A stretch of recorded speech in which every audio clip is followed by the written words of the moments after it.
here today. It is a long day. I'm going to try and make this quick and easy. Mr. Roth, part of your job at Twitter dealt with assessing dis and misinformation, correct? Yes. Wonderful. How did you determine what disinformation and misinformation was? What's your criteria for making that decision? Twitter had established policies covering each of those areas, and I'll take them in turn.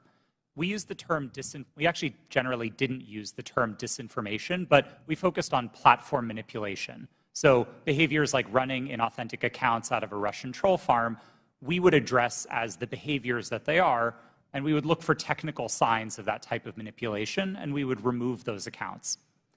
So technical, it was all technical? On that side of things, yes. Okay.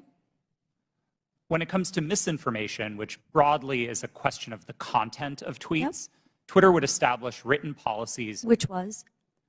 I'm sorry? Which was? Which policies did Twitter maintain? Yeah. I mean, I think what the problem with America is we have one set of rules for this team and another set of rules for this team. So we're trying to look at what is the equal playing field. I'm under the assumption that when we use disinformation and we use criteria, the criteria is the same for both sides. So I'm trying to figure out what is the criteria that you had in place to determine which information was misinformation, and did you apply that equally, equitably, inclusively, so to speak, to all sides? So what is the criteria? Thank you for the question. We used a three-part test across all of our misinformation policies. Okay.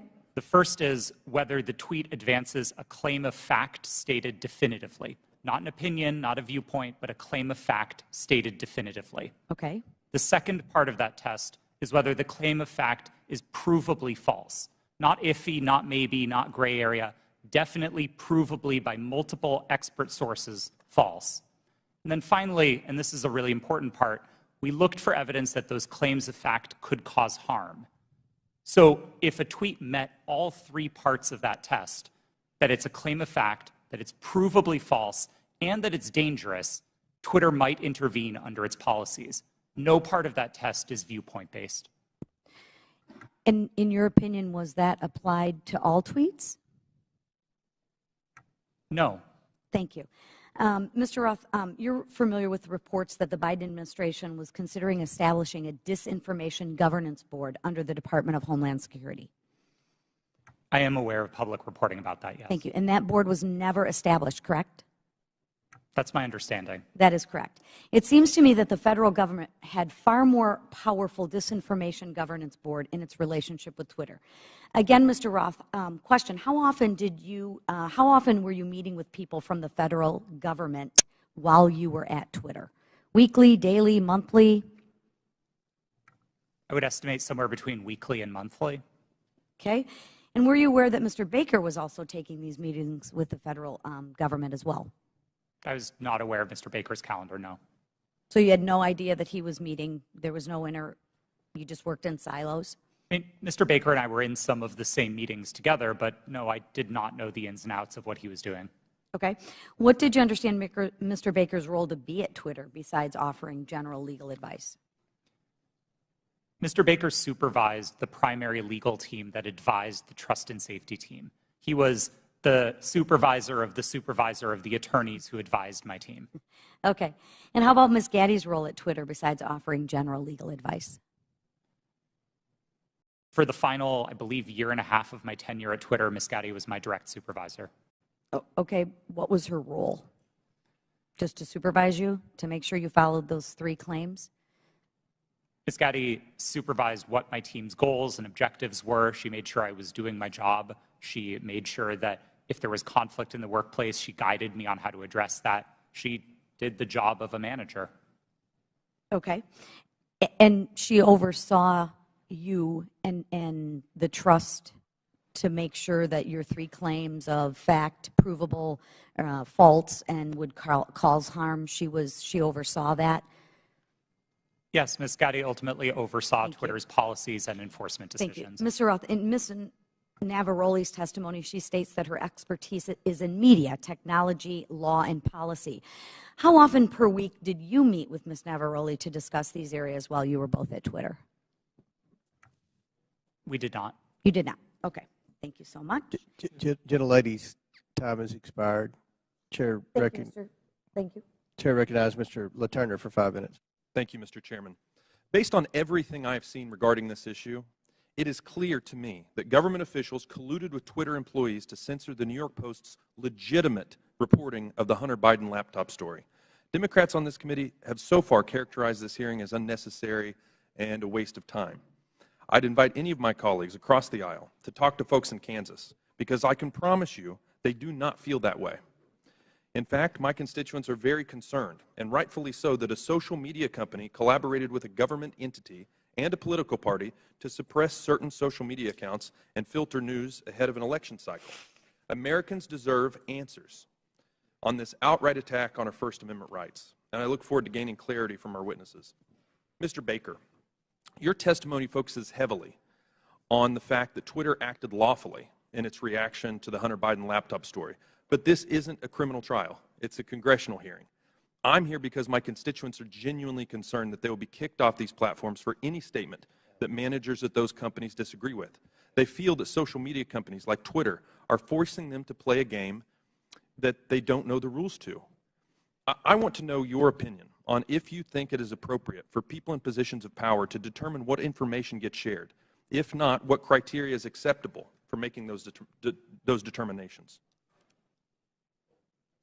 That's a, excuse me, sir, that's a very broad question on people in power. I'm not sure I can answer that effectively and address your... Could you try? Well, I mean, the Congress is in power. Congress is restricted by the Constitution of the United States. Congress passes laws. Those laws impact how, for example, private sector actors exercise their power or spend their money, that type of thing. Government agencies have to act in accordance with the Constitution, the laws you pass, internal regulations, executive orders. There's a whole panoply of ways that that people in power, writ large, are held accountable and have to comply with rules and regulations and laws and the Constitution. Mr. Chairman, I would like to yield the rest of my time to Mr. Jordan. Mr. Jordan. I thank the gentleman. Mr. Roth, I want to go back to your statement in your declaration to the FEC. I learned that a hack and leak operation would involve Hunter Biden. Who did you learn that from? My recollection is it was mentioned by another technology company in one of our joint meetings, but I don't recall specifically whom. You don't know the person's name? I don't even recall what company they worked at. No, this was a long time ago. And you're confident that it was from a tech company, not from someone from the government? To the best of my recollection, yes. Did anyone from the government in these periodic meetings you have, did they ever tell you that a hack and leak operation involving Hunter Biden was coming? No, Did Hunter Biden's name come up at all in these meetings? Yes, his name was raised in those meetings, but not by the government, to the best of my recollection. Okay. Mr. Baker, I want to go back to the question we had a few hours ago. But I want to frame it in a way I think you can answer. Did you ever tell the FBI that they had no legitimate interest in enforcement of Twitter's policies?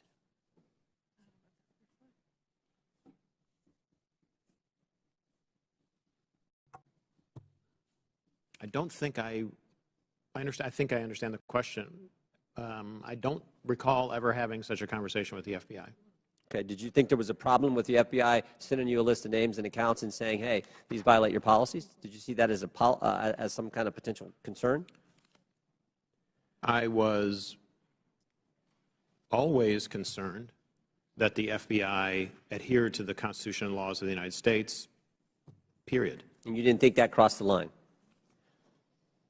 Well, what crossed the line, sir? What I just asked you, that the idea that they're sending you a list of accounts that they want, they say these violate your terms of service. Again, I'm making sure that I can answer the question.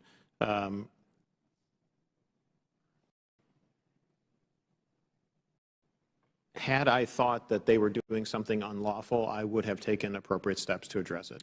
Okay, Mr. Roth, why were you reluctant, based on what I read in the Twitter files, why were you reluctant to work with the GEC? It was my understanding that the GEC, or the Global Engagement Center of the State Department, had previously engaged in at least what some would consider offensive influence operations. Not that they were offensive as in bad, but offensive as in they targeted entities outside of the United States.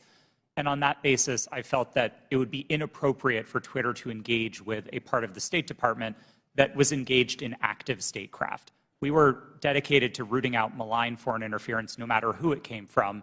And if we found that the American government was engaged in malign foreign interference, we'd be addressing that as well. Yep. Gentlemen's time's expired. In closing, I want to again thank our panelists for being here. I know it's been a long day. We apologize for the electricity going out. That's never happened in my 6 years in Congress. But before we close, the ranking member and I are going to have very brief closing statements. I yield to the ranking member. Well, thank you kindly, Mr. Chairman. Thank you to the witnesses for your endurance and patience today. I hope you don't feel as bad about the day as you seem to look right now, but it's going to be over soon. I want to start with a simple point that I hope will be sympathetic to you, and I began the long day with this. It's even more important now that we have members who are actually threatening witnesses with arrest and prosecution for clearly imaginary offenses, or at least offenses that might make sense in their minds, but I don't quite know what they would be. But Twitter is a private First Amendment protected media entity, and you make your own decisions like Fox News makes its decisions. And I might get kicked off of Fox News, or they might not cover me, or Wall Street Journal, or MSNBC. I've got no constitutional right to go there. So I think there's just a fundamental legal fallacy and logical fallacy that pervades most of the questioning today.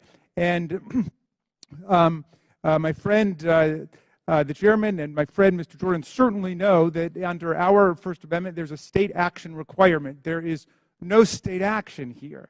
Now, there's an attempt to perhaps jerry-rig some state action by claiming, well, it was really the FBI that committed whatever offense was there. But what do we have in terms of what we found today? Well, today's witnesses, each and every one, testified that no U.S. government official directed any of them to censor, remove, or take down the New York Post story. That was their mistake. 2, today's witnesses all testified that the Biden campaign did not direct Twitter to take action against the New York Post story. And 3, the whole hearing was predicated on the idea that the FBI directed Twitter to take down the New York Post story to protect Biden, but once again, not a single witness testified that the FBI even communicated with Twitter about the New York Post story. So to me, this has been a wild cyber goose chase all day. It has turned up absolutely nothing. But there was one serious point made by our witness, Ms. Navaroli, who said that the violence and the chaos that was wreaked upon this institution, not far from where we sit today, on January 6th, the attempt to topple a presidential election and install someone who had not been elected as president, was facilitated by Twitter and other social media entities. And at Twitter, at least, the brass there specifically rejected the pleas of employees to take seriously all of the signs and clues of coming violence in the insurrectionary action that took place. That's a serious problem that we're going to have to deal with at some point at a serious hearing, Mr. Chairman. I yield back to you. Gentleman yields back. I will conclude by reminding my friend, the ranking member, that you've gone through quite the transition at the beginning of the hearing. You, as well as many of your colleagues, said this was a conspiracy theory. After listening to the witnesses, now you say it's a simple mistake they made in suppressing the laptop story. Twitter is a private company, but they enjoy special liability protection, Section 230. They also, according to the Twitter files, receive millions of dollars from the FBI, which is tax dollars, I would assume. And that makes it a concern of the Oversight Committee. The reason that we've had this hearing is because the laptop has been mislabeled by many in the mainstream media as being Russian disinformation, and that started with Twitter, as well as being tampered with, and you had several people, including Mr. Goldman, that implied that it had been tampered with, even though CBS News and other credible media outlets. You mean mainstream media outlets? CBS? Yeah. You don't think CBS is credible? No, I thought you were just calling the mainstream media. No, no. Okay. CBS News. CBS News has done a forensic audit that shows that the hard drive is legitimate and it was not tampered with. So these are misconceptions that are out there, and they started because of the suppression of the laptop story. The reason the laptop's important is because there's evidence on there that should concern every American about potential corruption, as well as evidence that would suggest that there's a possibility that this administration could be compromised because of the millions and millions of dollars that they've received from our adversaries around the world. We believe that's worth investigating. We believe national security is important. We had a hearing yesterday on our border. We believe there's a crisis at the border, and it threatens our national security. We had a hearing today. We believe that we need to make sure that this administration is not compromised because of the millions of dollars that they've received from our adversaries around the world. That much of that evidence is contained in the laptop. So I think this was a very successful hearing. I appreciate the witnesses' time. I know it was a very long day, and again, we've never had the electricity go out before. But again, we appreciate your sincere testimony. And with that, and without objection, all members will have 5 legislative days. Mr. Chair, I apologize to interrupt. It's come to my attention that I have to seek your unanimous request in order to submit some additional documents. Without objection, so ordered. Thank you. Apologies. With that and without objection, all members will have 5 legislative days within which to submit materials and to submit additional written questions for the witnesses, which will be forwarded to the witnesses for their response. If there's no further business, without objection, the committee stands adjourned. Other big tech companies and reporters attended as well. This exercise prepared them for their future collusion to suppress and delegitimize information contained in Hunter Biden's laptop about the Biden's family business schemes. On October 14, 2020, the New York Post published its first story based on information contained in Hunter Biden's laptop story. The Post provided proof of the laptop's legitimacy by releasing a computer repair store's signed receipt for the laptop and the federal subpoena used by the FBI to retrieve it in 2019. The article revealed that a top executive at Burisma, who was paying Hunter Biden $50,000 a month, had spent time with then Vice President Biden in Washington, D.C. Throughout his presidential campaign, Joe Biden assured the American people that he had never spoken to his son about his overseas business dealing. However, the details exposed in the Post article indicate that Joe Biden lied to the American people. Immediately following the story's publication, America witnessed a coordinated campaign by social media companies, mainstream news, and the intelligence community to suppress and delegitimize the existence of Hunter Biden's laptop and its contents. That morning,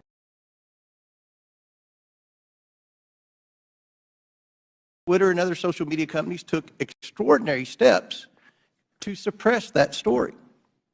Twitter immediately removed the story and banned the New York Post account. Twitter also banned accounts who shared the story, including White House Press Secretary Kayleigh McEnany, and blocked its transmission via direct message. This episode marked the first time Twitter directly limited the spread of information from a mainstream news organization. And the New York Post would not get its account back for 2 weeks. Twitter would finally admit its mistake, but the damage had already been done. On October 19th, 51 former intelligence officials published a letter that Hunter Biden's laptop was Russian disinformation, which Joe Biden used as a talking point at a presidential debate on October 22nd.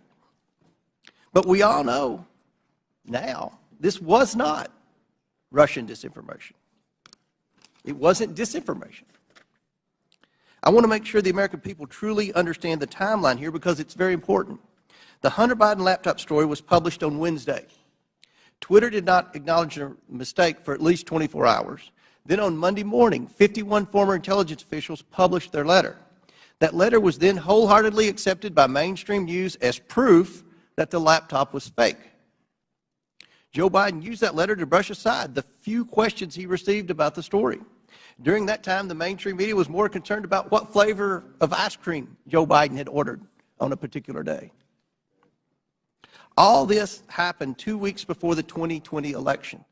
2 weeks. One survey found that 17% of Biden voters would not have voted for the Biden-Harris ticket if they had known about the Biden laptop. But many Americans did not know about it because of a coordinated cover-up by big tech, the swamp, and mainstream news. Now mainstream media outlets have verified the laptop, but the damage has been done. Today we are joined by 3 former high-ranking employees at Twitter. Vijaya Gadde, Twitter's former top lawyer, James Baker, Twitter's former deputy general counsel, and Yoel Roth, Twitter's former head of trust and safety. We are also joined by Annika Collier-Navaroli, Twitter's former head of trust and safety, a former Twitter member of U.S. safety policy team. Let me get that right. I would like to thank you all for your participation in today's hearing. We owe it to the American people to provide answers about this collusion to censor information about Joe Biden's involvement in his family's business schemes. With that, I yield to the ranking member for his opening statement. Thank you kindly, Mr. Chairman. Last night in his State of the Union address, over all the heckling, President Biden reviewed significant achievements his administration and congressional Democrats are delivering for the American people. The lowest unemployment rate in over 50 years, a manufacturing boom in clean energy, semiconductors, and infrastructure, expanding health care for veterans and lowering prescription drug costs for seniors and people with diabetes, beating the opioid epidemic and addressing our national mental health crisis, historic action on climate change. But this morning, we return not to focus on advancing this robust agenda of progress, but instead to take up an authentically trivial pursuit, all based on the obsessive victimology of right-wing politics in America. The majority has called a hearing to revisit a 2-year-old story about a private editorial decision by Twitter not to allow links to a single New York Post article made for a 2-day period that had no discernible influence on anyone or anything. The New York Post published the article on its own pages, and it was carried by lots of other media outlets. It was widely discussed, including on Twitter itself, even during the brief moment in time when links weren't provided, and it was a fixture in right-wing media for the next 3 weeks before the election. I think even the chairman and other members of this committee were out on TV and social media talking about it. But instead of letting this trivial pursuit go, my colleagues have tried to whip up a faux scandal about this 2-day lapse in their ability to spread Hunter Biden propaganda on a private media platform. Silly does not even begin to capture this obsession. What's more, Twitter's editorial decision has been analyzed and debated ad nauseum. Some people think it was the right decision. Some people think it was the wrong decision. But the key point here is that it was Twitter's decision. Twitter is a private media company. In America, private media companies can decide what to publish or how to curate content however they want. If Twitter wants to have nothing but tweets commenting on New York Post articles run all day, it can do that. If it makes such tweets mentioning the New York Post never see the light of day, they can do that too. That's what the First Amendment means. Twitter can ban Donald Trump for inciting violent insurrection against the Union, as he was impeached by the House of Representatives, and as 57 of 100 senators found he did. And it can also try to resurrect his political career.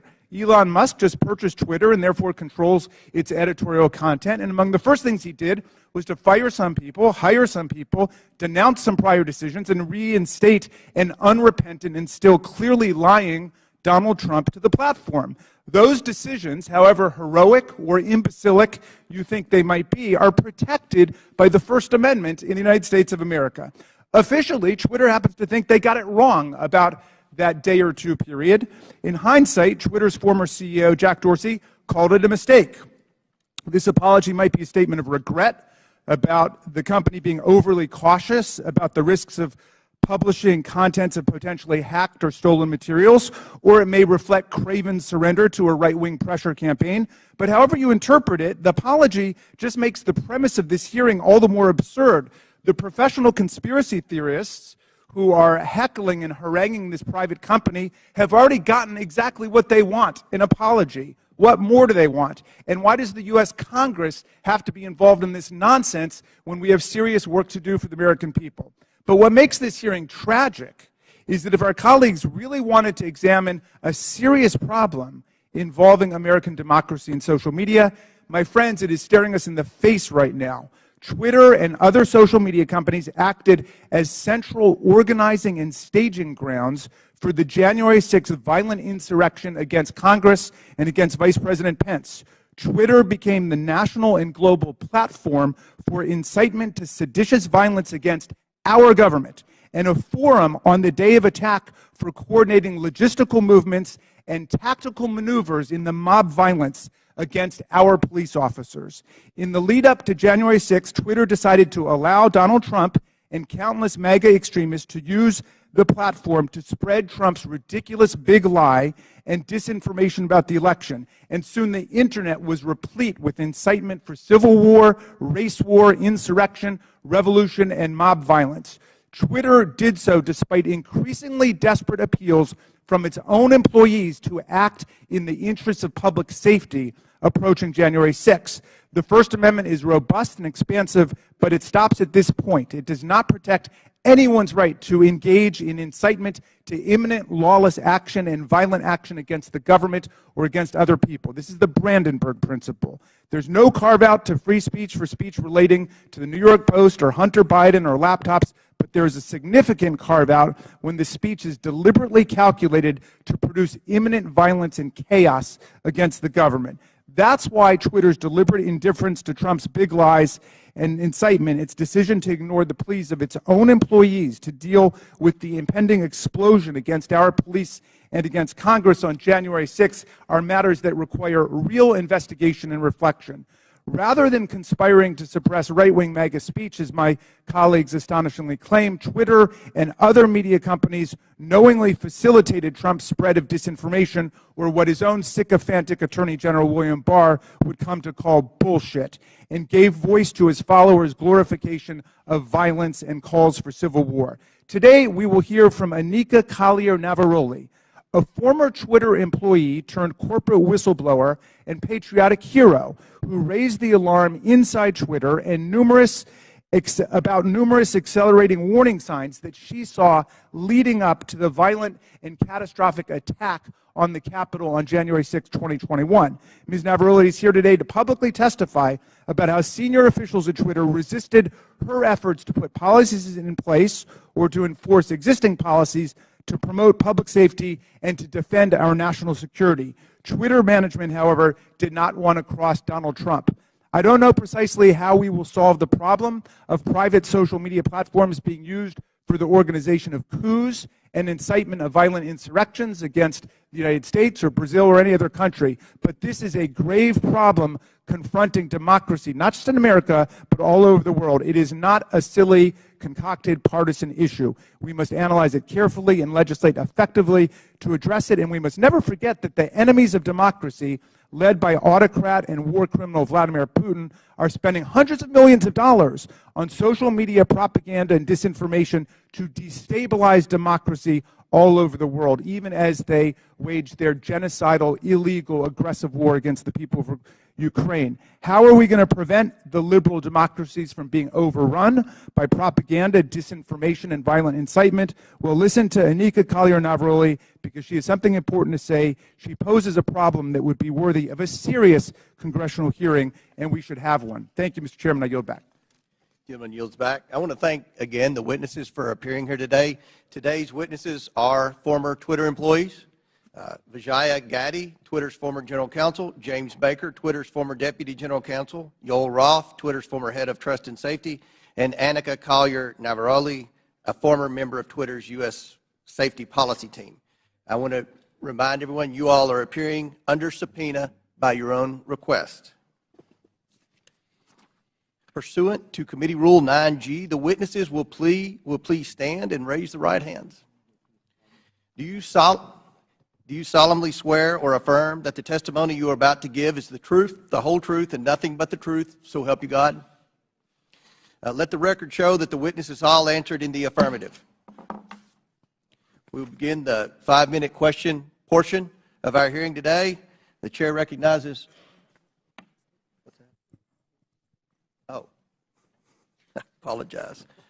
Ready to get to the questions. We'll start with the opening statements, then we'll go to the questions. So each witness will get 5-minute opening statements, and we'll begin with you, Mr. Baker.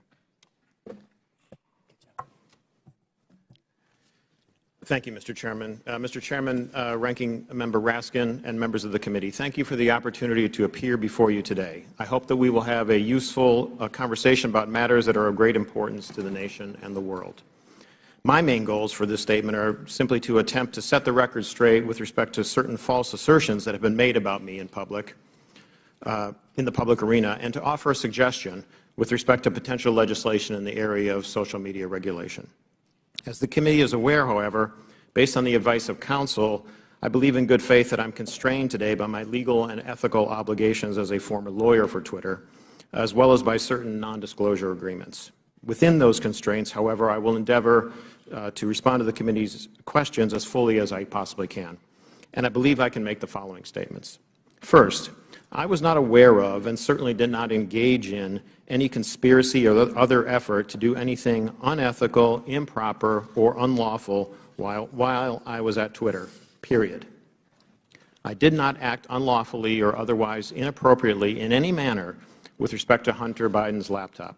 Indeed, documents that Twitter has disclosed publicly reflect that I urged caution with respect to the matter and noted that we needed more information to fully assess what was going on and to decide what to do. Hardly a surprising piece of advice from a corporate lawyer. Moreover, I'm aware of no unlawful collusion with or direction from any government agency or political campaign on how Twitter should have handled the Hunter Biden laptop situation. Even though many disagree with how Twitter handled the Hunter Biden matter, I believe that the public record reveals that my client acted in a manner that was fully consistent with the First Amendment. I think that the best reading of the law is that as a private entity, the First Amendment protects Twitter and its content moderation decisions. And I do not believe that the facts in the public record indicate that Twitter became a state actor, as that concept is defined under existing precedent, such that the First Amendment would have constrained it. Second, I believe that at all times I executed my duties and responsibilities to my client, Twitter, lawfully and ethically. At no time was I an agent or operative of the government or any political actor when I worked at Twitter. To the contrary, I believe that I worked zealously and diligently within the bounds of the law in pursuit of my client's best interests. Third, I did not destroy or improperly suppress any documents at Twitter regarding information important to the public dialogue. At all times, I sought to help my client understand and comply with its legal obligations. It is worth noting that the public record indicates that after I left the company, attorneys or other unidentified third parties collected and/or reviewed the contents of at least some of the Twitter files prior to their release. Fourth, Twitter disclosed publicly emails between me and Yoel Roth regarding one of Donald Trump's tweets about COVID. I do not have access to my Twitter emails, so I do not know if or how I responded to Mr. Roth. To the best of my recollection, I do not recall directing or urging him to take action with respect to Mr. Trump's tweet. Instead, what I recall is that I asked him a question so that I could better understand how he and others were implementing Twitter's COVID misinformation policy. Asking questions and learning more about what a client's activities are is what I think good lawyers should do, and again, hardly surprising. Fifth, the Twitter files reference prior investigations of me. It is true that the Department of Justice investigated certain aspects of my conduct while I was employed by the FBI related to the handling of certain information. Because I believe in the accountability for government officials, I cooperated with the department, including sitting for lengthy interviews. Eventually, the department closed the matter. No adverse action was taken with respect to me, and my security clearances while a government employee were never restricted because of the matter. In closing, Mr. Chairman, I want to return briefly to the general topic of government interaction with social media companies. The law permits the government to have complex, multifaceted, and long-term relationships with the private sector. Law enforcement agencies and companies can engage with each other regarding, for example, compulsory legal process served on companies, criminal activity that companies, the government, or the public identify, such as crimes against children, cybersecurity threats, and terrorism, and instances where companies themselves are victims of crime. When done properly, these interactions can be beneficial to both sides and in the interests of the public. As you, Mr. Chairman, Mr. Jordan, and others have proposed, a potential workable way to legislate in this area may be to focus on the actions of federal government agencies and officials with respect to their engagement with the private sector. Congress may be able to limit the nature and scope of those interactions in certain ways, require enhanced transparency and reporting by the executive branch about its engagements, and require higher-level approvals within the executive branch prior to such engagements on certain topics, so that you can hold Senate-confirmed officials, for example, accountable for those decisions. In any event, if you want to legislate, my recommendation is to focus first on reasonable and effective limitations on government actors. Thank you, Mr. Chairman. Thank you, Mr. Baker. Ms. Gadde. Chairman Comer, Ranking Member Raskin, and members of the committee, thank you for this opportunity to provide this opening statement. After a decade as a corporate lawyer, I joined Twitter in 2011 as the first member of the corporate legal team. In 2013, I was promoted to general counsel. In 2018, I became the chief legal officer and continued in that role until October of 2022. During my time at Twitter, I had many distinct teams reporting to me, including legal, trust and safety, public policy, corporate security, and compliance. I was drawn to work at Twitter because I was inspired by how people were able to use the platform and awed by its potential. Twitter enabled anyone to hear directly from any individual instantly. People from around the world were coming together on Twitter for an open and free exchange of ideas. The work was challenging and fulfilling. After Jack Dorsey returned as CEO in 2015, one of his top priorities became what we called the health of the public conversation. This was based on customer research, advertiser feedback, Twitter's declining revenue, user growth, and stock price. Teams across Twitter were focused on making the platform safer, better, and more profitable. As an executive of the company, I also was responsible for helping to achieve the corporate goals set by Mr. Dorsey, and I was accountable to him, the board of directors, and ultimately Twitter's public stockholders. As we prioritized the health of the public conversation, we did not lose sight of what Twitter was for most people, a place to talk about their favorite things. Topics that animated the platform range from K-pop to the World Cup to video games and movies. We needed to ensure that differences of opinion would not cross the line, for example, into sending death threats to soccer players who miss important goals, distributing non-consensual intimate photos, or cyberbullying so vicious that it could compromise a teenager's mental health. Twitter's platform rules covered a wide range of conduct and changed over time based on new behaviors and harms on the platform and feedback from customers, regulators, governments, advertisers, researchers, and others. This feedback led to a principles-based approach, which we applied to an array of difficult yet equally complicated situations around the world. These rules were also benchmarked against industry standards. We all knew how difficult it would be to design, much less apply, one set of global rules for hundreds of millions of accounts that shared billions of tweets a week. While I was at Twitter, the company never lost sight of its deep commitment to promoting and defending free expression around the world. For example, to protect human rights defenders, we fought for the right of people to use pseudonyms on the platform. We litigated in courts around the world to protect the rights of people to express their opinions, often defending them against their own governments who are acting unlawfully or violating international human rights. And we took extra precautions to ensure we scrutinized or challenged and never just acquiesced to government legal demands. Defending free expression and maintaining the health of the platform required difficult judgment calls. Most applications of Twitter's rules were fact-intensive, subject to internal debate, and needed to be made very quickly. We recognized that after applying our rules, we might learn that some of them did not work as we imagined and that we would need to update them. We always remained open to new information from our customers and critics regarding our policies and enforcement. At times, we also reversed course. For example, on October 14, 2020, the New York Post tweeted articles about Hunter Biden's laptop with embedded images that looked like they may have been obtained through hacking. In 2018, we had developed a policy intended to prevent Twitter from becoming a dumping ground for hacked materials. We applied this policy to the New York Post tweets and blocked links to the articles embedding those source materials. At no point did Twitter otherwise prevent tweeting, reporting, discussing, or describing the contents of Mr. Biden's laptop. People could and did talk about the contents of the laptop on Twitter or anywhere else, including other much larger platforms, but they were prevented from sharing the primary documents on Twitter.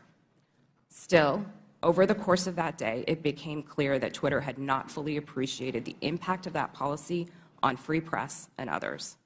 As Mr. Dorsey testified before Congress on multiple occasions, Twitter changed its policy within 24 hours and admitted its initial action was wrong. This policy revision immediately allowed people to tweet the original articles with the embedded source materials.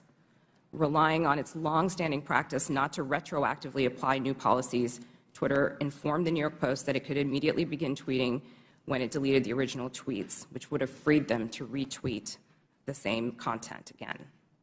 The New York Post chose not to delete its original tweets, so Twitter made an exception after 2 weeks to retroactively apply the new policy to the Post's tweets. In hindsight, Twitter should have reinstated the Post account immediately. There is no easy way to run a global communications platform that satisfies business and revenue goals, individual customer expectations, local laws, and cultural norms, and get it right every time. Still, while I was at Twitter, we worked hard every day to make Twitter a healthy platform and ultimately a healthy business. Thank you for your attention. I look forward to your questions. Thank you very much. Mr. Roth. Thank you, Chairman Comer, Ranking Member Raskin, and members of the committee for the opportunity to speak with you here today. In nearly 8 years at Twitter, I worked in and led a division called Trust and Safety. Trust and Safety's core duty is content moderation, removing tweets that violate Twitter's terms of service and suspending users who repeatedly break the rules. This work is sometimes dismissed merely as censorship, but it represents a key way that Twitter and other companies live up to their responsibility to keep the users of their products safe. Much of this work is uncontroversial. For example, taking down accounts that engage in child sexual exploitation or promote terrorism. The gray area of this work, though, is when trust and safety teams have to make decisions about so-called lawful but awful material, content that may be legal in many jurisdictions, but isn't something most people would want to experience. Think of things like posting someone else's home address without their permission, or bullying somebody for a disability or for how they look. A free speech absolutist might say, yes, that kind of content is unpleasant, but it's not against the law. What right do you have to remove it? The answer is the need to make Twitter an appealing product for millions of people. Consistently, in its own research, Twitter found that users were unhappy with the company's approach to content moderation, and that this dissatisfaction drove people away from the service. This has consequences for what we mean by free speech on social media. Again and again, we saw the speech of a small number of abusive users drive away countless others. Unrestricted free speech, paradoxically, results in less speech, not more.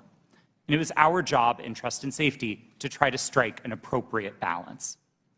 But the importance of this work goes far beyond Twitter's business prospects and into the realm of national security. In 2017, I led the team at Twitter that uncovered significant interference in an American election by agents of the Russian government. Their mission was to stoke culture war issues on social media to try to further divide Americans. My team and I exposed hundreds of thousands of these accounts from Russia, but also from Iran, China, and beyond. It's a concern with these foreign interference campaigns that informed Twitter's approach to the Hunter Biden laptop story. In 2020, Twitter noticed activity related to the laptop that, at first glance, bore a lot of similarities to the 2016 Russian hack and leak operation targeting the DNC, and we had to decide what to do. And in that moment, with limited information, Twitter made a mistake. Under the distribution of hacked material policy, the company decided to prevent links to the New York Post stories about the laptop from being shared across the service. I've been clear that in my judgment at the time, Twitter should not have taken action to block the New York Post's reporting. And just 24 hours after doing so, the company acknowledged its error. But the decisions here aren't straightforward, and hindsight is 2020. It isn't obvious what the right response is to a suspected but not confirmed cyber attack by another government on a presidential election. I believe Twitter erred in this case because we wanted to avoid repeating the mistakes of 2016. And so the basic job of Trust and Safety is to try to strike this balance between the harms of restricting too much speech and the dangers of doing too little. I'll be the first to admit that we didn't always get it right. Even rare mistakes add up when you're carrying out content moderation at the scale of hundreds of millions of unique posts per day. While I was head of Trust and Safety at Twitter, I strove to do this work with impartiality and with a commitment to the fair enforcement of Twitter's written rules. But whether it's me or Elon Musk or someone else in the future, someone will have to make choices about the governance of online spaces. Those decisions should not be made behind closed doors or based on personal whims. I hope that we can work together to find ways to bring greater trust and transparency to social media, and I look forward to answering the committee's questions about any of these topics to the best of my ability. Thank you. Ms. Navaroli. Good morning, Chairman Comer, Ranking Member Raskin, and members of the committee. Thank you so much for the opportunity to speak with you all today. I'm here because there is an urgent need for us to understand the impact that social media companies are having on our democracy. I will be very clear.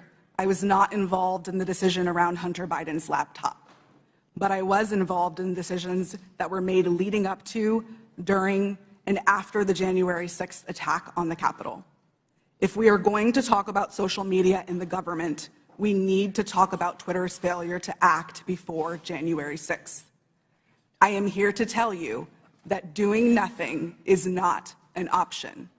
If we continue to do nothing, violence is going to happen again. My background is as a trained lawyer and journalist, and my expertise over the past decade has been in the areas of media, technology, law, and policy, with a particular focus on social media and free expression. I joined Twitter in 2019, and by 2020, I was the most senior expert on Twitter's US safety policy team. My team's mission was to protect free speech and public safety by writing and enforcing content moderation policies around the world. These policies included things like abuse, harassment, hate speech, violence, and privacy. So if no other algorithm or no other human could decide if a tweet violated my team's policies, the safety team policy acted as the final moderators. If a high-profile individual like any member of this committee or President Trump tweeted something controversial, it was sent to my team's desk. Every day, we had to decide whether a particular piece of content equated to yelling fire in a crowded theater. My work at Twitter and subsequently at Twitch put me in the middle of key events in history. What I've learned from them is that social media played and continues to play a role in these events. And 2 years after January 6th, we still need to better understand the role that Twitter played in order to prevent it from happening again. So what do we need to understand? First, Twitter's leadership bent and broke their own rules in order to protect some of the most dangerous speech on the platform. I'm going to talk a little bit about what happened in the months leading up to January 6th. During this time, my team worked to try to minimize the threat of violence that we saw coming. After President Trump instructed the Proud Boys to stand back and stand by in a debate, we considered the danger that that statement would have if it was tweeted. So we crafted what we called a coded incitement to violence policy to address dog whistles like this. Instead of approving it, management bent over backwards to find ways to not approve it. On January 5th, when the policy was still not approved, I led a meeting where one of my colleagues asked management whether someone was going to have to get shot before we were allowed to take down tweets. Another colleague looked up live tweets and read them to management to try to convince them of the seriousness of the issue. Still, no action was taken. On the morning of January 6th, I sent Twitter lawyers a message warning them that our team was hamstrung by leadership.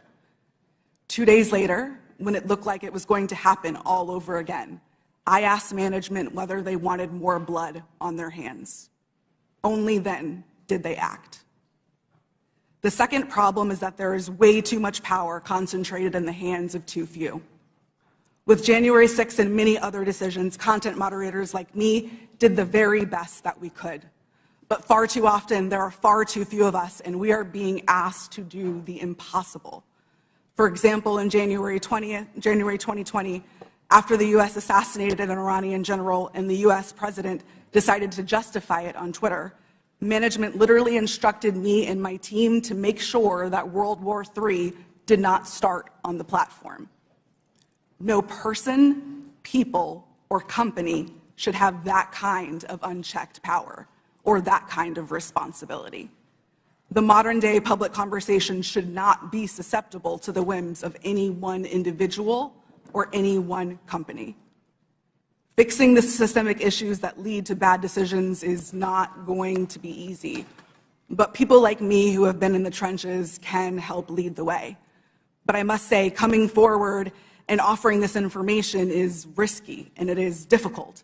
Doxing and harassment are real, and people are afraid to tell what they know.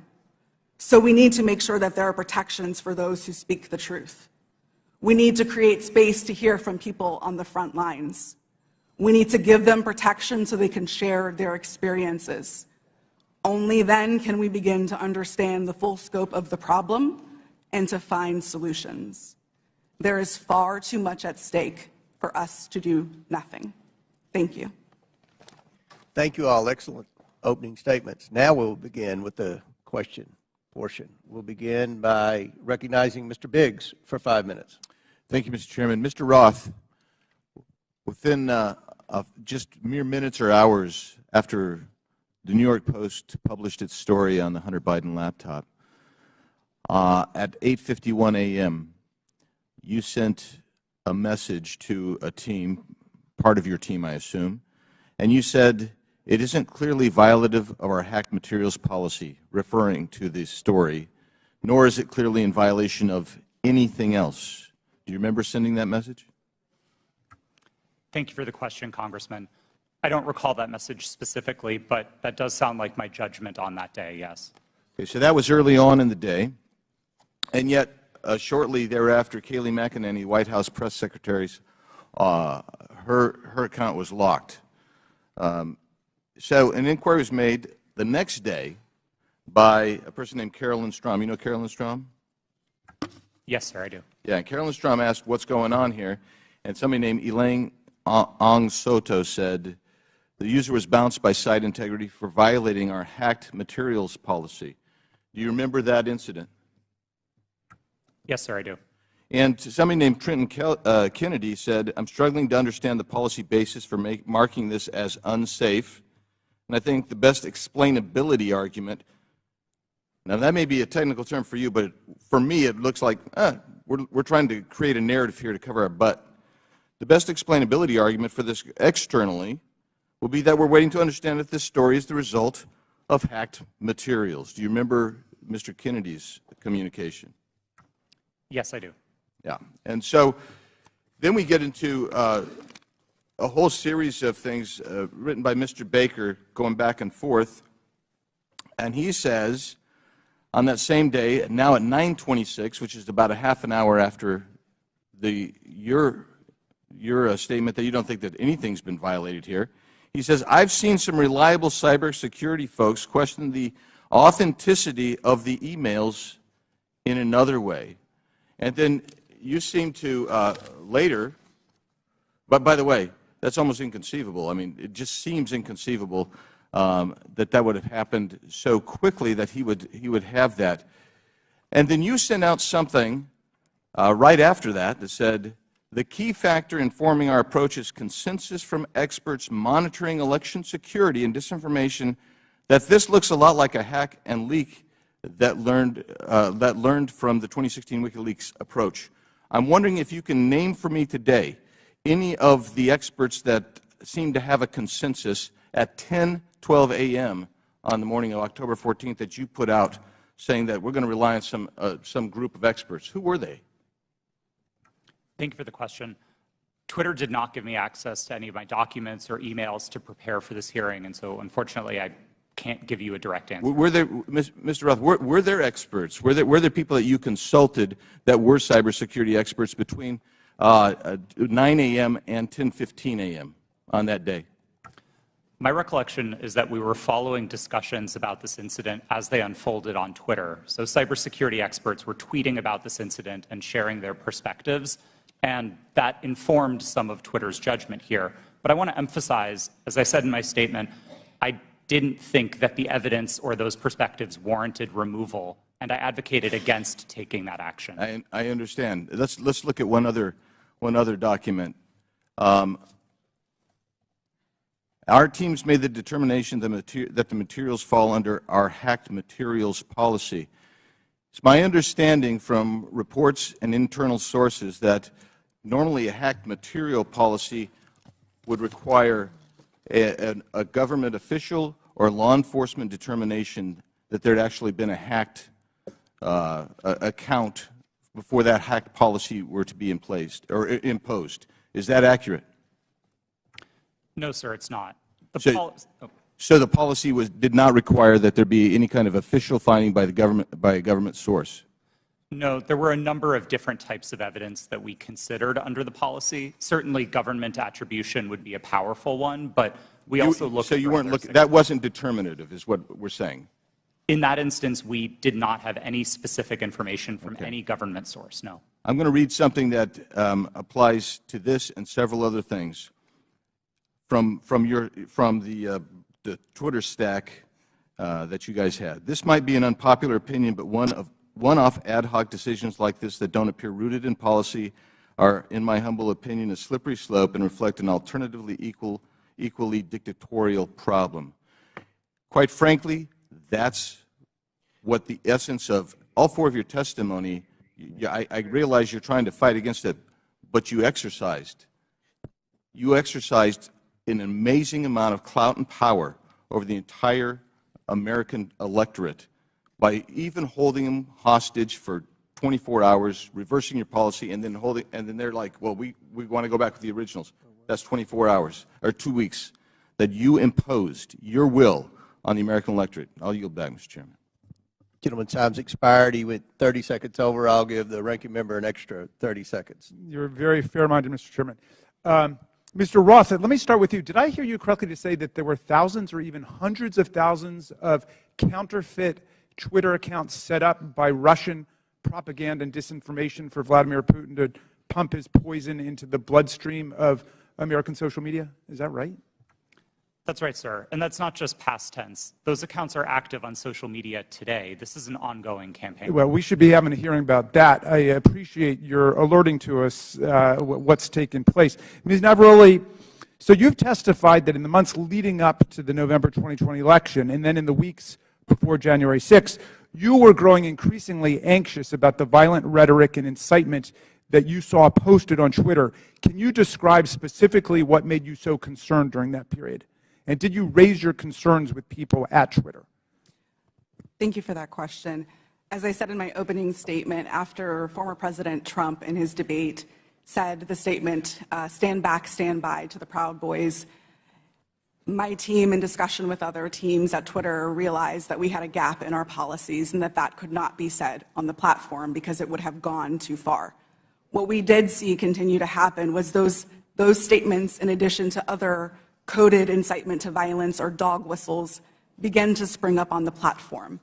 And so what was once fringe ideology or fringe statements that were calling for the overthrow of the government became a loud roar.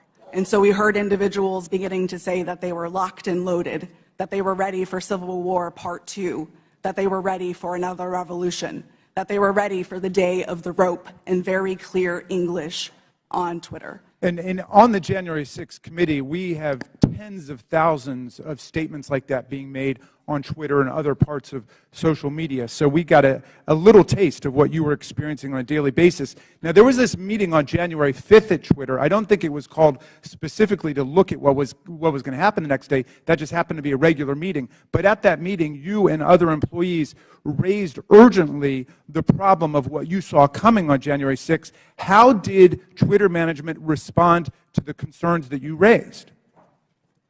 That's a great question. And yes, that meeting was a regularly scheduled meeting. Within the meeting, I believe I referred to it in my testimony to the January 6th committee as I was at my wit's end.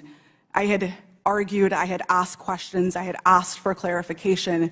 We had found dangerous tweets within the meeting, and yet the individual who is the most senior leader within the team in that meeting told us that we were not allowed to take that content down and that we were not allowed to use the coded incitement to violence policy.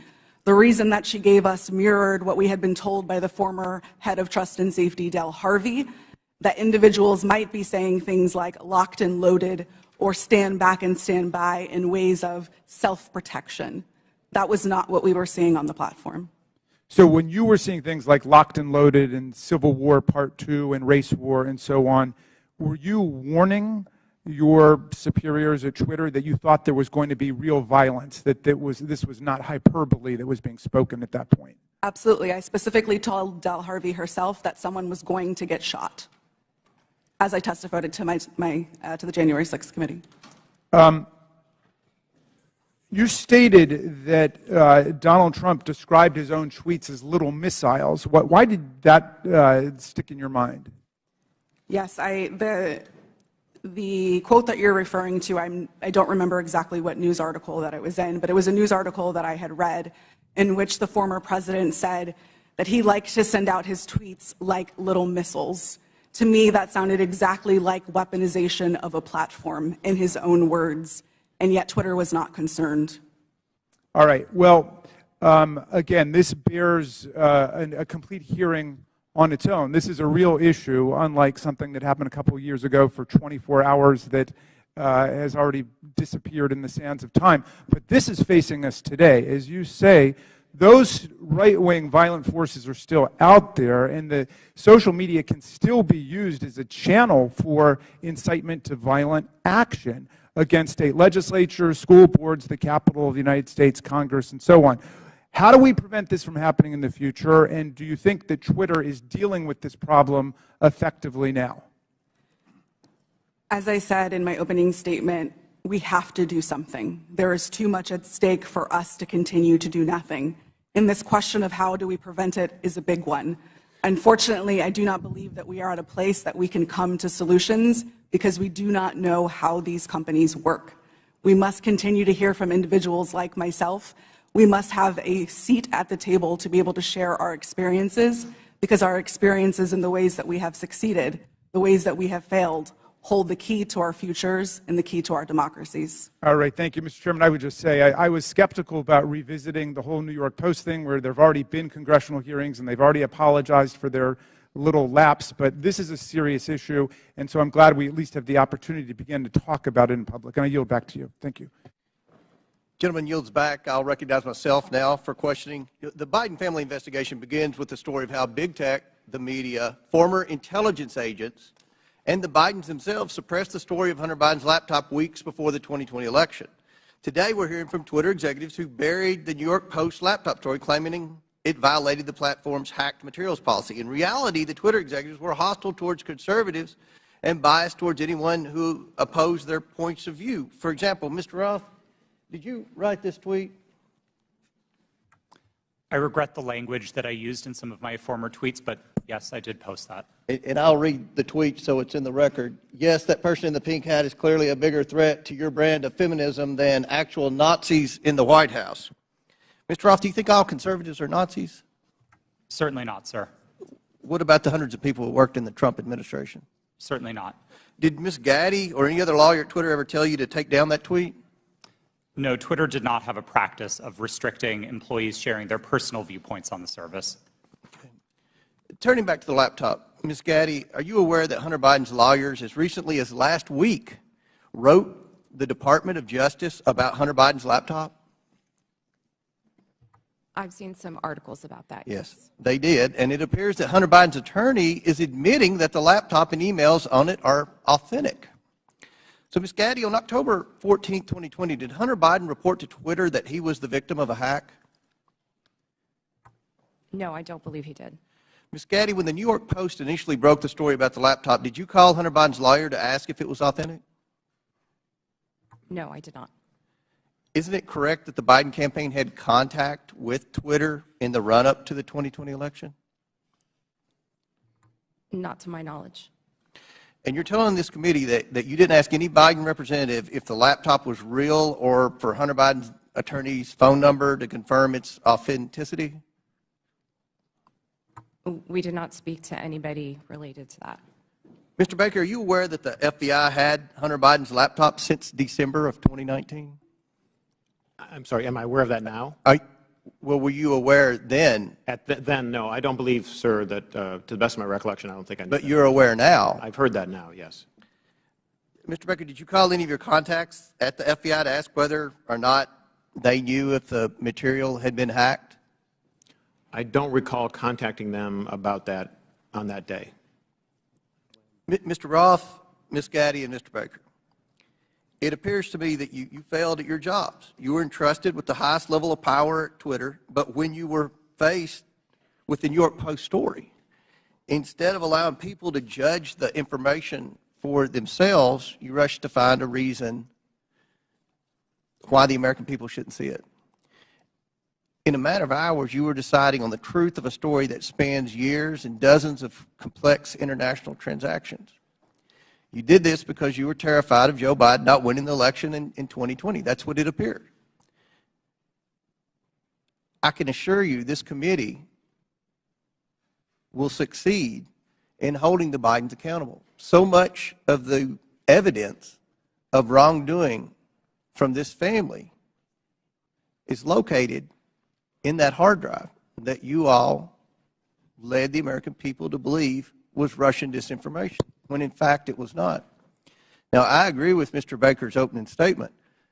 The concern for me is the level of involvement the FBI had with not just Twitter, but all of our social media platform companies. And I think it kind of goes in the opposite direction of where my friend, the ranking member, was trying to take this in his opening statement. This is something this committee should be concerned about. The government doesn't have any role in suppressing speech. And that's something the media should be very concerned about. What if there's a conservative president that somehow cleans out our FBI and they put in conservatives to suppress liberal speech? We don't, that's something that should never happen. So I look forward to more questions, and at this time I yield to the gentleman from I think the chair for yielding. Mr. Baker, you said you didn't talk with the FBI that day. Did you talk to the FBI about the Hunter Biden laptop story prior to then or after that day? I'm trying to make sure I can answer this question consistent with the restrictions that I talked about in my opening Simple statement. question. Did you talk to the FBI about the Hunter Biden story? I do. To the best of my recollection, I did not talk to the FBI about the Hunter Biden story before that day. Did you talk to him after it? You said your response is real specific to the chairman. You said, I did not talk to the FBI about the Hunter Biden laptop story that day. I assume that day is October 14th. I want to know if you talked to him on the 13th or before, or if you talked to him on the 15th and after. I don't recall speaking to the FBI, sitting here today, I don't recall speaking to the FBI at all about the Hunter Biden matter. Well, then why'd you answer it the way you did? I beg your pardon? I yield back there. Chair recognizes Ms. Norton for 5 minutes. Thank you, Mr. Chairman. Like Benghazi before, Republicans are on a taxpayer-funded expedition to attack their political rivals, and they're feeding the flames of conspiracy in the process. With the release of the so-called Twitter files, Donald Trump has seized the moment to further his own conspiracies about the 2020 election, writing in December, and I quote, "Do not throw the presidential election results of 2020 out and declare, do you throw the presidential election results of 2020 out and declare the rightful winner, or do you have a new election? A massive fraud of this type and magnitude allows for the termination of all rules, regulations, and articles, and even those found in the Constitution," end quote. Now, it bears repeating that this is the same man who incited an insurrection on January 6th, and just last week reposted a message on Truth Social that suggested his supporters will, quote, and I'm quoting him now, "physically fight for him this time," and added, "They got my 6 and we are loaded, and I mean loaded." This is a question for Ms. Navaroli. What did the phrase "locked and loaded" mean to you while you were at Twitter prior to January 6th?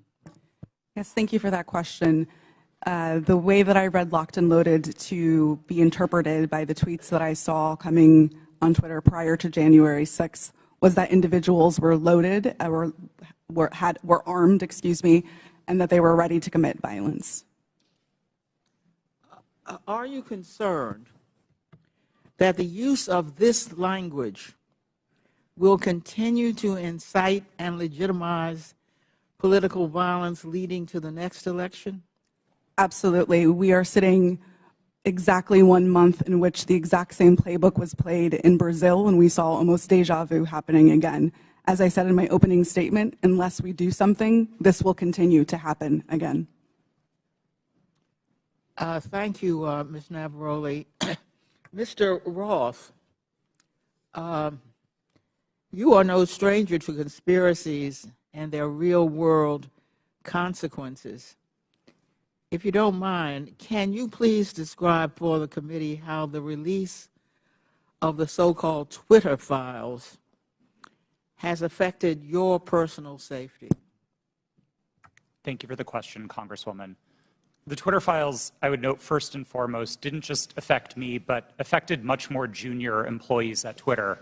Employees as far away as Manila in the Philippines were doxxed, had their families threatened, and experienced harm equal to or greater than what I've experienced.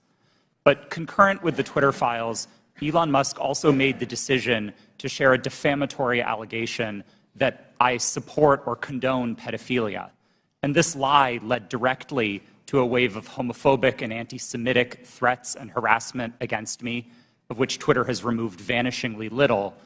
And following the Daily Mail's decision to publish where I live, ultimately I had to leave my home and sell it. Those are the consequences for this type of online harassment and speech. Well, I must say, those are very real consequences. By legitimizing unsubstantiated conspiracy theories about the deep state, big tech, and government censorship for political gain, committee Republicans are holding a match to a powder keg. We all saw the consequences of this kind of rhetoric on January 6th, and we continue to see it play out as political violence and hate crimes grip communities around the country. And I yield back, Mr. Chairman. That lady yields back. Chair recognizes Ms. Mace for 5 minutes.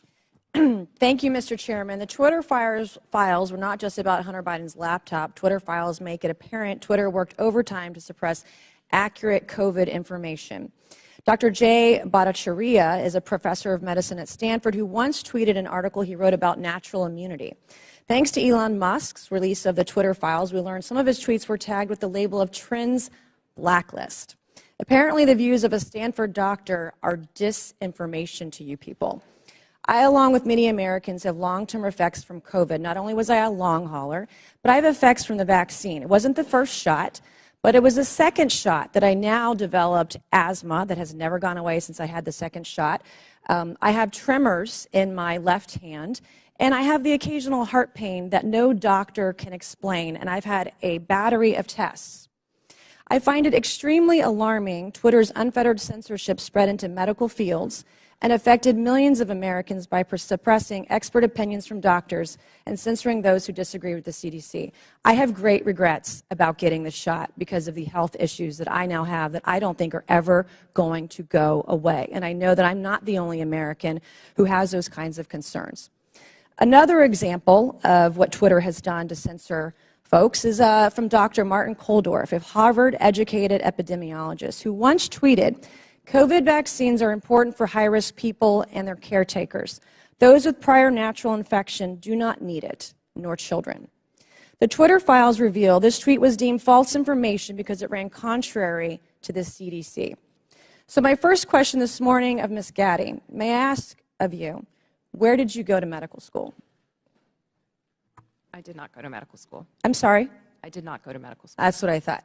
Why do you think you or anyone else at Twitter had the medical expertise to censor a doctor's expert opinion? Our policies regarding COVID were designed to protect individuals. We were seeing You guys censored Harvard-educated doctors, Stanford-educated doctors, doctors that are educated in the best places in the world, and you silenced those voices. My next question is, did the U.S. government, oh, excuse me, I have another chart I want to show you, Ms. Gadde. I have another tweet by someone with a following of a full 18,000 followers. This person put a chart from the CDC on Twitter. It's the CDC's own data, so it's accurate by your standards, and you all labeled this as misleading. You're not a doctor, right, Ms. Gadde? No, I'm not. Okay. What makes you think you or anyone else at Twitter have the medical expertise to censor actual, accurate CDC data? I'm not familiar with these particular situations. Yeah, I'm sure you're not. But this is what Twitter did. They labeled this as inaccurate. It is the government's own data. It's ridiculous that we're even having to have this conversation today. It's not just about the laptop. This is about medical advice that expert doctors were trying to give Americans because social media companies like Twitter were silencing their voices. I have another question, my last one for you, Ms. Gadde. Did the U.S. government ever contact you or anyone at Twitter to pressure Twitter to moderate or censor certain tweets? Yes or no? We have a program. Did the U.S. government ever contact you or anyone at Twitter to censor or moderate certain tweets? Yes or no? We receive legal demands to remove content from the platform from the U.S. government and governments all around the world. Those are published on a third-party website, and anyone can review Thank them. God for Matt Taibbi. Thank God for Elon Musk for allowing to show us in the world that Twitter was basically a subsidiary of the FBI, censoring real medical voices with real expertise that put real Americans' lives in danger because they didn't have that information. I also want to thank one of my colleagues, Ro Khanna, because as it turns out, censorship isn't just an important issue to conservatives. Some of my colleagues on the other side of the aisle, like Ro, found this censorship very concerning, and even wrote to you and to folks at Twitter that he was concerned about the First Amendment being censored. So I want to thank him for speaking up and speaking out about this issue, because this should not be a partisan issue. This should be an issue that's an American issue. Mr. Chairman, I would like to enter into the record, I ask unanimous consent, to enter into the record a Wall Street Journal article from December 9th, 2022 by Justin Hart entitled "The Twitter Blacklisting of Jay Bhattacharya." Enter the record, please, Mr. Chairman. Without objection, so ordered. Thank you, and I yield back. Chair recognizes Mr. Lynch for 5 minutes. Thank you, Mr. Chairman. I just want to go over the chronology here, Mr. Roth. Back in 2016, Russia and Vladimir Putin engaged in what bipartisan Senate Intelligence Committee investigators called a, and I quote, aggressive, multifaceted effort to influence the outcome of that year's presidential election. The campaign included hacking of the systems of a major political party and leaking illegally obtained information, scanning U.S. election systems for vulnerabilities, and exploiting the weaknesses of social media platforms to spread disinformation to the American people. Again, in a 2017 declassified report, the U.S. intelligence community assessed that Russia's 2016 election operations signaled a, quote, new normal in Russian influence efforts, and that the Kremlin would, quote, apply lessons learned going forward against the U.S. and its allies. Mr. Roth, in a December interview with journalist Kara Swisher, you state that this declassified assessment was, quote, and I'm quoting you, a watershed moment in the history of content moderation and the Internet, close quote.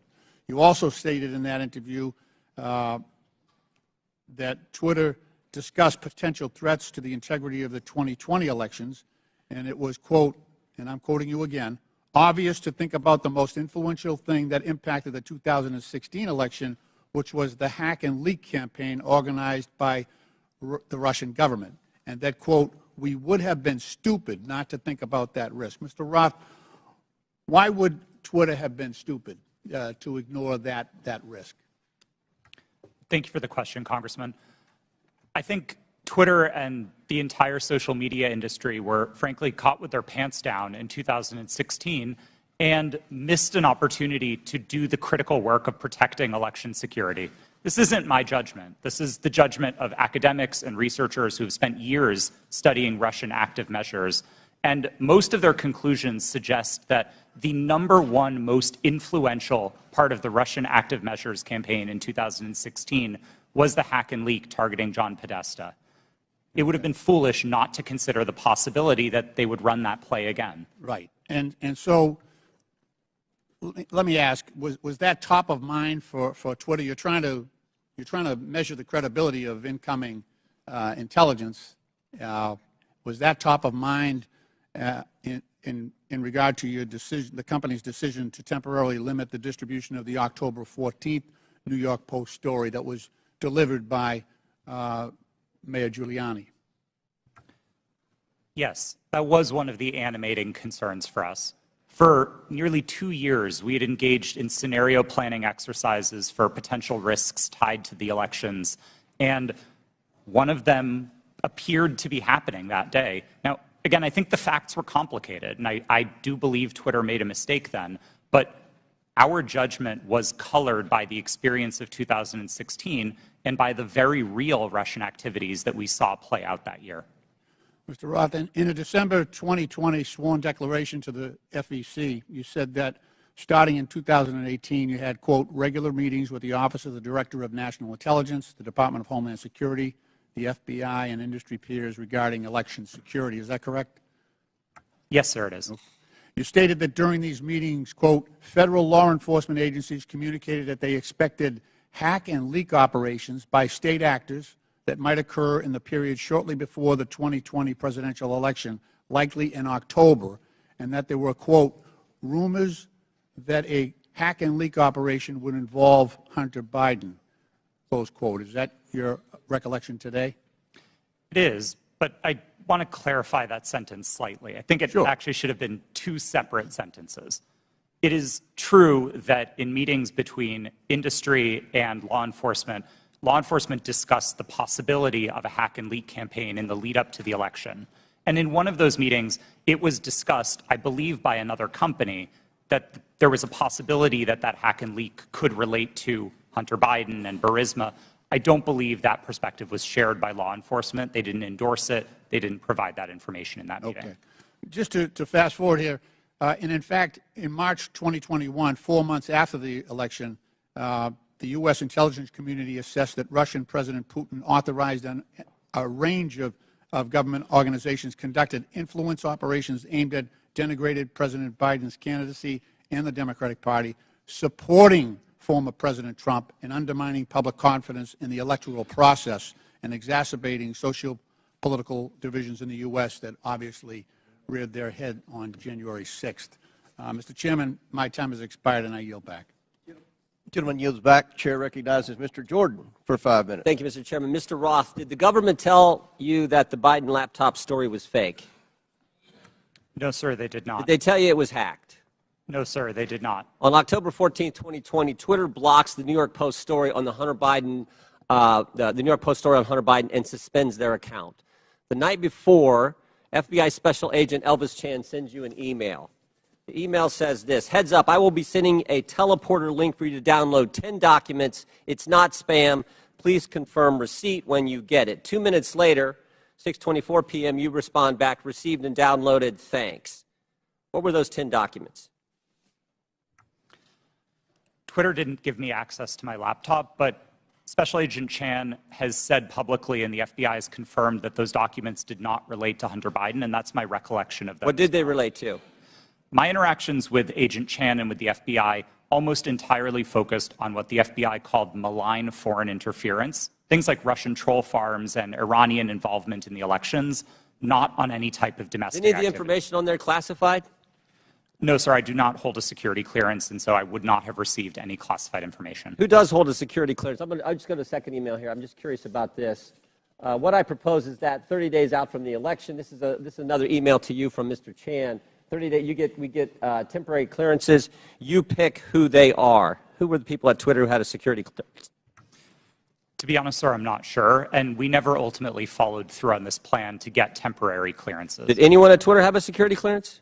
It's my understanding that at least some current or former employees did hold clearances, but I wasn't certain about that. Ms. Gadde, do you know if anyone took up Mr. Chan's offer to hand out security clearances 30 days before the 2020 election? Not that I'm aware. So we don't know how many people had security clearances. Twitter, do we know? Mr. Baker, Mr. Gadde, Ms. Gadde, anyone know how many people on Twitter had a security clearance in the 30 days prior to the election? I don't know the answer to that question, Ms. sir. Gadde? I do not know. Mr. Roth, you don't know? No, sir. Well, how about the last one? Ms. Navaroli, do you know? No. I mean, it seemed like the offer was to sort of just hand them out like candy. I just wondered who had them. No one knows? Okay. So the FBI didn't tell you that it was fake, didn't tell you that it was hacked. And Mr. Roth, did the story violate your policies? In my judgment at the time, no, it did not. Yeah, that's what you said. Said what I would propose, you said it isn't clearly a violation of our hack materials policy, nor is it clearly a violation of anything else. So I think what a lot of people are wondering is if it didn't violate your policies and they didn't tell you it was fake, didn't tell you it was hacked, why'd you take it down? The company made a decision that found that it did violate the policy. It wasn't my personal judgment at the time that it did, but the decision was communicated to me by my direct supervisor, and ultimately I didn't disagree with it enough to object to You know what I think happened, Mr. Roth? I think you guys got played. I think you guys wanted to take it deep down. We saw what the chairman put up where you said, everyone in the White House is a fascist. I think you guys wanted it to be taken down. I think you meet with these guys every week. We know that's been established in the Twitter files. You had weekly meetings with Mr. Chan in the run-up to the election. They send you all kinds of emails. They send you documents on the super secret James Bond teleporter. You get information on that. I think you guys wanted to take it down. I think you guys got played by the FBI. And that's the scary part. Because we had 50, this to me is the real takeaway. 51 former intelligence officials 5 days after you guys take down the Hunter Biden story and block the New York Post account. 5 days later, 51 former intel officials send a letter and they say, the Hunter Biden story has all the classic earmarks of a Russian information operation. The information operation was run on you guys, and then by extension run on the American people. And that's the concern. And to Mr. Raskin's point that you guys aren't bound by the First Amendment because you're a private company, okay, maybe so. But your terms of service don't have to comply with the First Amendment. Would that be right, Mr. Roth? They don't have to. You've said that as much in your testimony. My understanding of the First Amendment is that it protects people and businesses from government, not forms how the... In your terms of service. So here's what I want to know. Here's what I want to know. Is this a violation of the First Amendment when the government, Mr. Chan, again, sending you an email saying, we think these accounts need to be looked at because they violate your terms of service? That's a different standard. So you got the government saying your terms of service, which don't have to comply with the First Amendment, but the government saying we don't think these accounts comply with your terms of service, please take them down. You see a problem there, Mr. Roth? Mr. Chairman, I'm seeing a flashing red light. I'm happy to answer the question. Do I think that that's a valuable use of the FBI's time? No, but I don't see in a request for review a problem under the First Amendment, no. I sure do. I thank the gentleman. I yield back. Chair recognizes Mr. Conley for 5 minutes. Thank you, Mr. Chairman. Very good. My, what happens when you hold a hearing and you can't prove your point? We heard from the chairman in his opening statement that it's wrong for government to call Twitter and say, take down a tweet. Did I hear that correct, Mr. Roth? That was my understanding, yes. Yeah. So on May 27th, 2020, President Donald J. Trump tweeted, and I quote, Republicans feel that social media platforms totally silence conservatives. By the way, something that would come as news to you, apparently, Mr. Roth, because you're still the subject of conservative harassment. We will strongly regulate, he went on to say, or close them down before we ever allow this to happen, unquote. Ms. Navaroli, doesn't that sound eerily like a government official telling Twitter that there's a threat, we'll shut you down if we don't like the content? I am not familiar with the tweet that you have referenced. Well, but if I just told you that quote without telling you who said it, might it have some ominous overtones from your point of view if you're still at Twitter? We'll shut you down. We'll regulate you. We will never allow this to happen. Those are pretty strong words. They are. Yeah. Okay. On September 8th, 2019, at 11:11 p.m., Donald Trump heckled two celebrities on Twitter, John Legend and his wife, Chrissy Teigen, and referred to them as the musician John Legend and his filthy-mouthed wife, unquote. Ms. Teigen responded to that email at 12:17 a.m., and according to notes from a conversation with you, Ms. Navaroli's counsel, your counsel, the White House almost immediately thereafter contacted Twitter to demand the tweet be taken down. Is that accurate? Thank you for the question. In my role, I was not responsible for receiving any sort of request from the government. However, what I was privy to was my supervisors letting us know that we had received something along those lines or something of a request. And in that particular instance, I do remember hearing that we had received a request from the White House to make sure that we evaluated this tweet and that they wanted it to come down because it was a derogatory statement directed towards the president. They wanted it to come down. They made that request. To my recollection, yes. I thought that was an inappropriate action by a government official, let alone the White House. But it wasn't Joe Biden about his son's laptop. It was Donald Trump because he didn't like what Chrissy Teigen had to say about him. Is that correct? Yes, that is correct. My. You ever think it's appropriate for the President of the United States to direct or otherwise influence a social media company to take down its content? I think it's a very slippery slope. Mr. Roth, Ms. Gadde, Mr. Baker, any evidence that Joe Biden's ever done that? Certainly none that I'm aware of, no. I don't recall anything like that. I'm sorry, that President Biden did what, sir? Has Joe Biden ever called Twitter, to your knowledge, or his White House at his behest, to take down content or urge you to take down content? I don't know the answer to that question, sir. Well, I'm going to have to conclude at least from 3 of the 4, you don't know. There's no evidence he's ever done that, but there's plenty of evidence Donald J. Trump tried to do that. And if we're going to have a hearing about the misuse of social media and the intrusion of government in the content on social media, we've got an environment-rich target, but it's not Joe Biden. It's Donald J. Trump, and of course we don't want to talk about that. We don't want to talk about Russian bots and Russian fabrications using fake accounts on Twitter to a political purpose, and it's not to help elect Democrats. And we don't want to talk about 4 years of Donald Trump manipulating the truth and trying to manipulate social media and threaten it, or directly to try to shape it by taking down content because it was critical of him personally. And that's what we ought to be talking about as we move forward, not the subject of today's hearing. I yield back. Gentleman yields back. Chair recognizes Mr. Donalds for 5 minutes. Thank you, Mr. Chairman. Real quick, Mr. Roth, you've stated already that what happened with the New York Post story was similar to the hack and leak scenarios from 2016. You also said that you actually were opposed to deleting the New York Post story. Who advocated for the removal of the New York Post story? The company's decision to treat it as a violation. Mr. Roth, who at the company actually went over your recommendation? Because you're pretty high up. Who overrode you? The decision was communicated to me by my direct supervisor. Who was that person? Her name was Del Harvey. She was the vice president of trust and safety at the time. All right, thank you so much.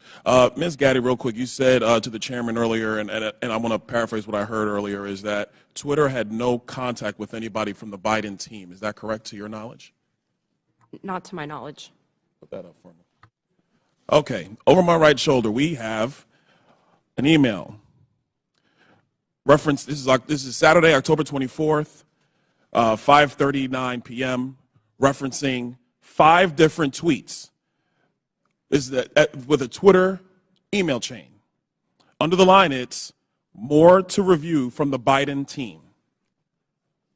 Does anybody have a comment on how much interaction was happening with the Biden team at Twitter with respect to tweets that they wanted Twitter to review? Ms. Gadde, Mr. Roth?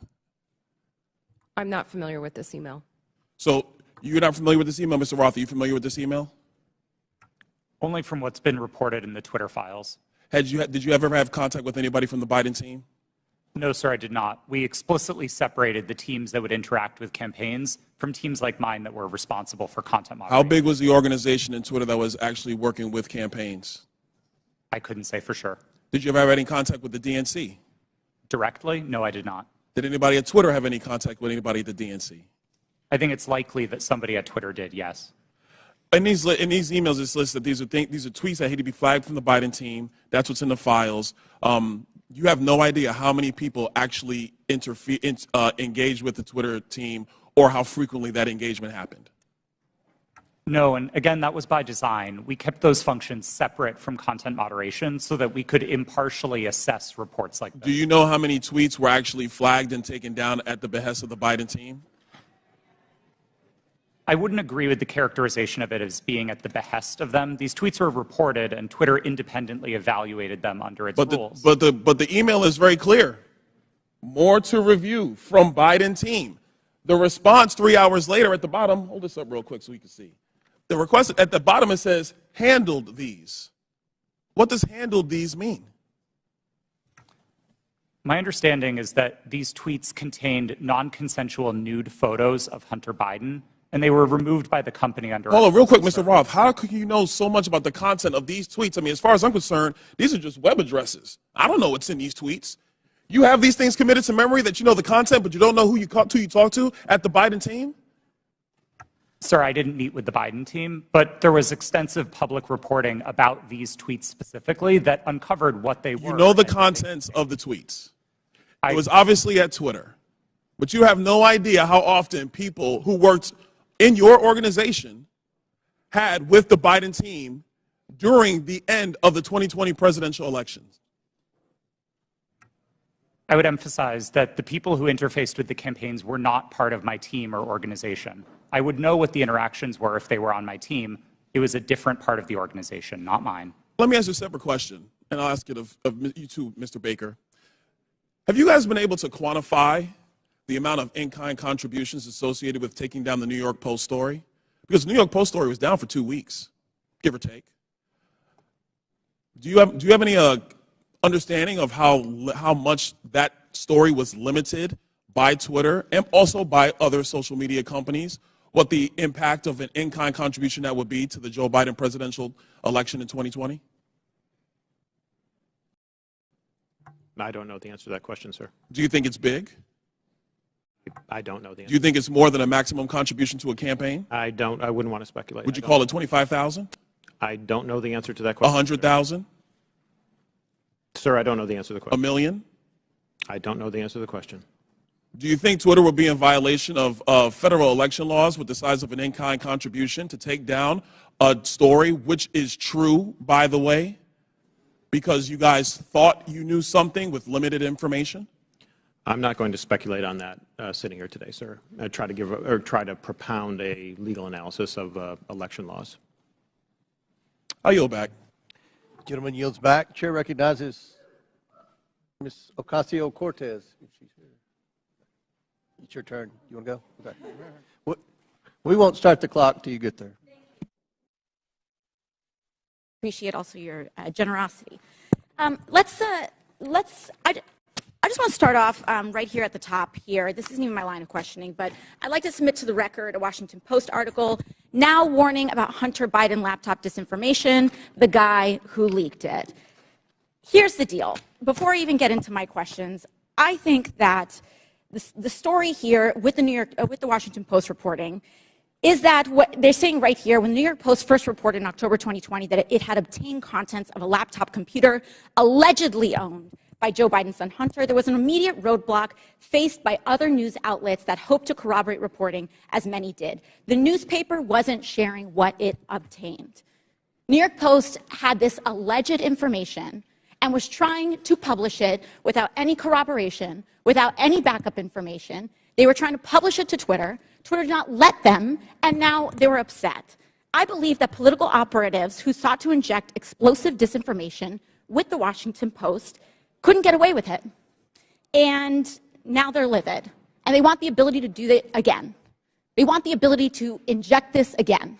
So they've dragged a social media platform here in Congress. They're weaponizing the use of this committee so that they can do it again. A whole hearing about a 24-hour hiccup in a right-wing political operation. That is why we are here right now.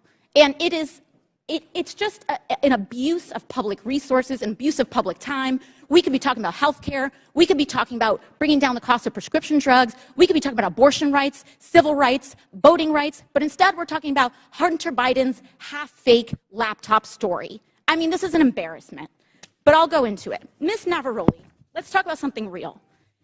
I'd like to show you a tweet posted by former President Trump about my colleagues and I on July 14, 2019. It says in part, quote, "Why don't they go back and help fix the totally broken and crime-infested places from which they came? Then come back and show us how it's done. These places need your help badly. You can't leave fast enough. I'm sure that Nancy Pelosi would be very happy as quickly to work out free travel arrangements." A day or two after that, Donald Trump publicly incited, violence at a rally, targeting 4 congresswomen, including myself, saying, "Go back to where you came from." Ms. Navaroli, as I understand it, you were the most senior member of Twitter's content moderation team, or a senior member of Twitter's content moderation team when this was posted. As part of your responsibilities, did you review this tweet?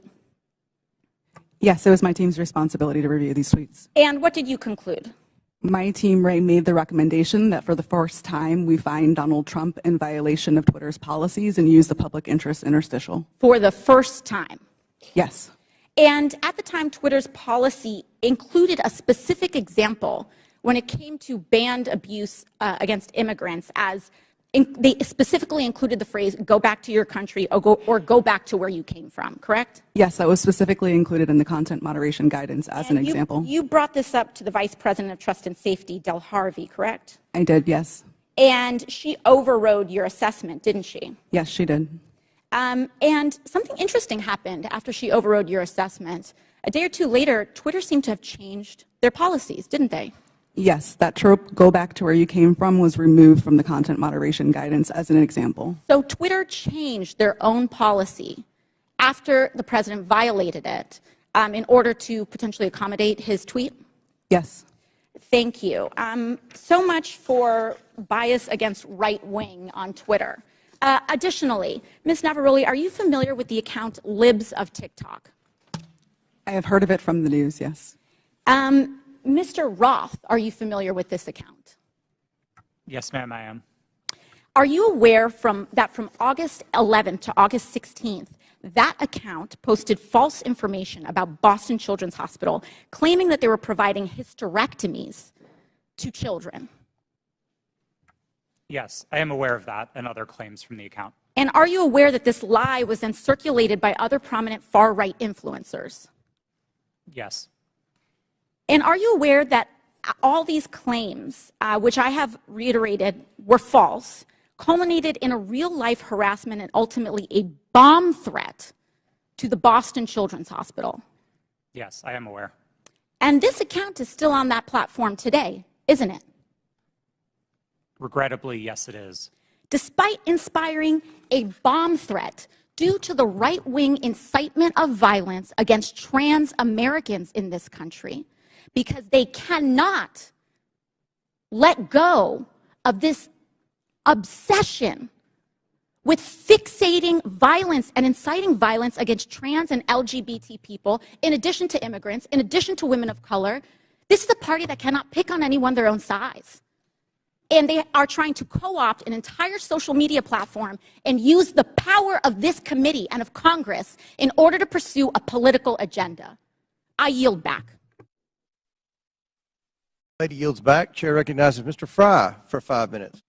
Thank you, Mr. Chairman. This hearing shows who really has been in control of what is said to be one of the world's most widely used websites, Twitter. The American people probably didn't know who these witnesses were today, but these witnesses were powerful enough to silence an American president with just a few clicks from their California office. We're also learning that some of those in Washington, D.C. have forgotten their role and exercised their power to achieve ends antithetical to American principles of free speech and expression. The FBI is the lead federal agency responsible for investigating foreign influence operations. However, in recent years, the FBI has devoted countless amounts of time, taxpayer money, and manpower to combating Russian foreign influence on social media. The FBI, as one reporter noted, acted as a, quote, doorman to the vast program of social media surveillance and censorship encompassing agencies across the federal government, from the State Department to the Pentagon to the CIA. End quote. Reports suggest that thousands of reports from the FBI and the Foreign Influence Task Force were sent to Twitter. This isn't what the American people are paying for. This isn't what we trust the FBI to do. FBI agents shouldn't be sitting at a desk in Washington, D.C., scrolling through Twitter and emailing with social media companies. An email from one Twitter employee to another reads, quote, the FBI San Francisco Emergency Operations Center sent us the attached report of 207 tweets they believed may be in violation of our policies, end quote. Another email revealed that there are, quote, some folks in the Baltimore field office and at headquarters that are just doing keyboard searches for violations. Mr. Roth, Twitter usually found little evidence that the accounts the FBI flagged had ties to foreign influence. Is that correct? In part, but we received many reports from the FBI, particularly related to malign foreign interference, that were highly credible and were constructive. So I would say it was a bit of a mixed bag. And you pushed back to the FBI when they would send you a list of American-based accounts. Is that correct? Politely, but yes. Mr. Roth, it appears that Twitter employees were under pressure by the FBI and other government agencies to validate these theories of foreign influence. Would you agree with that? No, I wouldn't agree with the word pressure. The FBI was quite careful and quite consistent to request review of the accounts, but not to cross the line into advocating for Twitter to take any particular action. So flagging American accounts, in your view, is not foreign or theories of foreign influence. There's not pressure there just by flagging it to you. Again, domestic accounts. I don't think it's a great use of the Bureau's time, but I wouldn't characterize how they communicated with us as pressure. Mr. Roth, you enjoyed these meetings with the FBI, it seems, based on the tweets behind me or the communications behind me. In internal communications at Twitter, you said, definitely not meeting with the FBI, I swear. Is that correct? I believe I was joking with a colleague at the time, but yes. But I can assume that you were meeting with the FBI when you were communicating with your colleague. Is that correct? Yes, one of my job responsibilities was meeting with law enforcement about election security. And just so I'm clear, the person you're communicating with here says, very boring business meeting that is definitely not about Trump. I assume that's also sarcasm. Yes, that's my assumption. And we can assume that Twitter was having these meetings with the FBI about President Trump, correct? No, sir. The meetings that I was a part of with the FBI were almost entirely and exclusively focused on malign foreign interference, so accounts being operated outside of the United States by other governments, not on the accounts of Americans. So what is the basis of this communication then where you talk about not meeting with Trump or not meeting about Trump? Again, I think those comments are sarcasm, but the context for this interaction was the need to mark my calendar private after another Twitter employee joined one of those meetings with the FBI unexpectedly. And so I had to implement additional security measures around my calendar. This was a fairly banal interaction with a colleague. Mr. Chairman, I yield the rest of my time to Mr. Jordan. Can I ask Mr. Jordan? I thank the gentleman for yielding. Mr. Roth, was there ever any visibility filtering that was hard-coded by Twitter employees into accounts of specific users?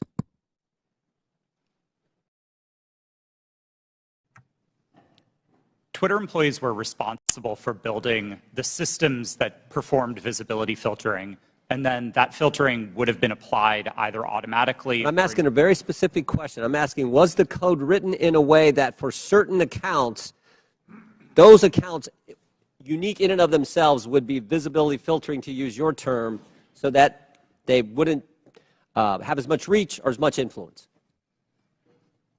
The term hard coding suggests that it was permanent and immutable, and I wouldn't agree with that, no. But it did happen, is what you're saying. There was hard-coded into some of these accounts of specific users by Twitter employees this ability to filter and limit the reach of that particular post, or that particular tweet, I should say. Again, I wouldn't say that they were hard-coded. Thank you. Chair recognizes Ms. Brown for 5 minutes. Thank you, Chairman Comer and Ranking Member Raskin, for holding this hearing today. Social media has been a revolutionary gift of the 21st century. From helping people across the world build meaningful connections to learning a new skill set, these platforms have played a significant role in creating an interconnected global world. When handled responsibly, social media serves as a useful resource with many positive outcomes. However, social media is not without its flaws, and the challenges are much larger than any specific incident or decision by one private company. Recently, social media has contributed to the rise and amplification of domestic extremist content and organizing. This is extremely concerning and, unfortunately, is contributing to the division of our society. According to an Anti-Defamation League survey, 66% of the LGBTQ+ respondents, that's a full 2/3, experienced harassment online. 37% of Jewish respondents and 34% of African Americans respondents said the same. This is truly disturbing. The power that social media has to inspire real-world action, both good and bad, is well known to all of us. And sadly, the hate online does not stay online. Social media has the power to influence not just here at home, but those who are watching us abroad. For example, an online disinformation campaign by a hostile foreign power can have the power to sway a close election. So, Mr. Roth, in a recent interview, you stated, and I quote, "Beginning in 2017, every platform, Twitter included, started to invest really heavily in building out an election integrity function." So I ask, were those investments driven in part by bipartisan concerns raised by Congress and the U.S. government after the Russian influence operation in the 2016 presidential election? Thank you for the question. Yes, those concerns were fundamentally bipartisan. The Senate's investigation of Russian active measures was a bipartisan effort. The report was bipartisan. And I think we all share concerns with what Russia is doing to meddle in our elections. Thank you so much. Did those investments include better information sharing mechanisms with the federal government? Yes. I think one of the key failures that we identified after 2016 was that there was very little information coming from the government and from intelligence services to the private sector. The private sector had the power to remove bots and to take down foreign disinformation campaigns, but we didn't always know where to look without leads supplied by the intelligence community. That was one of the failures highlighted in the Senate Intelligence Committee's report and in the Mueller investigation, and that was one of the things we set out to fix in 2017. Thank you for that. And Mr. Roth, were those communication channels useful to Twitter as it worked to combat foreign influence operations? Absolutely. I would say they were one of the most essential pieces of how Twitter prepared for future elections. Thank you so much. So clearly, we must come together as a committee to stand up and protect our country from foreign election interference and disinformation. I sincerely look forward to spending more time with this committee, working to understand how to fight back against our adversaries and strengthen our democracy. And with that, Mr. Chairman, I yield back.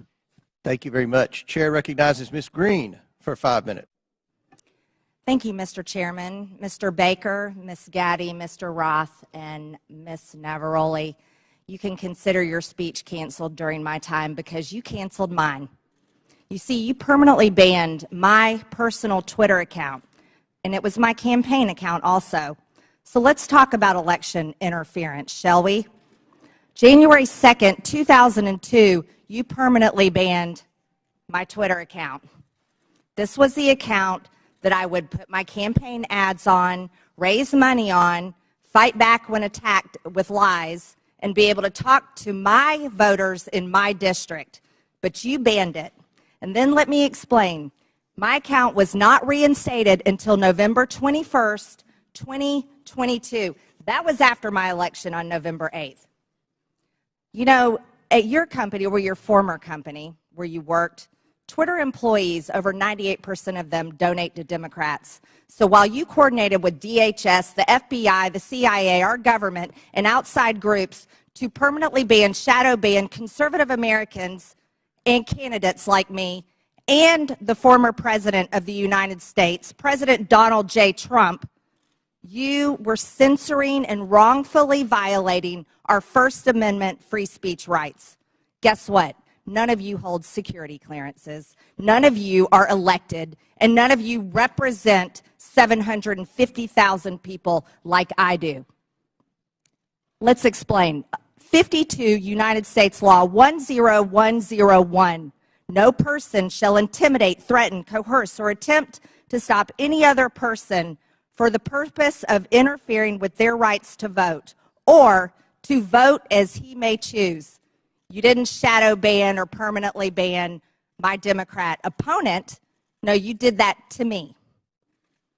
And that was wrong, and it was against the law. You see, not only that, was it me that you violated my First Amendment rights, you violated countless conservative Americans. These were doctors that were trying to tell the truth about COVID, doctors that were having success treating people with ivermectin that you all would not allow to be talked about on your platform. These were parents complaining about their school boards, teaching gender lies in their schools, biological males entering their daughters' bathrooms and sports. These were also people questioning the 2020 election, and guess what? That's Americans' First Amendment right. These were people talking about voting machines. You know what? Democrats did that in 2019, before the 2020 election.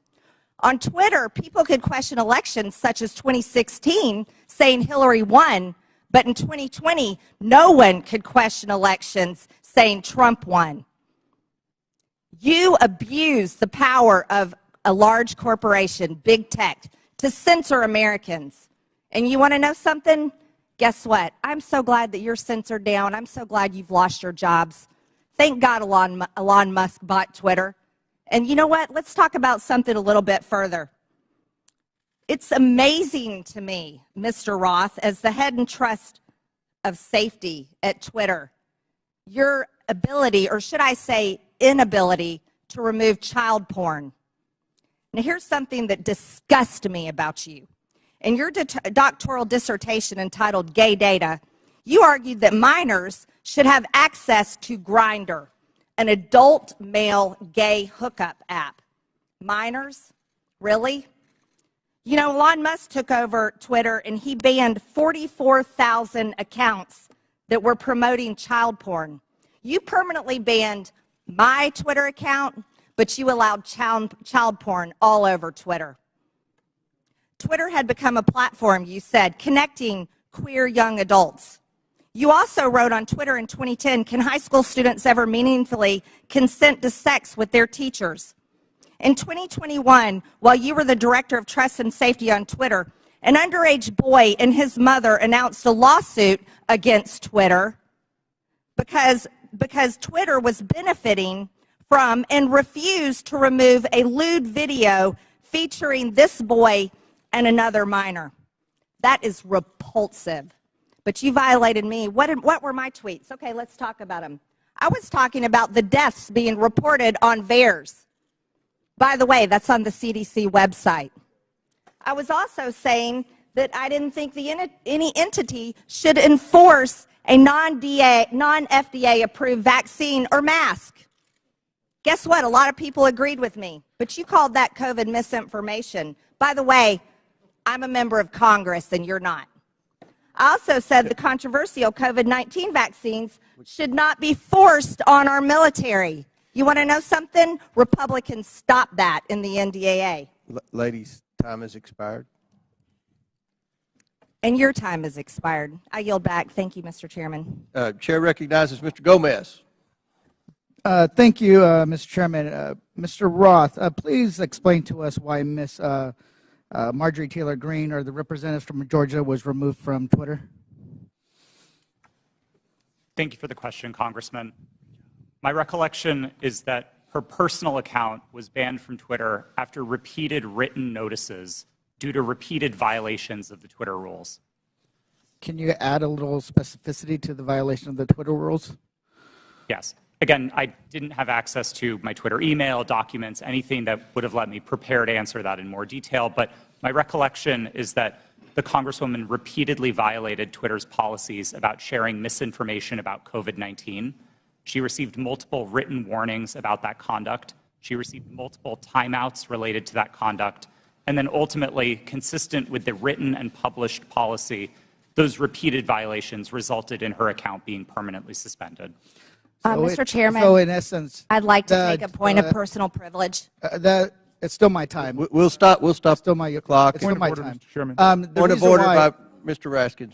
Yeah, I don't believe that members of this committee have the right to interrupt someone's testimony because their Point name of was personal privilege. You were mentioning my name, Mr. Raskin. Yeah, no, I understand, but that's not the rule, Ms. Green. I don't think a member. That is the rule in Congress. Well, then I'd like we can take a point I'd like of the personal parliamentarian privilege. to rule on whether any member of this committee has the right to interrupt a witness's testimony because they mentioned the name of a member of Congress. You mentioned my name, Mr. Raskin. Yeah, I'm not testifying. Chair recognizes Ms. Green. Thank you, Mr. For your Chairman. point of privilege, very briefly. Thank you. For Mr. Roth, who made you in charge of what is true and what's not true? Does she get to reopen her question? No, we'll go back to Mr. Gomez, and Mr. Gomez, please remember the decorum of the committee. The clock, we'll restart the clock now. You didn't lose any time. Chair recognizes Mr. Gomez. Thank you so much. The gentle lady from Georgia was suspended from Twitter for knowingly and consistently spreading conspiracy theories about COVID-19 vaccine, right? Which is shameful, especially in a pandemic where a million people have lost their lives. With that, I yield my rest of my time to the gentleman from New York, Mr. Goldman. Thank you, Mr. Gomez. Let's talk about the so-called Twitter files, which my Republican colleagues seem to think are God's gift to journalism. In one about the Hunter Biden laptop, the author says that every single fact in the New York Post story was accurate. And Chairman Comer, I notice you blew up the cover of that New York Post story, which I appreciate you doing that because I'd like to dig into this article. The very first paragraph says Hunter Biden introduced his father to a top executive at a Ukrainian energy firm less than a year before the elder Biden pressured government officials in Ukraine into firing a prosecutor who was investigating the company. That is false. 100% false. Is the gentleman sure about that? Yes. In fact, I am sure about that. And as the lead counsel in the first impeachment investigation, we proved that he was actually fired because he was not prosecuting corruption, not that he was fired because he was prosecuting corruption. Corruption of the president's son's company. I'm sorry, would the gentleman yield corruption of the president's son's company? I'd like to reclaim my time. Gentleman's recognized. The fact that Joe Biden fired, consistent with U.S. policy and every single European country, the prosecutor general in Ukraine because he did not prosecute corruption, including at companies like Burisma, has been proven over and over and over. And if you want to know who actually prosecuted Burisma, Chairman Comer, you should talk to the British authorities, because they were the ones who were prosecuting Burisma, and they couldn't get any cooperation from the Ukrainian prosecutor general. So that's why he was fired. So right off the top, the very first paragraph of this so-called bombshell story is completely false. Now, what is the allegation that we are hearing from our Republican colleagues about the connection to Joe Biden and Burisma? It is an email from a Burisma employee thanking Hunter Biden for organizing a meeting with the Vice President Biden. We know nothing about the substance of that meeting. We know nothing about how long they met. It was not on Vice President Biden's schedule. And in fact, I would ask my Republican colleagues, do you meet with foreign businessmen? Do you meet with foreign diplomats? If we were to say to you every single time you met with somebody that you discussed something that you're voting on, how would you react? It's preposterous. And Chairman Comer, you have said in your opening statement that Joe Biden lied to the American people. That is a bold, bold accusation. And so far, we've seen no actual evidence of any lies or any support for Joe Biden being involved in anything having to do with Ukraine other than promoting U.S. foreign policy. And I hope that you are not abusing the power as chairman of this committee, and that you are not wasting taxpayer dollars on a fishing expedition into a civilian child of a president for political purposes. I yield back. The gentleman yield to a quick question. You don't have to. It's your choice. You yield. Yeah, please. So I would love to discuss this. are you admitting that Joe Biden did get the prosecutor in Ukraine fired? I think it's very clear that Vice President Biden, along with all of our allies in Europe, pressured Ukraine to fire a corrupt prosecutor general who was not charging corruption cases that would have included potentially Burisma. Corruption with his son's company? Yes.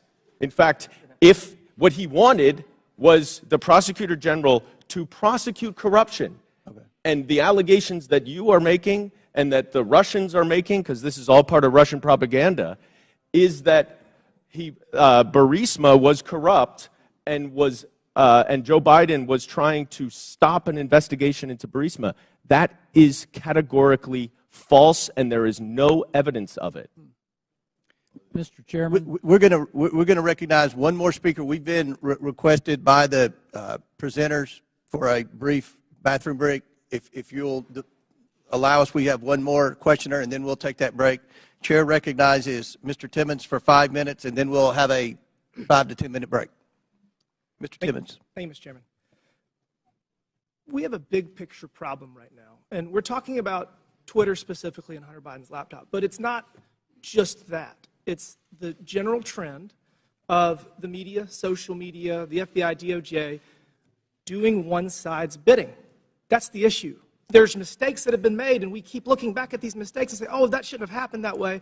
We are going to have a new policy to avoid that from happening again.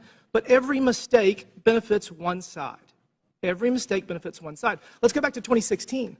The Democrat National Committee and the Clinton campaign paid Fusion GPS to fabricate the Steele dossier, which was the basis of this entire Russia collusion investigation. Special counsel, we spent $40 million pursuing it. There was no evidence of the Trump campaign colluding with Russia. There was none. It was actually fabricated by the Democrats and the Clinton campaign to create a narrative to damage President Trump. So that was a mistake. We all know that now. That was the conclusion of that investigation. And as a side note, that's why Adam Schiff is no longer on Intel, because he lied about that investigation. He said, as the chair of Intel, I have all this information. He abused his position, and that's why he was removed from Intel.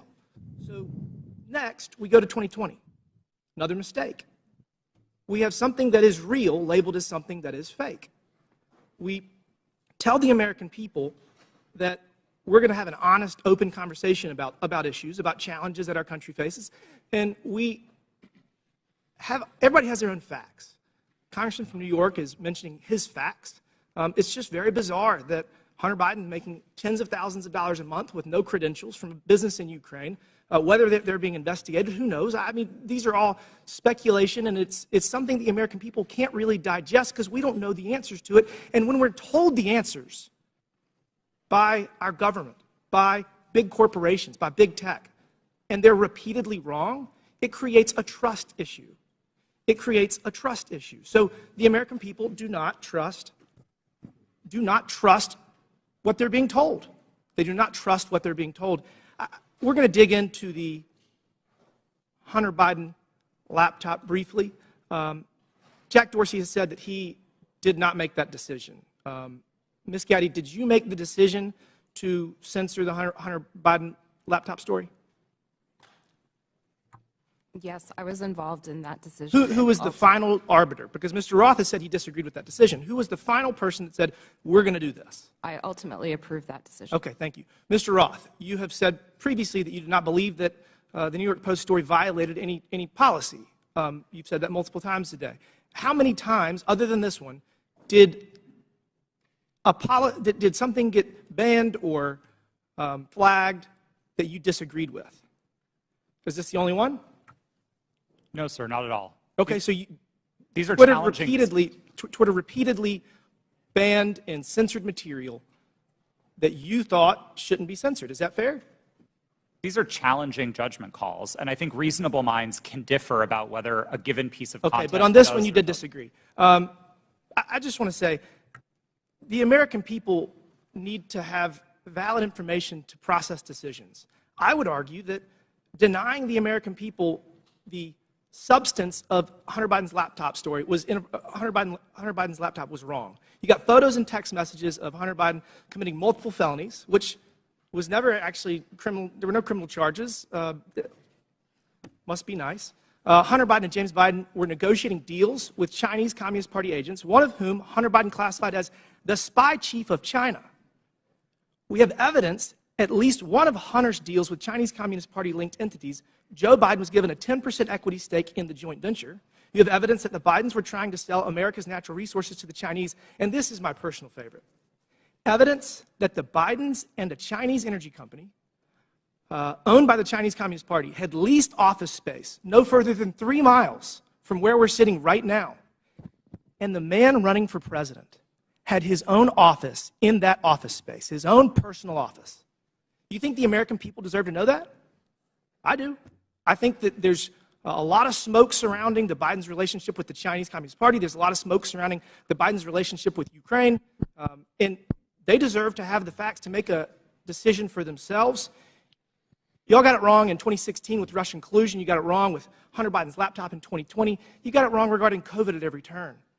The American people deserve better. Will the gentleman yield for a question? Gentleman yield. Will the gentleman yield for a question? Gentleman yield. Yes. Then Mr. Raskins. Mr. Baker, did you talk to any of the 51 former intel officials who sent the now famous letter on October 19th, 2020, saying that the Russian, the story in the New York Post had all the classic earmarks of a Russian information operation? Have you talked to any of those 51 prior to that letter being sent on the 19th or after? Sir, I can't remember who's on that group, but Clapper, Brennan, Morrill. I've talked to those people during the course of my career, yes. Have you talked to them in your time at Twitter? I can't remember who's on that list, so I'm afraid. No, how about the 3 I just mentioned, Clapper and Brennan? Okay. All right. Mr. Chairman, regular order. Last question, but feel free to answer. Then we'll recognize Mr. Raskins. Well, I was going to ask the gentleman before he left whether he's denying the Russian disinformation propaganda campaign that we've heard about from witnesses, or he's just denying Russian collusion, which was something that Mr. Mueller specifically did not address in his final report. He said collusion is not a legal concept. He was looking just at conspiracy, and he said there wasn't substantial enough evidence to charge conspiracy, but there were dozens of contacts between Donald Trump and the Russians that were documented in that report. That's all I wanted to say. Chair recognizes Mr. Jordan, then we'll recess for... Just to restate the question that's on the table to Mr. Baker.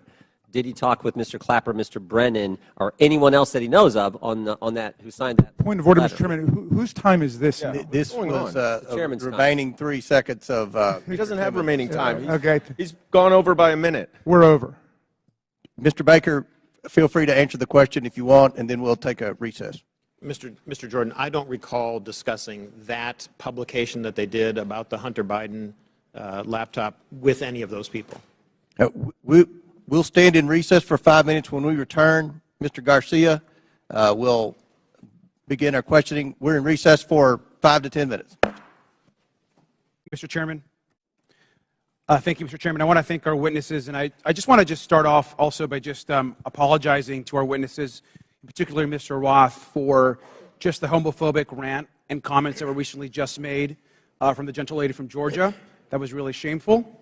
And I know that we're here to talk about serious issues, and we're having conversations about Grindr and other issues, which is not really what this hearing is about. So apologize to all of our witnesses. Want to note that I am someone that you would probably call a Twitter super user. I use the social platform constantly. I communicate regularly. It's how I get my news. It's how I find out what's happening in popular culture. And I admire what Jack Dorsey, Evan Williams, and Christopher Stone actually tried to build as a company. I wish I could say the same for what the platform is today. I think to me and to many other users, we've seen the site currently degraded. We've seen Mr. Musk more interested in attacking journalists and uplifting conspiracy theories and actually running a company. And I think we can all agree that just overall the service has substantially degraded. I think just an example is the forced For You page mess that I personally don't like, and I think most folks don't as well. But I want to know more seriously that Mr. Musk and the current team has also done damage as far as trust and safety on the platform. He's gutted the trust and safety teams that have been described. He's eliminated content management systems and the human rights team, which, as we know, has ceased to operate. I do want to just take a minute to thank Mr. Roth and particularly Ms. Navaroli and your teams. I know that you are trying your best. I want to thank all of the folks that worked at Twitter because they believed in its mission. A mission I'm not sure holds true today completely, but it's one that I know a lot of folks worked on. And so just thank you for that work. And mistakes were made, and clearly you have actually lived up to those mistakes and the issues that have existed. But I especially want to thank you for your work around the pandemic. The pandemic took over 1 million American lives, 1,300 in my own city back home. And your decisions in content moderation actually saved countless lives in this country, including the work you did by moderating or banning members even of this committee who peddled in lies and were actively causing death and harm to others. And so for that work on content moderation, I want to thank you. And I want to go back to something that Mr. Roth said briefly. You had mentioned earlier in this hearing that you thought that currently there's still systemic election interference and interference happening. How serious do you think the current threat from Russia and other countries is to current election interference? I think we can look to the evidence from the midterms to know that these campaigns are ongoing and they are serious. And it's not just Russia, Iran, and China, though they are the big players. There's now a playbook for how election interference works. And it's unfortunately all too cheap and all too easy for countries to try to carry this out. Thank you. And I think it's pretty clear what we've learned today. One thing we've learned, which hasn't been much, by the way, is that there's current election interference happening today by Russia and other actors. And so that is something that's serious. That's what the focus of this hearing should actually be about, versus all of this kind of nonsense and lies and conspiracy theories that this committee is actually focused on today. I want to take the remaining balance of my time and yield to Ms. Ocasio-Cortez. I thank the gentleman from California. I'd like to raise and follow up on a point that the opposition and the other side of the aisle is making, which is trying to insinuate that there is something scandalous or unusual about federal agency outreach to social media platforms and other organizations such as Twitter. The insinuation here is that in the FBI and other agencies reaching out to Twitter, that there's something nefarious about this, that this was some sort of partisan weaponization or attempt to intimidate. But we actually have quite a documented history of representatives from the Trump administration hailing the progress that the government had made in working with companies like Twitter to counter foreign influence operations and other areas of concern. In early March 2020, right before the Super Tuesday primary election, several Trump administration officials, including Mike Pompeo, Bill Barr, Chad Wolf, and acting director of national intelligence Richard Grenell issued a statement praising the government's cooperation with the private sector to fend off foreign interference, and said that relationship was, quote, stronger than it's ever been. This was around this whole time where there's this grievance around this. And listen to what DHS Secretary Chad Wolf had to say just weeks before the 2020 presidential election. We now have direct lines of communication with tech and social media companies and election officials so that both parties can seamlessly take action against false information spreading online. I would argue that this information from the Trump administration would say that they would support your decision in temporarily suspending this disinformation that seemed to be coming out from the New York Post. So with that, I yield back to the chair. Gentlelady yields back. Chair recognizes Mr. Burchett for 5 minutes. Thank you, Thank you, Mr. Chairman. Ms. Gadde, Charlie Kirk and Dan Bongino are conservative commentators. Is that a fair characteristic? Just yes or no would be fine. I believe so, but I'm not familiar with them. Okay. The posters behind me show the side of Twitter that is not available to users. Is that correct? This appears to be a view of some of our agent tooling, but I do not have access to that, so I'm not very familiar with that. Okay. Well, Ms. Gadde, the labels identify status that have been assigned to these accounts. Is that correct? I don't know. Ma'am, these are your internal things. You're telling me you don't receive these, you don't know what they mean? Representative, I did not have access to these tools, and so I don't know. They look familiar to me. As an executive, you did not have access to inside information at Twitter. Okay. Ms. Gadde, Mr. Bongino's account, there's a few words under the verified and active. Can you read the first two labels under verified and active? They're the yellow ones. Notification spikes, search blacklist. All right. Thank you. Ms. Bongino, ma'am, Mr. Bongino has more than 3.5 million Twitter followers. Is that correct, would you say?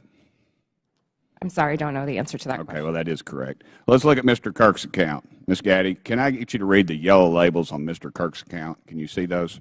I'm sorry, I can't see them from right here. All right. You know that Mr. Kirk has almost 2 million followers? I was not aware of that. Okay. Let me ask you, what is a search blacklist? I do not know specifically what that is, but I could make a guess if that would be helpful. Why don't you make a guess for me, please? We do, when I was at Twitter, there was an ability to prevent something from appearing in one of the tabs of search results. Okay, thank you. What does do not amplify mean? To the best of my recollection, when I was at Twitter, it would mean that we would not recommend or amplify that content in the parts of Twitter where Twitter was making recommendations. Thank you, ma'am. In 2018, you said that Twitter does not shadow ban. Twitter did, however, engage in what is called visibility filtering. One Twitter employee described visibility filtering as a way for us to suppress what people see to different levels. Do you agree with that characterization? I'm sorry, can you please repeat the question? I said Twitter, okay, they engaged in what is called visibility filtering. One Twitter employee described visibility filtering as a way for us to suppress what people see to different levels. Do you agree with that characterization? I agree that visibility filtering does give an ability to change. Okay. Shadow banning, ma'am, is understood that the practice is limiting the visibility of a user's post without their knowledge. How is visibility filtering any different? Representative, I believe there are different definitions of shadow banning. Okay. But you said that Twitter in 2018 does not shadow ban. Was that a truthful statement, ma'am? Was that a lie? At that time, I had specifically defined shadow banning to mean something different than visibility filtering. You also said that Twitter does not shadow ban based on political viewpoints or ideology. Do you stand by those comments? While I was at Twitter, to the best of my knowledge, we did not do that. Okay. Mr. Roth, on January 22nd, 2017, you tweeted that there were actual Nazis living in the White House. Do you still stand by that comment? Yes or no? Sir, I regret the language I used. No, I do not. Okay. Mr. Roth, earlier in your testimony, you said you regretted tweeting that, quote, actual Nazis are living in the White House. However, Iran's Ayatollah sent anti-Semitic tweets, one stating, quote, Israel is a malignant, cancerous tumor that has to be removed and eradicated. Yes or no, did Twitter ever ban the Ayatollah or remove this hateful anti-Semitic tweet? Yes or no? To the best of my knowledge, Twitter did not remove that tweet. The answer is no. Mr. Chairman, it's clear that conservative voices are being silenced on social media in the mainstream. I appreciate this hearing. I might also suggest we look into holding one on DirecTV, Newsmax, and OAN. I give the rest of my time to Mr. Jordan. I thank the gentleman for yielding and for his good questions. So the user knows when their account's been suspended or blocked, but they don't know when they have some of these gold terms that were under Mr. Bongino and Mr. Kirk. Is that right, Mr. Roth? As of the time that I worked at Twitter, yes, that's correct. So they don't know if they're on the search blacklist. They don't know if they're on the do not amplify. They don't know that. That's correct. Twitter did not disclose that. So you did that to these two accounts. What I want to know did you know, Mr. Roth, if that was at the prompting of anyone from the government? Gentleman's time's expired, but please answer the question. No, sir, I'm not aware of any requests or orders or demands or anything from the government requesting that visibility filtering be applied to those accounts or any others. Chair recognizes Mr. Frost for 5 minutes. Thank you, Mr. Chairman. Look, I mean, I've been sitting here for over 2 hours, and I'm still not really seeing the point of this hearing. Is it to solve the problems of the American people, what people are struggling with? No. We get it. My Republican colleagues wish that the Hunter Biden story would have helped them win the 2020 election, and that didn't happen. And so they're angry about it, and that's the point of this hearing. You know, it was actually the foundation of the chairman's opening statement. It's why he brought up that poll on the 2020 election. That's what this is all about. And so I want to say to my colleagues, don't worry. There's still many platforms you can spread disinformation on, Parler, Truth Social, that have questionable editorial policies but aren't here today. There was no collusion, as the witnesses have said, under oath. There was no pressuring from the United States government, as we heard under oath. We're wasting our time here bullying former Twitter employees. So that way, it's calling the ref. So that way, in the future, when they want disinformation to be put on the internet, social platforms will be scared to call them out down the road. It's called calling the ref. But let's talk about the root of this hearing. My Republican colleagues would have folks believe that Democrats are preparing for some sort of major culture war. And there's a difference between a culture war and how culture naturally changes, culture change.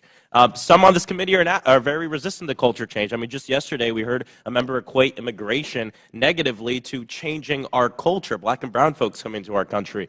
The reality is that culture changes, it adopts, it welcomes more people, it becomes more understanding, and it also decides to reassess what's acceptable behavior and rhetoric. It could be different now than it was in, say, the 1950s. In this supposed culture war, they often conflate the right to free speech with the non-existent right to not be criticized or held accountable for what you say on the internet or even in real life. And just because it's legal to say something and the government won't throw you in jail for it, doesn't mean the rest of the world, and sometimes even your own family, have to associate themselves with you or your comments.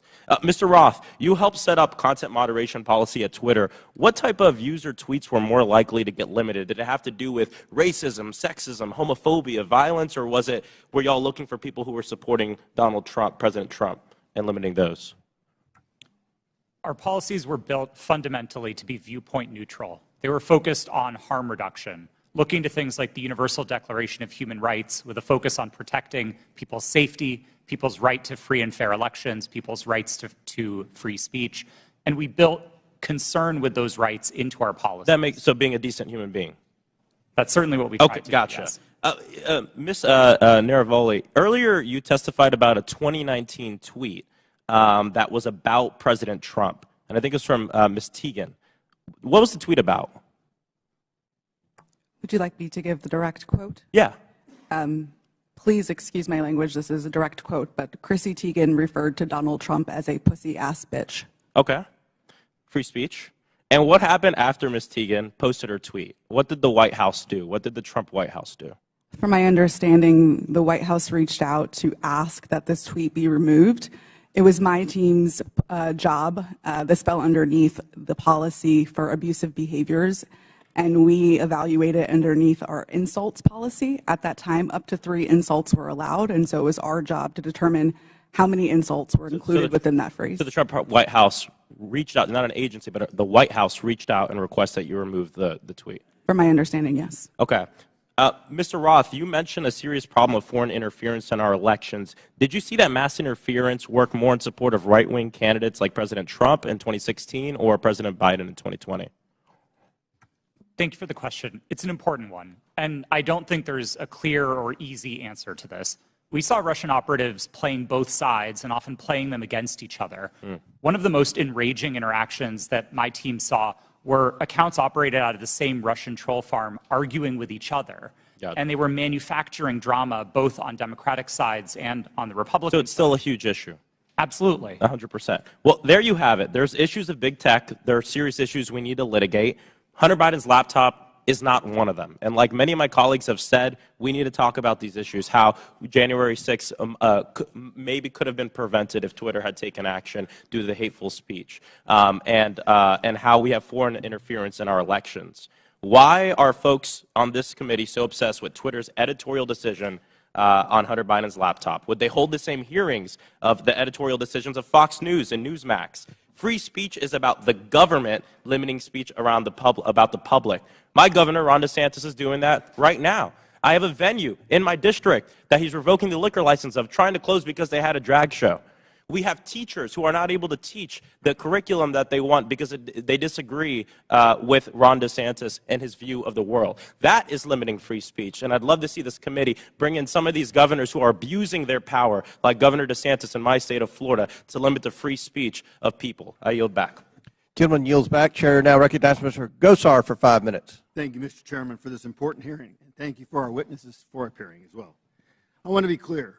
Despite claims in witness testimonies, government cannot deputize the private sector for actions that would be otherwise be restricted by the Constitution. In this case, the censorship of lawful speech.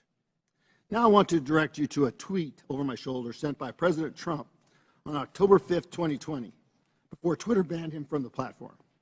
This was after President Trump had become infected with COVID and received treatment at Walter Reed Medical Center. It says in part, "Don't be afraid of COVID. Don't let it dominate your life," end of quote. Do you see that, Mr. Roth?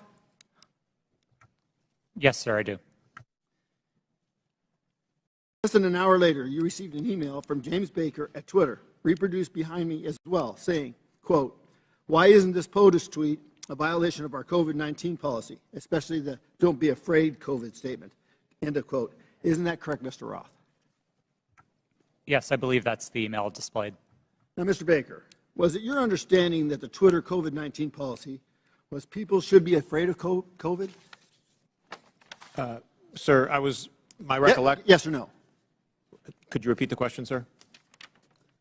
Was it your understanding that Twitter's COVID-19 policy was, quote, people should be afraid of COVID? Yeah.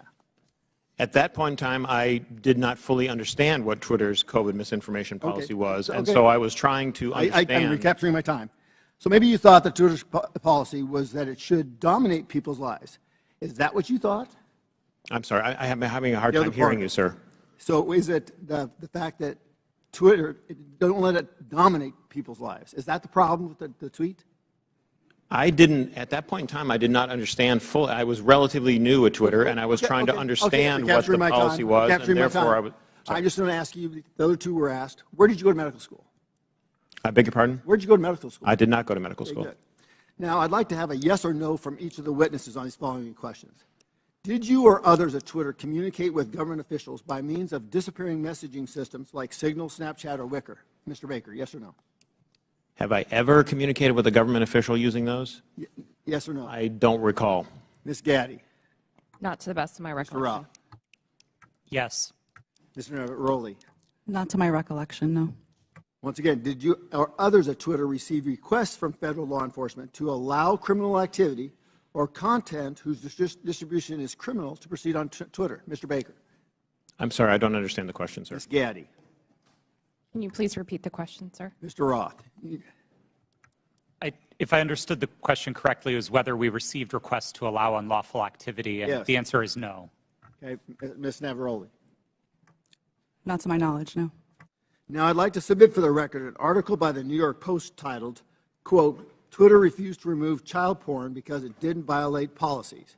Ms. Gadde, who was involved in this determination? I'm not familiar with this situation. Mr. Roth, are you familiar with it? No, sir, I'm not. Once again, I'd like a yes or no from each of the witnesses. Did you apply labels to users with an administrative tool to downrank them? Mr. Baker? I'm sorry, sir. I'm having a very hard time hearing your questions. Ms. Gadde? I'm having the same problem, sir. Can you please repeat the question? Mr. Roth? I'm not sure I understood the question, sir. Well, I'm asking you, did anybody use an administrative tool to downrank users? Yes, sir. That's a part of Twitter's content moderation capabilities. Mr. Baker? Well, I'll rely on Mr. Roth. Okay, Ms. Gadde? Yes, we're very public about our recommendation system and how they work. Mr. Chairman, today's witness has played a central, powerful, and disturbing role in limiting not only free speech, but even people's good faith inquiries and research regarding their own health. The Internet is increasingly where my constituents go to engage in civic discourse.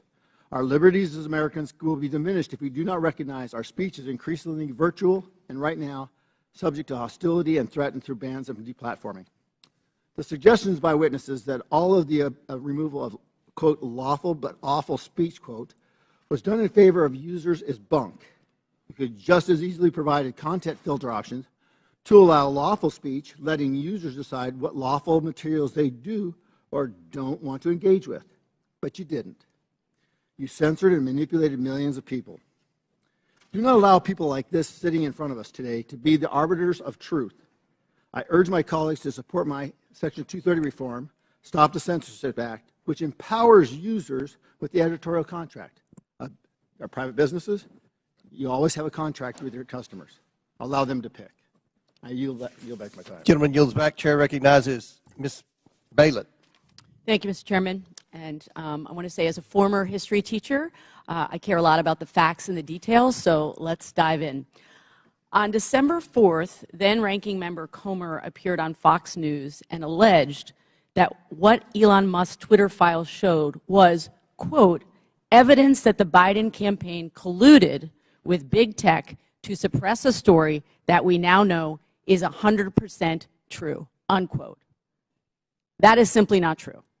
It is not true based on what we knew then. It is not true based on what we know now.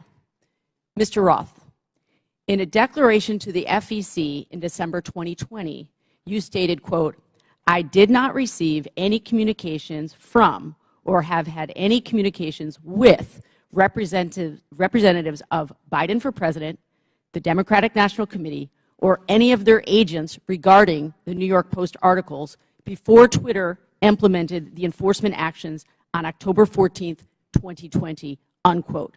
Mr. Roth, do you stand by that statement? Yes, absolutely. It's also worth noting that your colleague, I believe, Lauren Culbertson, told the FEC the same thing. Ms. Gadde, did anyone from the Biden campaign or the Democratic National Committee direct Twitter to remove or take action against the New York Post story? No. Mr. Baker, same question to you, please. Not to my knowledge, no. So, the evidence is clear. Neither the Biden campaign nor the DNC had anything to do with Twitter's decision-making about the New York Post story. My Republican colleagues are using what are otherwise innocuous emails to suggest that there was somehow collusion between Twitter and the Biden campaign. For example, in one email, and this is the same one mentioned in Mr. Donald's questioning earlier, in one email selectively used by Elon Musk, one Twitter executive sends another a series of hyperlinks on October 24th, 2020, with the comment, quote, more to review from the Biden team. For the record, this is tweet number 8 in the first installment of the so-called Twitter files. So, Ms. Gadde, are you familiar with this email? No, I'm not. Okay. So, just to be clear, this email has nothing to do with the New York Post story. It is dated October 24th, 2020, after Twitter had both made and reversed its decisions about the New York Post story. Mr. Baker, do I have that right? Based on, I think, the exhibit that was shown earlier, that sounds correct, yes. So, Ms. Gadde, can you clarify for the record, if you're able to, what's happening here? Can you please be more specific about with this email? I don't believe I was a recipient of that email or reviewed it during my time at Twitter, so I'm sorry I don't have familiarity with that situation. That's okay. Mr. Baker? To the best of my understanding, these were tweets that the campaign had concerns about. I don't know the details of those. and they were referred to Twitter as, well, I'm not sure exactly why, but I can't get inside their heads, but they were referred to Twitter, and Twitter reviewed them, and someone, again, going off the exhibit from earlier, said they were handled. I don't know what that means in terms of whether they took any action or didn't take any action, but at least they addressed the matter. So I believe that's what I construe from that email. Appreciate that. So from my understanding of everything that we've heard today, it's really not uncommon for outside entities, including, as we've heard, Mr. Trump's campaign, to request that Twitter remove content that violates the company's terms of service. Is that correct, Ms. Gadde? That is very common globally. Thank you. So to the best of your ability to answer, Ms. Gadde, were any decisions approved or acted upon based on the political party making the request? No, our teams were trained to enforce our rules consistently and fairly without regard to any sort of political ideology. Thank you. So I believe that what's happening here is my Republican colleagues know that the premise of this whole hearing is misleading. There is no evidence that the Biden campaign had anything to do with the Hunter Biden New York Post story. And the evidence we do have simply shows that the Biden campaign did what the Trump campaign and millions of Twitter users do routinely: flag content and ask Twitter to conduct its own review to determine whether it violates Twitter's own rules and policies. I yield back. Lady Yield, Chair recognizes Mr. Palmer for 5 minutes. Thank you, Mr. Chairman. I'd like to submit a June 22 study conducted by Princeton University called Powered by Twitter, the Taliban's Takeover of Afghanistan. Without objection, so ordered. This study covers the time frame of April to September of 2021, which is 4 to 5 month period between President Biden's official announcement of America's intentions to withdraw and the chaotic end of the American troop presence in Afghanistan. The study found that the Taliban weaponized Twitter and that Twitter's moderation policies failed. There were more than 126,000 accounts in the Taliban support network, and 83% of these Taliban-associated accounts were created before 2021, well before Twitter could claim that these accounts represented a government. These accounts shared graphic images and videos depicting dead and decomposing bodies and rampantly spread disinformation about the facts on the ground in direct violation of Twitter's public policies. Taliban tweets were shared millions of times in the summer of 2020. The study also found that 3/4 of Taliban content was produced by only 20 accounts, which is suggestively straightforward. By the way, the U.S. government classifies the Taliban as an insurgent group, in case some of my colleagues don't understand what real insurgencies are. Mr. Roth, why wasn't Twitter more effective at curtailing the clear-cut content violations by Taliban Twitter accounts? Thank you for the question, sir. At the time that you referenced, I wasn't responsible for Twitter's work on counterterrorism. Do you have any idea why Twitter would allow clear-cut violations by an insurgent group? And by the way, they carried out multiple suicide attacks during the time frame they were sending out these tweets, killing dozens and injuring hundreds. It's my understanding that Twitter's policies at the time distinguished between some of the more violent portions of the Taliban and some of the more political portions of it. I'm not rendering judgment on it. That stuff's still up on Twitter, and I just wonder how many content moderators were assigned, if any, to check on these accounts. Additionally, it appears that Twitter was profiting from Taliban's presence on the platform in the lead-up to the overthrow of the Afghan government. Twitter placed ads from U.S. companies, including Amazon, Disney, McDonald's, and on the Twitter accounts of the Taliban news organization and their spokespersons and their senior leaders. Ms. Gadde, did Twitter make money off placed ads on Taliban Twitter accounts on August 26, 2021, when 13 U.S. men and women died in a suicide bombing? I have no knowledge of this matter. You don't have any knowledge about whether or not these ads were up? I do not. According to Twitter, the decision to ban President Trump was after a close review of his tweets and the context around them, specifically how they are being received and interpreted on and off Twitter. On June 3rd. Minutes remaining, so I now yield 3 minutes to Mr. Palmer. Thank you, Mr. Chairman. Let's try this again. According to Twitter, the decision to ban President Trump was after a close review of his tweets and the context around them, specifically how they are being received and interpreted on and off Twitter. On June 3rd, 2018, the Iranian Ayatollah Khomeini tweeted, "Israel is a malignant, cancerous tumor in the West Asian region and has to be removed and eradicated. It is possible and it will happen." This tweet remains on Twitter to this day. Mr. Roth, how do you believe this tweet from the leader of Iran calling for the eradication of Israel was received and interpreted on and off Twitter? I couldn't say for sure how that tweet was interpreted.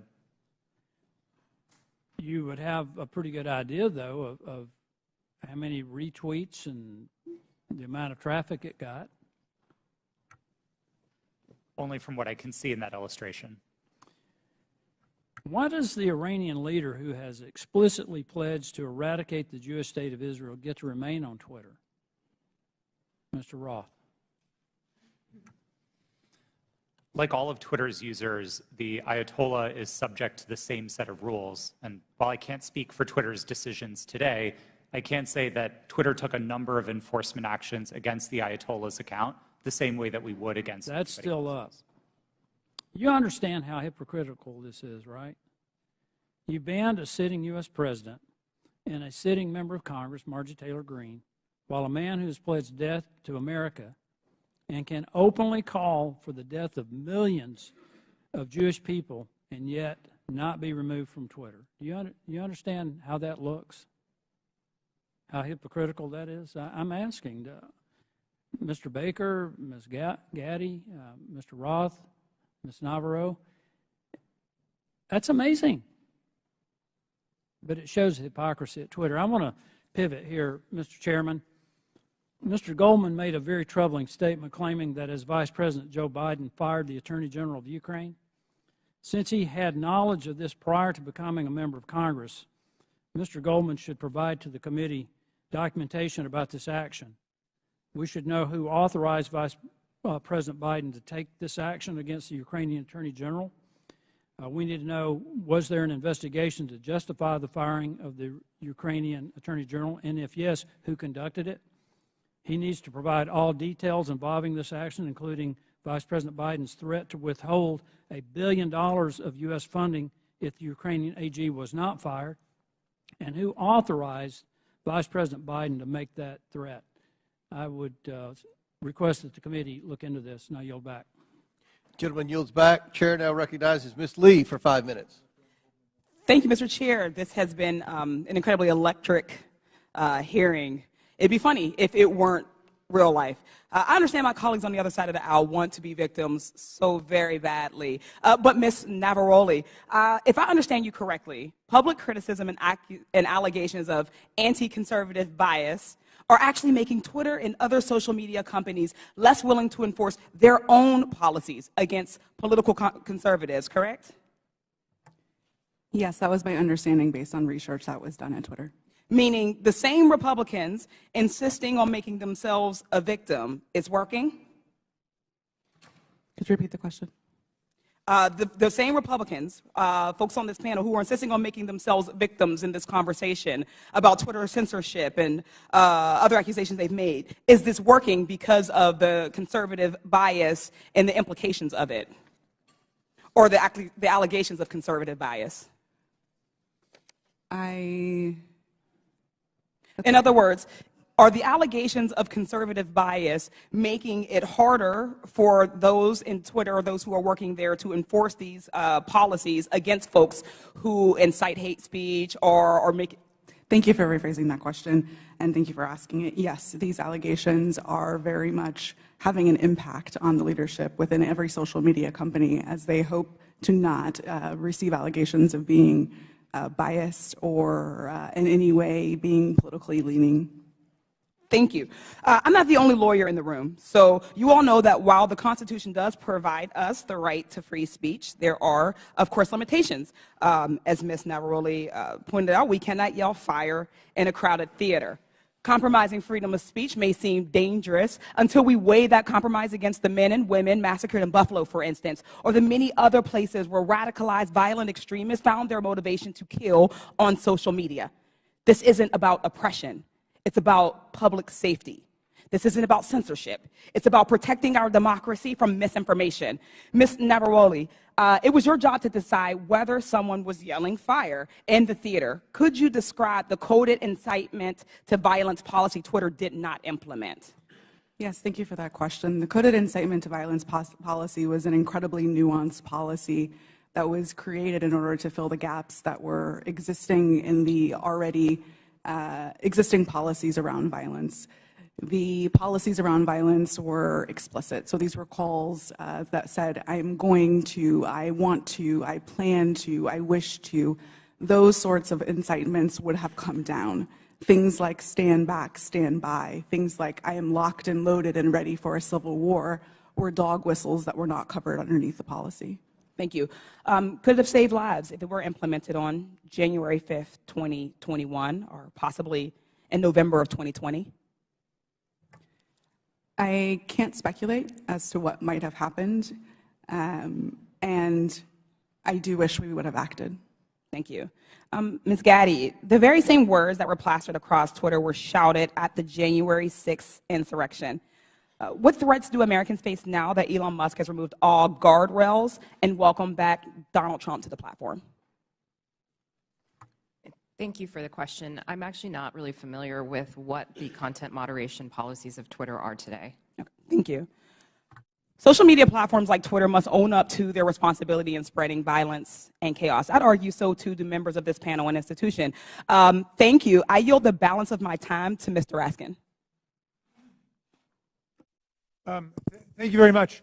Mr. Roth, I want to go back to the whole question of your finding hundreds of thousands of fake accounts set up by Vladimir Putin and the Russian Internet Research Agency, I think they called it, which was the propaganda arm in 2016, and I suppose to this day. Some have been suggesting on the other side of the aisle that it's illegitimate for the FBI or any representative of the federal government, presumably even Donald Trump, who did a lot of this, to contact private media entities in order to apprise them of anything, whether it might be the penetration of organized crime or child pornography or foreign malign influence. And I'm just wondering if you would give us a sense of how much work is actually being done, and I was going to check with you and Mr. Baker about that.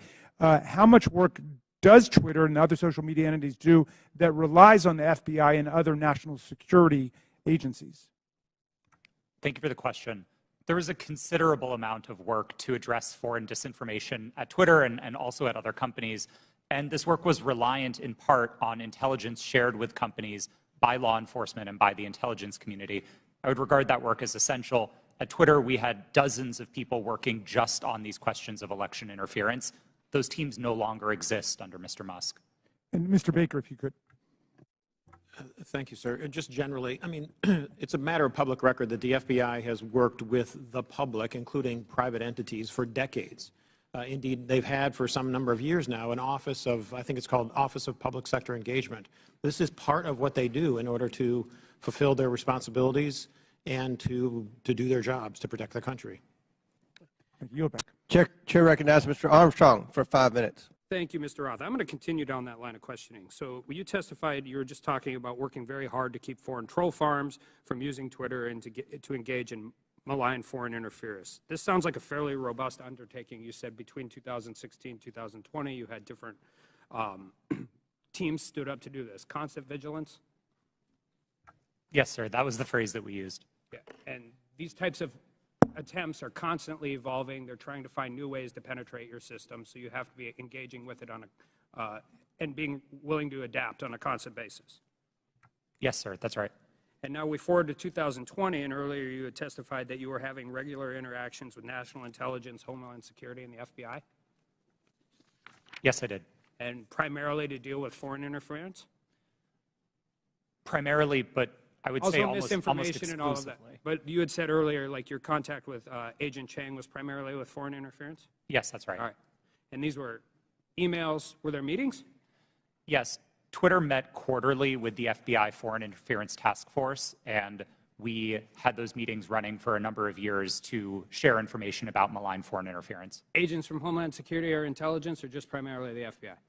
Our primary contacts were with the FBI, and in those quarterly meetings, they were, I believe, exclusively with FBI personnel. And you had multiple former FBI agents on the payroll. I mean, Mr. Baker, you have 10 years experience with FBI, DOJ? I was, well, with DOJ, it's 2 decades roughly, but I was just, for the record, I was never an FBI agent. Okay. Yeah. And Twitter has such a close relationship with at least one FBI agent that that agent could start emails with, "Hey, Twitter folks," and could actually advise your company about violations of your own terms of service. Mr. Roth, I think it's safe to say that you had a consistent dialogue with the FBI for the weeks and months prior to the New York Post. Is that fair? I had ongoing conversations with the FBI for years, I would say, about election security. And in response to Mr. Fry earlier, you said you would not categorize the FBI communications as pressure. No, I would not. However, Twitter's director of policy wrote to you in 2020 that Twitter has seen a sustained effort by the intelligence community to push Twitter and that Twitter should keep a solid front against these efforts. He specifically cited Elvis Chan, an FBI agent in San Francisco. Now, on August 11, 2020, Agent Chan sent you 3 documents in prep for a meeting and said the documents pertain to APT-28, a hacking unit connected with Russian military intelligence.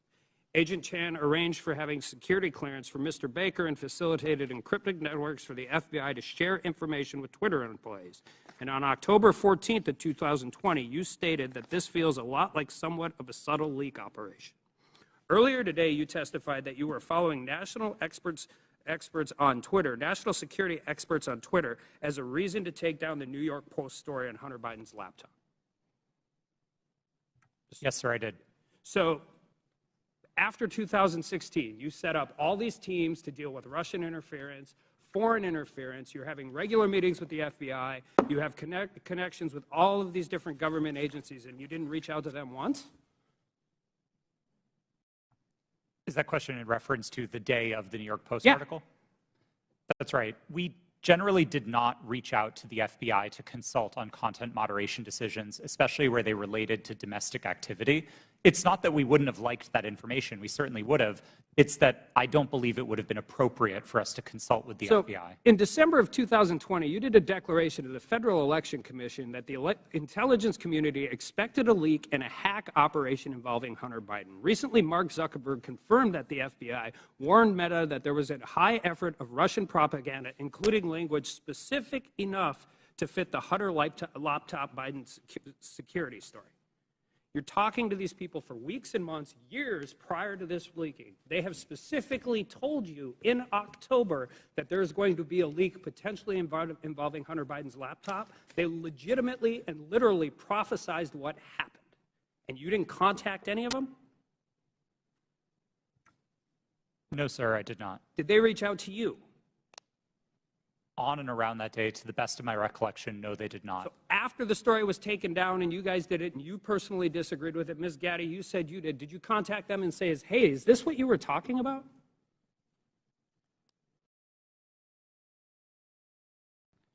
If that question was directed to me, no, I did Ms. not. Gadde, did you talk to anybody from the FBI? Not to the best of my recollection. So I guess my question is, what is the point of this program? You have constant communication. They're set up for foreign interference. They've legitimately warned you about this very specific thing, and then all of a sudden everybody just walks away? Like, this is what you planned for. This is what you prepared for. This is the information. They told you exactly what was going to happen, and then you want, I don't care if it's members of Congress, you legitimately want the American people to believe we just completely cut off contact with all of the people who we were supposed to defend against? I don't think it passes the smell test, and neither do the American people. I yield back. Chair recognizes Mr. Kassar for 5 minutes. I'm honored to be a new member of Congress, where our purpose is to listen to the people and represent their voices and lift up our communities. After talking to thousands of people across Texas, asking them, what do you want me to work on for you as a new member of Congress? Not a single person told me they were concerned about a New York Post story on Twitter about Hunter Biden. Is that really what we're dedicating this committee's time to? Is that really what we're going to dedicate the next 2 years to? Our constituents of all political backgrounds are worried they're getting pushed out of their neighborhoods by spiking housing costs. They see their public schools suffering because we aren't supporting our teachers. In my state, our rural hospitals are closing. We have more uninsured people than anywhere in the country. We have the highest number of food insecure kids, and reproductive rights have been stripped away. We're talking about none of that. It seems to me that we're having these hearings so that people can beat their chest about Hunter Biden, maybe do some fundraising, get some headlines, and ironically post those on Twitter. If that's what House Republicans want to spend their time on, then that's their prerogative. But to me, it's a damn shame. We're here for a bigger purpose than that. Under the leadership of the legendary chairman, Jack Brooks from Texas, this committee implemented the Great Society through the creation of Head Start and the creation of Medicare. They investigated Watergate. They built the U.S. space program. Anything is possible if we all come together to work on what our constituents demand, if we make sure that we say to our constituents that your voice matters here. We could be ensuring that the historic investments in infrastructure and domestic manufacturing create good union jobs where we need them the most. We could take on free speech and civil liberties issues at home and across the world. We could be investigating and taking a look at these real threats of domestic terrorism and civil unrest. We could be making sure that our constituents' lives are better. But instead, we're focusing today on Twitter. The American people deserve better. I yield back my time to Mr. Raskin. Thank you very much, Mr. Kassar. Let's go back to this point about the Russian disinformation campaign. And just to refresh everybody's recollection, Mr. Roth, you learned, was it before 2016 or after 2016, that Vladimir Putin had commanded an entire campaign to try to invade the American election with social media messages on Twitter, Facebook, and so on? Was that before the election you learned or after? While there was some public discussion of it before the election, most of the confirmed information was only declassified after Election Day. Okay, so there was this powerful, massive campaign unleashed by a malign foreign actor interested in undermining American democracy with a specific electoral objective, right? Did you find that? Was he just trying to create chaos, or did he want to put the thumb on the scale with his intervention for either Hillary Clinton or Donald Trump? A bit of both, honestly. I think there was a significant amount of the troll activity on social media in particular that wasn't tilted one way or the other. It played both sides and it played them off of each other. And I think that's bad for America and it's bad for democracy. I think the hack and leak campaign was a bit more skewed because that focused very specifically on the DNC and on John Podesta. Okay, and so the hack and leak campaign against the DNC and Hillary Clinton was one meant to damage Hillary Clinton's campaign. Is that right? That's what most research concludes was the objective, yes. All right. So some people are suggesting that if the U.S. government finds out about a malign foreign influence disinformation or propaganda campaign in our elections at any level, the government shouldn't say anything to the public or the news media about it. What do you think about that proposition? I believe that would be a profound failure. I think there's a collective responsibility across the private sector and the public sector to address our shared threats, and Russian interference in American democracy is one of those shared threats. Okay. Ms. Gadde, do you agree with that? Yes, I do. Okay. And just back to you, Ms. Navaroli, for a moment. Did you follow the attempt to overthrow the official election result in Brazil? I was not working at Twitter at the time, but I paid attention to the news, yes. Okay, and were you struck by any of the resemblances between what happened in Brazil and what happened here on January 6th? Yes, it was the exact same playbook that was played on January 6th, in which a ruling party claimed that an election was stolen and that misinformation continued to spread and lead to political violence. Thank you. I yield back, Mr. Chairman. Chair recognizes Mr. Fallon for 5 minutes. Thank you, Mr. Chairman. If there was ever, if there's ever a time where our government becomes the sole arbiter of truth, then we've lost the United States. Twitter's become the virtual town square. It now has the power to transform public opinion like no other medium in history, with their algorithms shaping and molding the public mind to their own ends. Mr. Roth, to the best of your knowledge, what percentage of your colleagues when you worked at Twitter donated to Democratic causes or candidates in 2020? I don't know, sir. We have it here. It was 98.4% of Twitter employees gave to Democratic candidates or causes in the 2020 election cycle. And believe it or not, those numbers actually went up in the 2022 cycle to 99.7% of Twitter employees donating to Democratic candidates and causes. So clearly, Twitter as a whole had a political bias. Mr. Roth, do you personally think that you have a political bias, and did you have one when you worked at Twitter? A personal political bias? No, sir. You didn't. That's remarkable because it's pretty obvious you did have strong biases when you compared, ironically using Twitter, people that worked in the Trump White House to Nazis. They were good folks that you simply disagreed with politically in our representative republic, and you compared them to the most evil people on the planet that murdered 60 million people, or at least were responsible for those deaths. You think that was a little bit hyperbolic? Yes, I do. As I said, I regret the language. I agree with you. It was. And so your political opinion spilled over into censorship work at Twitter. I think your biases had consequences, which you intentionally expressed through your propaganda and censorship role at Twitter. Additionally, you may have collaborated with U.S. intelligence community regarding stories that you all didn't want the public to see. So namely, what we refer to as the Hunter Biden laptop story that ran in the New York Post. So I'll ask you, Mr. Roth, did you receive 10 confidential documents from Special Agent of the FBI, Elvis Chan, the night before the Hunter Biden laptop story ran? Yes. You did. See, because it's interesting, with the immediacy with which you all acted to censor the New York Post Hunter Biden laptop story seems to be very indicative of foreknowledge. And the story was seismic. And it was rushed to be suppressed, knowing full well it was not Russian disinformation, as some here said. It was truth that was denied the American voter. And the Media Research Center polled Democratic voters in 2020 swing states and found that 17% would have changed their vote if they had known the contents and evidence of the New York Post story.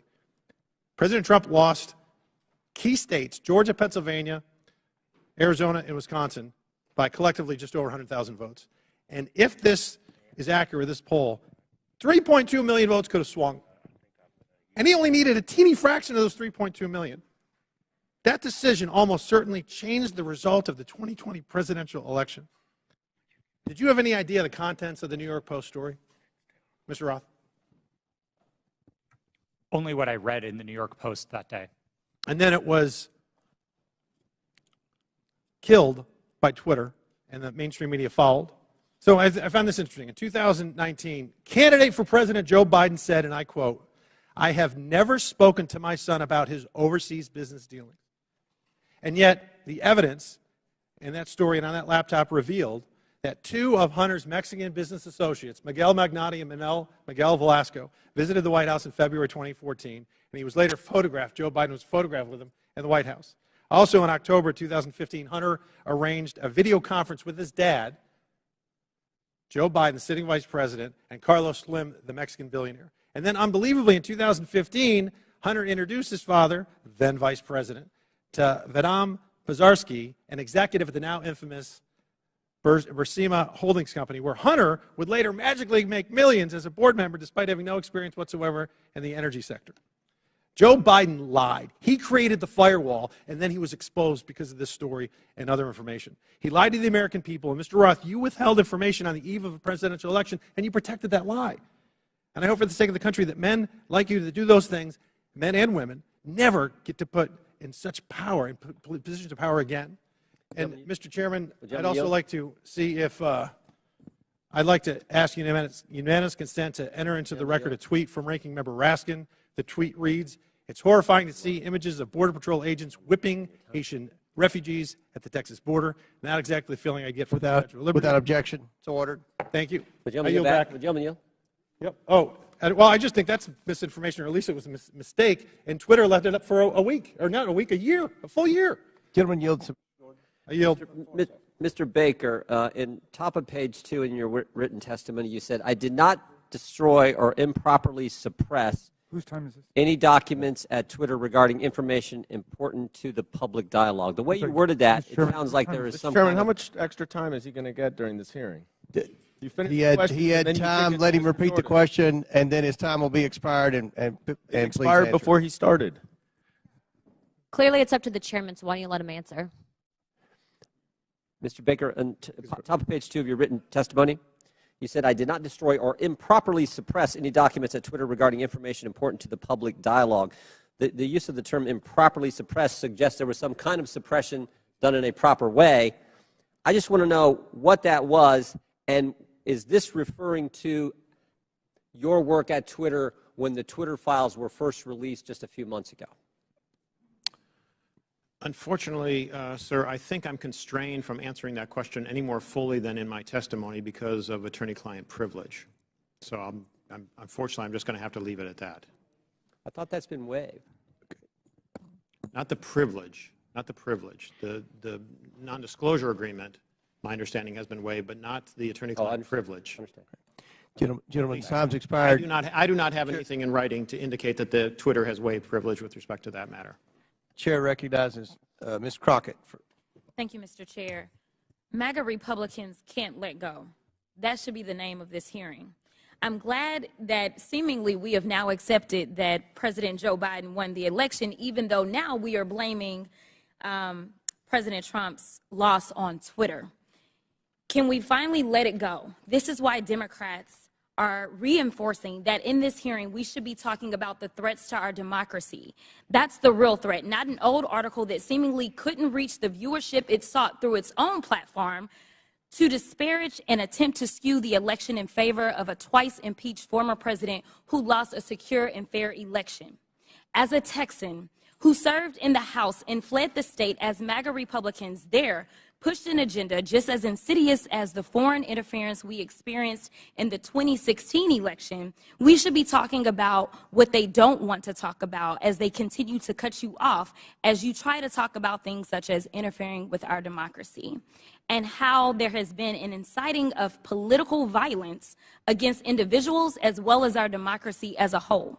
We are supposed to live in the land of the free, and when some people are afraid of losing power, they engage in conspiracy theories and distractions, such as the Joe Biden, a candidate at the time, not government actor at the time, colluded with social media to win. So let me say thank you for showing up for this political theater. Unfortunately, the American people deserve better of its leaders. They deserve a robust conversation around the very real and very present threats to our democracy, the greatest democracy in this world. So with that being said, let me be clear. I believe that there has been testimony previously by Miss Navaroli. I hope I'm not just killing your name right now. At some point, you stated if January 6th and anything like it, that language, if we would have seen that happen in any other country with any other leader, Twitter would have acted completely differently. It is my understanding from this statement, and correct me if I'm wrong, that you almost felt as if Trump was treated differently. In fact, that you may have been of the impression that he was treated with more deference than other world leaders. Is that true? Yes. As I testified earlier today, Twitter bent and broke its own rules in order to protect dangerous speech, like the tweets that were directed towards Representative Ocasio-Cortez. And when we talk about bending, it's my understanding from another deposition that there were actual alarms that would go off if someone would access Trump's Twitter account other than, I believe, the CEO. It was my understanding that alarms would ring within Twitter if the account was accessed outside of a select group of individuals who had access to that account. Are you aware of this being an ongoing practice for other individuals' Twitter accounts? At my time at Twitter, the former President Donald Trump's account was the only account that I did not have access to. Okay, so we know that there weren't individual actors running around Twitter setting off alarms every other day. Is that correct? Not to my knowledge, no. Okay. Now, as we talk about January 6th, because I think that's the only thing we should be talking about, what I want to talk about is what, and anyone can answer this question. Did you see a correlation between a rise in homegrown domestic white supremacy online as it correlates to leading up to January 6th? I can answer that. So some of the things that we were seeing specifically on Twitter related to white supremacy fan fiction. I mentioned earlier in my testimony that we saw things like people wishing that the day of the rope would occur. That comes from things like the Turner Diaries, which are, again, white supremacy fan fiction. You would also agree with me that it was clear that white extremists were seemingly triggered and activated to take action against our very democracy here at home by some of the activity that was going on Twitter, correct? Yes, I believe so. Now, just to make sure that we can summarize what we allegedly are here to talk about, you all would agree with me when I say that there was no physical damage or destruction to structures, limb, or life as it relates to this article, yet we do know that there was actual harm, physical harm, as well as destruction that occurred as a result of January 6th, correct? Yes, people died on January 6th. Thank you. With that, I'll yield the remainder of my time to Chairman Raskin, or Ranking Leader Raskin. Thank you. Mr. Chairman, I would just use the second to ask unanimous consent to submit for the record an extraordinary article just published called "Twitter Kept Entire Database of Republican Requests to Censor Posts," published on February 8th. It was just published by Rolling Stone. So for everybody's reading enjoyment, if people think it was biased against conservatives, this would lead us to believe it was definitely biased against liberals and progressives. Didn't have you pegged for a Rolling Stone reader, but without objection, so ordered. Chair recognizes Mr. Groffman. First of all, just a comment. When we talk about the Pledge of Allegiance, one of the lines in there is, "To the Republic for which we stand." Ben Franklin, when he was asked about our Constitution, he said, "We give you a republic if you can keep it." Just two lines that maybe some people around here haven't heard. Now, this is kind of a little story for the three of you on the left here. In January of 2021, the Christian magazine called The Daily Citizen tweeted about President-elect Joe Biden's announcement that Dr. Rachel Levine was his nominee for Assistant Secretary of Health. They commented that Dr. Levine is a transgender woman. This was banned from Twitter. Are you familiar with this story? I'm not familiar with it, sir. Do you have any reason why it would have been banned?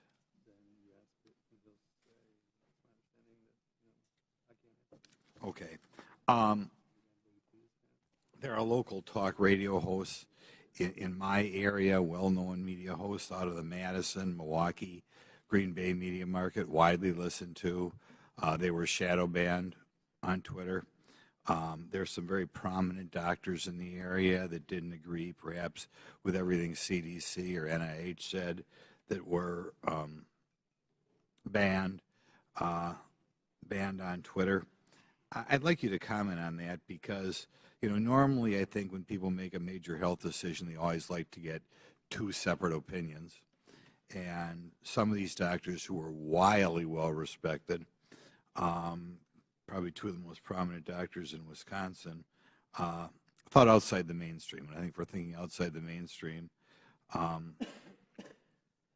they were taken off your platform. Could you comment on why you would take somebody off a platform, or why a distinguished doctor would be considered something that the public as a whole couldn't hear their version of events?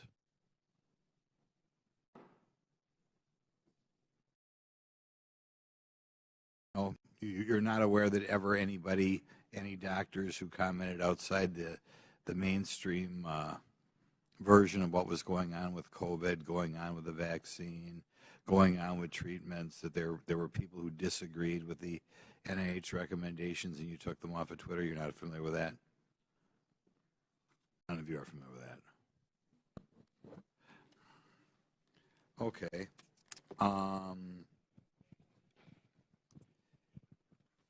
I'll yield some time to Jim Jordan then. I thank the gentleman for yielding. Mr. Baker, Mr. Roth earlier said he thought it was a waste of time for the FBI to be sending you accounts that they thought violated Twitter's terms of services and Twitter's policy. I was just curious, did you ever tell Twitter executives or FBI acquaintances that the FBI had no legitimate interest in enforcement of Twitter's policy? Sir, I'm going to give you the same answer I gave before. I think the advice that I was giving internally to folks would be covered by the attorney-client privilege. And as let me yes, stop, Mr. Baker. Although you're testified today by subpoena, you nonetheless have raised the attorney-client privilege to avoid answering this committee's question. Congress does not recognize the common law attorney-client privilege. With that, I'm going to allow Mr. Jordan to ask the question again. Well, there's been two questions I've asked that he's refused to answer. So let me, if I could, Mr. Chairman, I'll ask both again. I'll go back to the one asked a couple minutes ago. Top of page 2 of your testimony, you said, quote, "I did not destroy or improperly suppress any documents at Twitter regarding information important to the public dialogue." I would like to know what you're referring to that you, in your mind, properly suppressed, and when that took place, specifically if it took place during the time that the Twitter files were first being released just a few months ago. well, again, sir, as I think we've notified the committee and we've had these conversations with Twitter as well to try to resolve this issue prior to coming up here today, I don't have anything in writing that clears me in my ethical responsibilities to my former client with respect to answering questions that I think fall squarely within the attorney-client privilege. So unfortunately, I don't think I can go beyond what I've said there already, sir. Unfortunately, Mr. Baker, your assertion that the attorney-client privilege, it's overruled as to this particular question and answer. So will you please answer the question by Mr. Jordan? Point of order, Mr. Chairman. State your point. Well, as I understand it, because we just went through this in the January 6th committee where multiple witnesses asserted attorney-client privilege, including people who weren't covered by it at all. Ultimately, that's for a court to decide. So I don't think there's anything we can do within the committee at this point, unless I'm missing something. We'll give you one more chance to answer the question. If you don't answer it, then we'll have to deal with it after the committee hearing. Mr. Baker, could you answer the question, please? I apologize, but I believe I have ethical responsibilities to my former client, and I don't think I can go beyond what I've said already, unfortunately. Yeah, I just said that. All right. Mr. Baker, you did suppress documents then that, in your language, was important to the public dialogue? I'm going to give you an extra minute, Mr. Goldman. Oh, You're thank next. you very much. I'm sorry, sir. Could you repeat the question? Again, going on what your written testimony. So you did suppress documents at Twitter regarding information that was important to the public dialogue. That's a yes or no.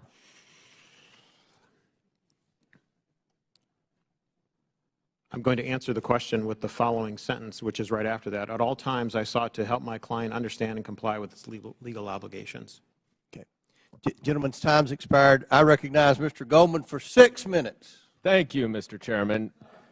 I understand that Mr. Palmer was asking some questions about some of my assertions about the removal of the Ukrainian Prosecutor General. First, let's be clear. I did not say that Vice President Biden fired Mr. Shokin. It was official U.S. and European policy to encourage Ukraine to fire him, which they did. But he is right about one thing. What I say is not evidence, and neither is what any of our Republican colleagues say on the other side of the aisle. They may not like what these witnesses say, but the testimony of the witnesses is the evidence, not baseless statements without firsthand knowledge. But I urge Mr. Palmer, if he wants to understand what actually happened, to read the 300-page report that we published on the first impeachment investigation. There's a lot in there about Mr. Shokin. Luckily, though, he doesn't even have to do that. You can just read the New York Post story itself, because in that story, Shokin admitted that he never opened an investigation into Burisma. He claims to have had, quote, specific plans to do so. Yeah, sure. For 2 years, Rudy Giuliani had been peddling Victor Shokin's bogus story, including with agents of Russian intelligence. And Chairman Comer, if you question that, I urge you to look up Andrei Derkach. So who was the sole source of the hard drive to the New York Post? Rudy Giuliani. And for these reasons, many journalists were highly skeptical. One reporter at the New York Post itself refused to put his name on the story. Fox News' Brett Baer said, quote, "The whole thing is sketchy," unquote. And both Giuliani and the Post refused to give the laptop to other journalists to verify and analyze it. In fact, Giuliani told the New York Times that he hoped that it would be published before it could be verified. So what is the so-called authentication for this laptop? Well, Chairman Comer said in his opening statement that it's a subpoena to the computer repair shop owner, which happened about a year before the New York Post story. But that is not the same hard drive that Rudy Giuliani received months later from that repair shop owner and passed along to the New York Post after he was in possession of it for several months. Now, Mr. Baker, based on your understanding of Russian malign influence campaigns, does Russian intelligence have the capacity to manipulate a hard drive? Yes. So it is possible that some of the materials on a hard drive could be authentic, and some could be altered, manipulated, or even added to the hard drive. Is that right? I believe so, yes. Mr. Roth, you have testified today that Twitter was keenly aware of the hacking efforts by Russia in connection with the 2016 election. Is that right? Yes, sir. And those efforts, I believe you said, and correct me if I'm wrong, by Russian intelligence to interfere in our electoral process continued up and through and including the 2020 election. Is that right? Russian efforts certainly continued through the 2020 election and even through the midterms. I couldn't say specifically if it was military intelligence, as was the case in 2016, but certainly the Russian government was involved. So let's run down what Twitter knew about this hard drive and this story when it was published. First, the sole source of the hard drive was Rudy Giuliani, who had been working closely with Russian intelligence agents throughout 2020. Second, Russian intelligence interfered in the 2016 election and was actively trying to do it again. And third, numerous journalists, including at the New York Post and Fox News, raised suspicions about the hard drive, and they refused to allow an independent analysis and verification of it.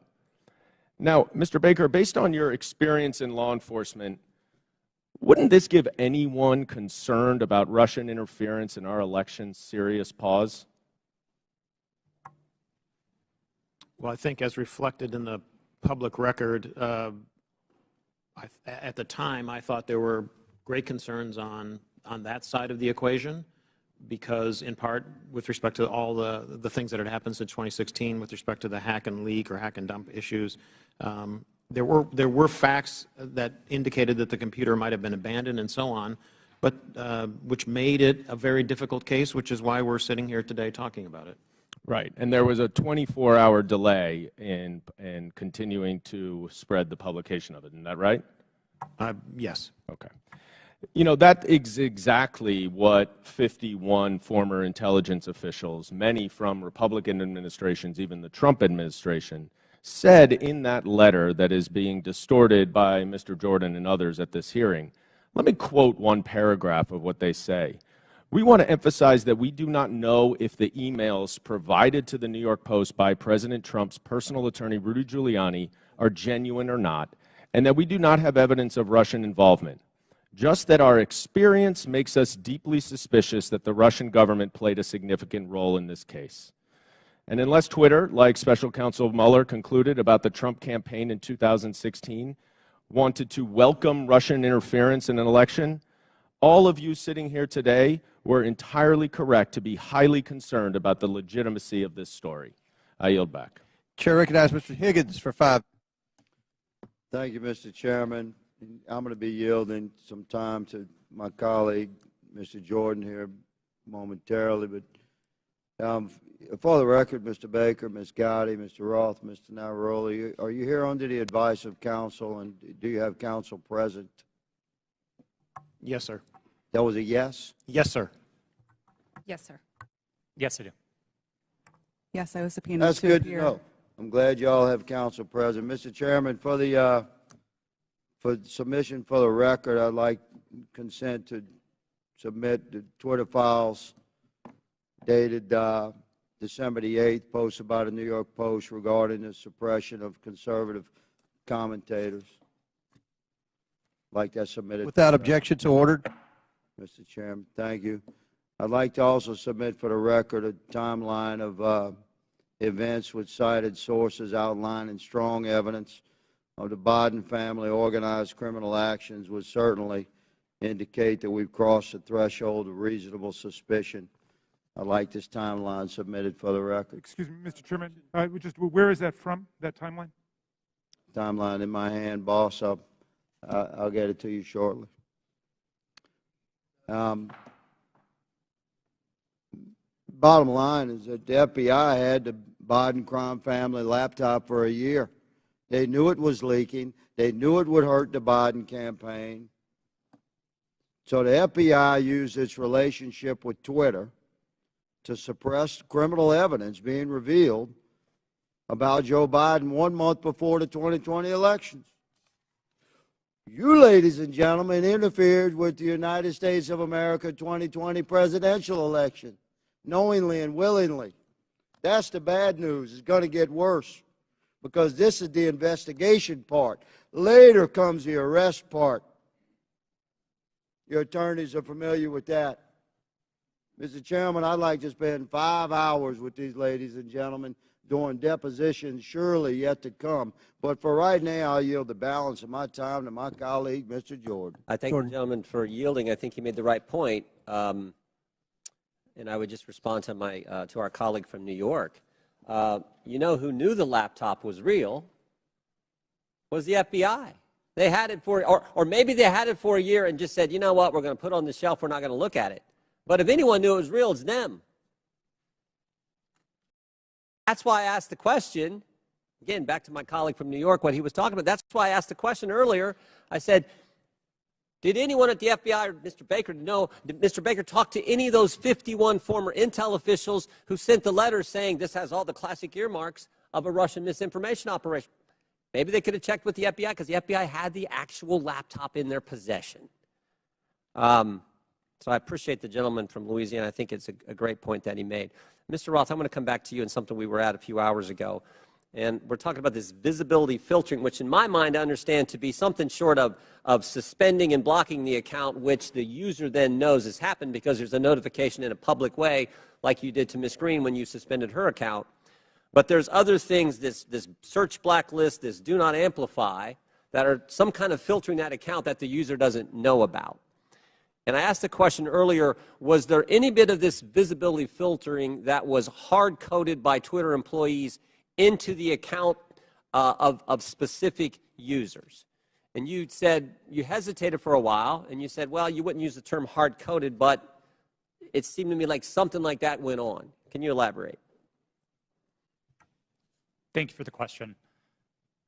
Twitter's visibility filtering system, as has been reported in the Twitter files, is based on applying labels to user accounts. And so in that sense, if the application of a label is what you meant by hard-coded, yes, Twitter systems did apply those designations to those accounts.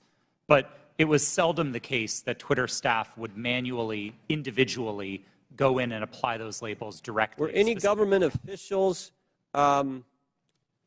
were those labels and therefore that filtering done to any government officials, any elected officials, where the user wouldn't know about?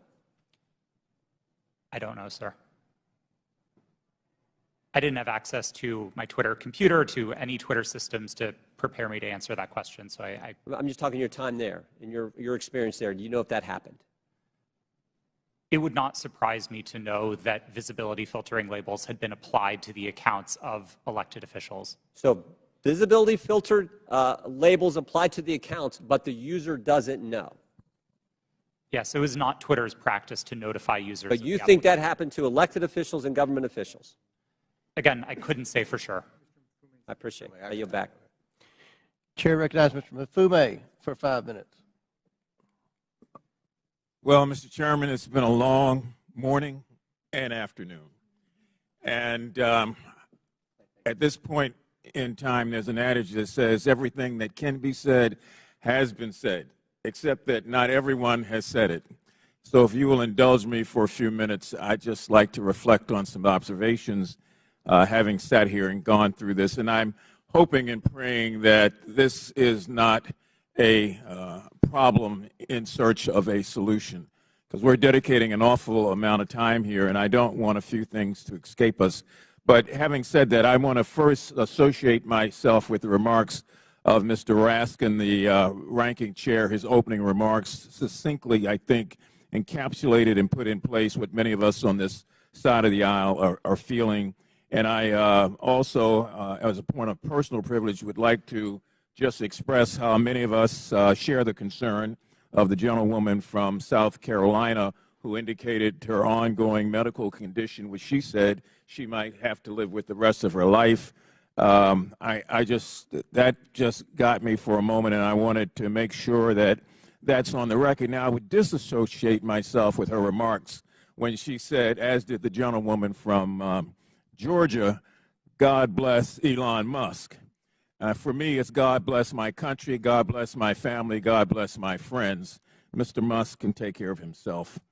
I would also caution, if I might, all of us, but particularly the gentleman from South Carolina who said earlier that there is proof that Hunter Biden committed multiple felonies. The gentleman said that without offering anything for the record. And I know we're all covered by congressional immunity in terms of when we're on the floor and when we're in these committees, but sometimes we probably don't want to feed into hot rhetoric. I mean, we campaign in that kind of poetry, but we are elected to govern in prose. And when you do that, there's a different sense of responsibility that goes with all of us. Mr. Roth, I listened to you, and I feel bad that you were attacked. And, you know, you had to sell your home. You had to move your family. And I just want to remind you and remind myself that there are members of this committee who are also always under attack because of their race or because of their surname or because of their political affiliation. That kind of reckless incitement, I think, is best dealt with when you have content moderation. Otherwise, we gin up the rhetoric. The people who can't control themselves oftentimes don't, and then we see violence occurring against whether it's members of Congress through threats or persons like yourself in the private sector. Ms. Navaroli, you in your testimony stated that on the morning of January the 6th that you sent lawyers a message warning them that your team was hamstrung by leadership. And 2 days later, when it looked like that might happen again, you asked management whether or not they wanted more blood on their hands. What was their response, and what did they do? Yes, thank you for that question. On the morning of January 6th, I did send that message to a Twitter lawyer, specifically because I believe that Twitter was going to be facing liability for what was going to occur that day. I do not remember their exact response, but I do remember there coming in a response of confirming that the information had been received. Would you repeat the second question that you asked? I wanted to know what was their response. What did they do? Nothing. Okay, you went on to say that in January of 2020, after the United States assassinated an Iranian general, that the president at that time, Mr. Trump, decided to justify it on Twitter, and management literally instructed you to make sure that we were not about to start World War III on that platform. Is that correct? Yes, that did occur. And what happened after that? It was up to me and my team to create what we called enforcement guidance, so a document that explained how we would apply our policies specifically related to content moderation in that specific instance. I believe the document was relating to foreign policy discourse. So my point here about content moderation on the front end prevents some of the crazy things we see on the back end. Mr. Chairman, I have from the Anti-Defamation League their latest report on murder and extremism in the United States, oftentimes fueled by the lack of content moderation, that I would ask unanimous consent be entered into the record. And I also have the National Threat Assessment done by the Secret Service of our country. This was just released, and it talks about how 25% of all of these acts are being conducted by people who are not moderated, but who in fact end up breaking the law and threatening the lives of people. And I would ask unanimous consent that also be. Without objection, so ordered. Thank you, sir. Chair recognizes Mr. Sessions for 5 minutes. Mr. Chairman, thank you very much. So I will say it, God bless Elon Musk, because I think I feel that way. It was Elon Musk that revealed data that uncovered a disturbing cabal. Let's be clear, we're here today because Twitter got caught, not because people wanted to admit mistakes got made, or perhaps because they got bought. If not for the Twitter files released by Mr. Elon Musk, this activity we're discussing today would still be going on.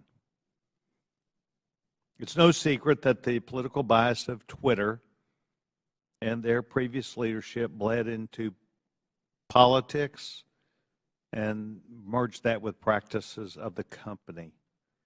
And that is a big concern. But a bigger concern is where our government, on a political basis by law enforcement, becomes engaged in things that a timeline would show were not truthful. That's the concern. The fact that Twitter was working hand in glove with the Federal Bureau of Investigation and the intelligence community to suppress free speech and things that were not true is disturbing. That is why we are here today. So, Mr. Roth, I would engage you, if I could, for a minute. By the way, I want to compliment all four of you. You've been here all day. This is hard to do. You've kept your cool. To the best of your ability, you're expressing honesty.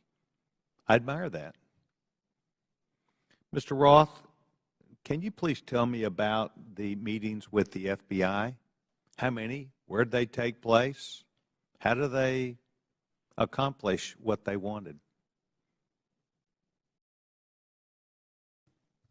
Thank you for the question. Yes, sir. Twitter met with the FBI, I would estimate, several dozen times over the course of multiple years. These meetings happened in person, in the Twitter office, in the offices of other technology companies, and at times they happened virtually. We issued press releases about these meetings. They were not happening in secret. They were not anything that the public sector or the private sector strove to hide from anybody.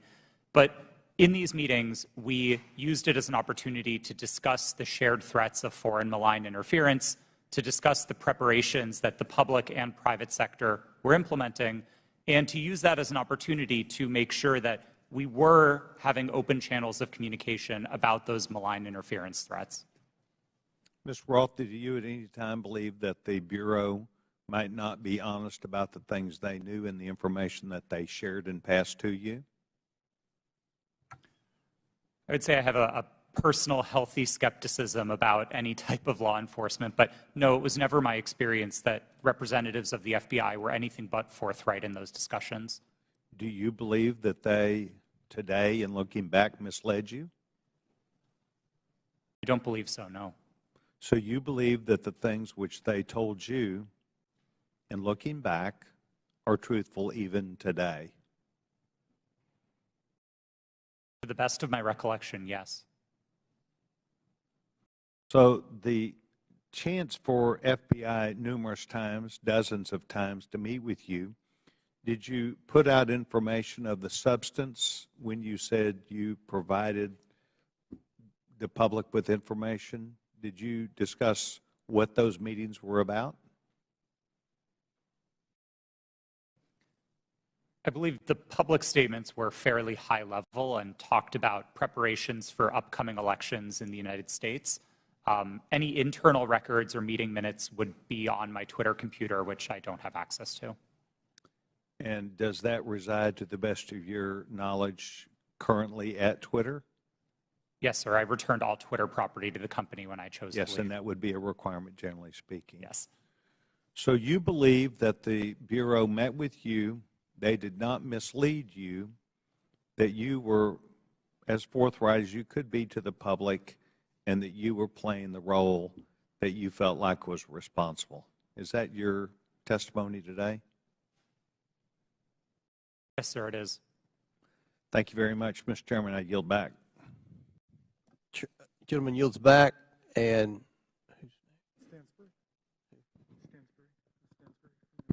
Stansbury. Yeah. Oh, yeah, yes. I'm sorry. Thank you, Mr. Chairman. You know, I'm beginning to feel like a little bad for the majority. Like I just feel guilty because you guys have come today to try to prove that the Biden administration in coordination with Twitter is impugning free speech. And the problem is that Donald Trump, he is just this thing that hangs around your neck. Because at every turn, he undermines whatever credibility you want to have on this subject. I mean, Donald Trump and his administration, it's been proven, reached out to Twitter to take down tweets that got under his skin. The tough guy, Donald Trump, right? He got called the B word. Let's reach out to Twitter. Let's get the tweet taken down.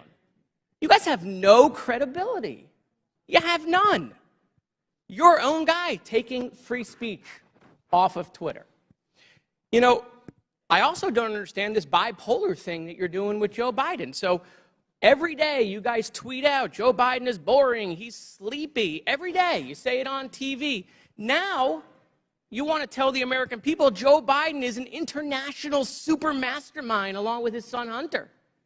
I mean, it's just bananas. You know, the Trump family is getting billions of dollars of loans from foreign governments by using their White House relationships. Any questions? Any questions on that? No, I didn't think so. You want to know if the Trump family made any money selling PPE during the pandemic out of the West Wing? Any questions about that? No, I didn't think so. But let's move on to Hunter Biden's laptop. Your leaker, I always love this, by the way. You guys are against leakers unless they're leaking things you like. Your leaker, Matt Isaac, and I love, you know, have you seen this guy? I mean, he's like a Radio Shack dot matrix guy who copied files off a private citizen's hard drive. Okay? That's your entire theory is based off of. But I want to use his words. This is his own words. Your guy, your leaker, the guy who gave you the information. There have been several attempts by several individuals to modify and insert fake data.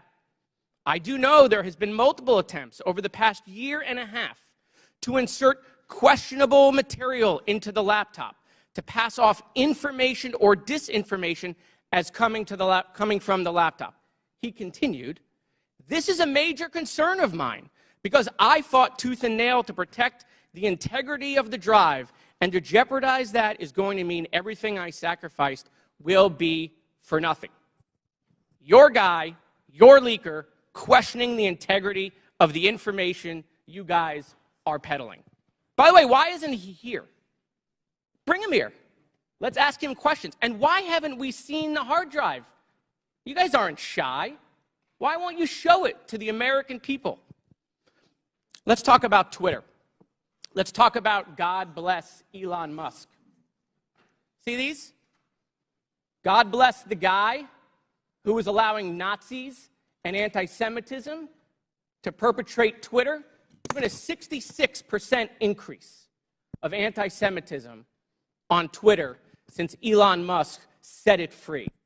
Mr. Chairman, I agree with you. It's not fair to say all conservatives are Nazis. That's preposterous. That's not true. But your Lord and Savior Donald Trump is having tea and dinner with them at Mar-a-Lago. Nick Fuentes right here, who is a picture that is tweeted at me all the time saying Jews are a virus in response to my tweets. Donald Trump's having dinner with him. Nazis at Mar-a-Lago. And so, no, not all Republicans are Nazis, but I got to tell you, Nazis seem really comfortable with Donald Trump. So I have questions about that, Mr. Chairman. Why is that? Why do I get these tweets? Let's talk about Kanye West, right? The chairman of the Judiciary Committee for 3 months praising Kanye West. We love Kanye, right? A Nazi. Clearly now. It took months for that tweet to come down. How come? I mean, these are things I'd love to know. Is it because maybe they're your voters? I mean, they certainly aren't voting for me. I yield back. Chair recognizes Mr. Langworthy for 5 minutes. The Twitter files revealed the unrestricted power and censorship regularly exercised by the 3 witnesses in front of us today, Mr. Roth, Ms. Gadde, and Mr. Baker. Now, Ms. Navaroli, in your opening, you stated that too few people and companies have too much power. Well, I think you're right. The witnesses here today, they had too much power at Twitter. And they tried to play the role of God as they interfered with a natural right of the people to a free and fair election. Twitter knowingly suspended the New York Post's account, one of the most reliable conservative voices in the country, in fear that an honest story would swing the most divisive election in American history into the hands of their enemy, former President Donald Trump. Now, Mr. Roth, you were part of the secretive SIPPES censorship team at Twitter, correct? No, sir, I'm not sure what that refers to. Mr. Roth, the Twitter files revealed that you rarely adhered to company policy in making your censorship decisions. One reporter from the Twitter files called your group a, quote, high-speed Supreme Court of moderation, issuing content rulings on the fly, often in minutes, based on guesses, gut calls, and even Google searches in cases even involving the president. Do you recall making decisions in this manner? No, I do not. Can you explain the process for these quick decisions? Thank you for the question. I think the core of content moderation, whether it's fast or slow, begins with a written set of rules and policies, and that was the primary responsibility of my group at Twitter. It wasn't about making a one-off decision in the moment. It was about having a written and codified set of, well, laws for the platform that we followed in each instance. In the vast majority of cases, content moderation decisions were not made by me or by another executive or even by a member of my direct team. They were made by hundreds of content moderators enforcing those rules again and again and again. The situations in which decisions would be escalated to senior executives were few and far between and largely related to the really hard gray area calls. So, Mr. Roth, as part of the, quote, Supreme Court of Moderation at Twitter, did you have the final call over political censorship decisions? No, sir, I did not. Then who had the final call on these decisions? There was a team of people, some of whom represented on this panel today, others not, who were involved in trying to make these decisions. But a portrayal that any one person held sort of supreme or ultimate authority over these decisions would misrepresent what the process was. So your team labeled high-profile accounts as VITs, standing for very important tweeters. What was the threshold for being labeled as a VIT? That's an excellent question for which there is not a consistent answer. I don't think Twitter was particularly well put together on that definition. So was the New York Post labeled a VIT? I believe the New York Post's account is verified, and verification conferred some of that status of being a VIT. But again, the definitions here are a little squishy. Now, is it true that the Twitter comms director, Trenton Kennedy, said in regard to the Post story, I'm struggling to understand the policy basis for marking this unsafe. Yes, it's my understanding that Mr. Kennedy said that. Was the New York Post story regarding Hunter Biden's laptop marked unsafe regardless of uncertainty? It is true that Twitter marked links to that story as unsafe in a number of our systems, which resulted in restricting people's ability to tweet it. That was the decision that Twitter reversed 24 hours later. Well, it's clear from this panel that too few people had too much power. The New York Post Twitter account was suspended in an attempt by Democrats and big tech to go ahead and play God and interfere in a natural, free, and fair election and the free flow of information in this country. The censorship is unbounded. The New York Post has been a reliable source for decades, including their coverage of the nursing home scandals in New York during the pandemic. Now that you and many others are gone from the company, there is hope that this platform will once again be a place where voices can be heard and respected, and it can return to be a town hall for all points of view, no matter if you agree with them or not, sir, and that our elections will never again be controlled by big tech. I yield back. Gentleman yield? Will the gentleman yield to Jordan? Mr. Jordan. Okay, thank you. Mr. Roth, in Missouri v. Biden, your declaration to the FEC, you said, I also learned in these meetings with the government that a hack and leak operation would involve Hunter Biden. Mr. Chan has testified in his deposition in that same case. In my estimation, we never discussed Hunter Biden specifically with Twitter. Who told you about Hunter Biden in these meetings? Gentleman's time has expired. My recollection is that a representative of another tech company may have mentioned it, but those meetings were several years ago. I truly don't recall. Okay.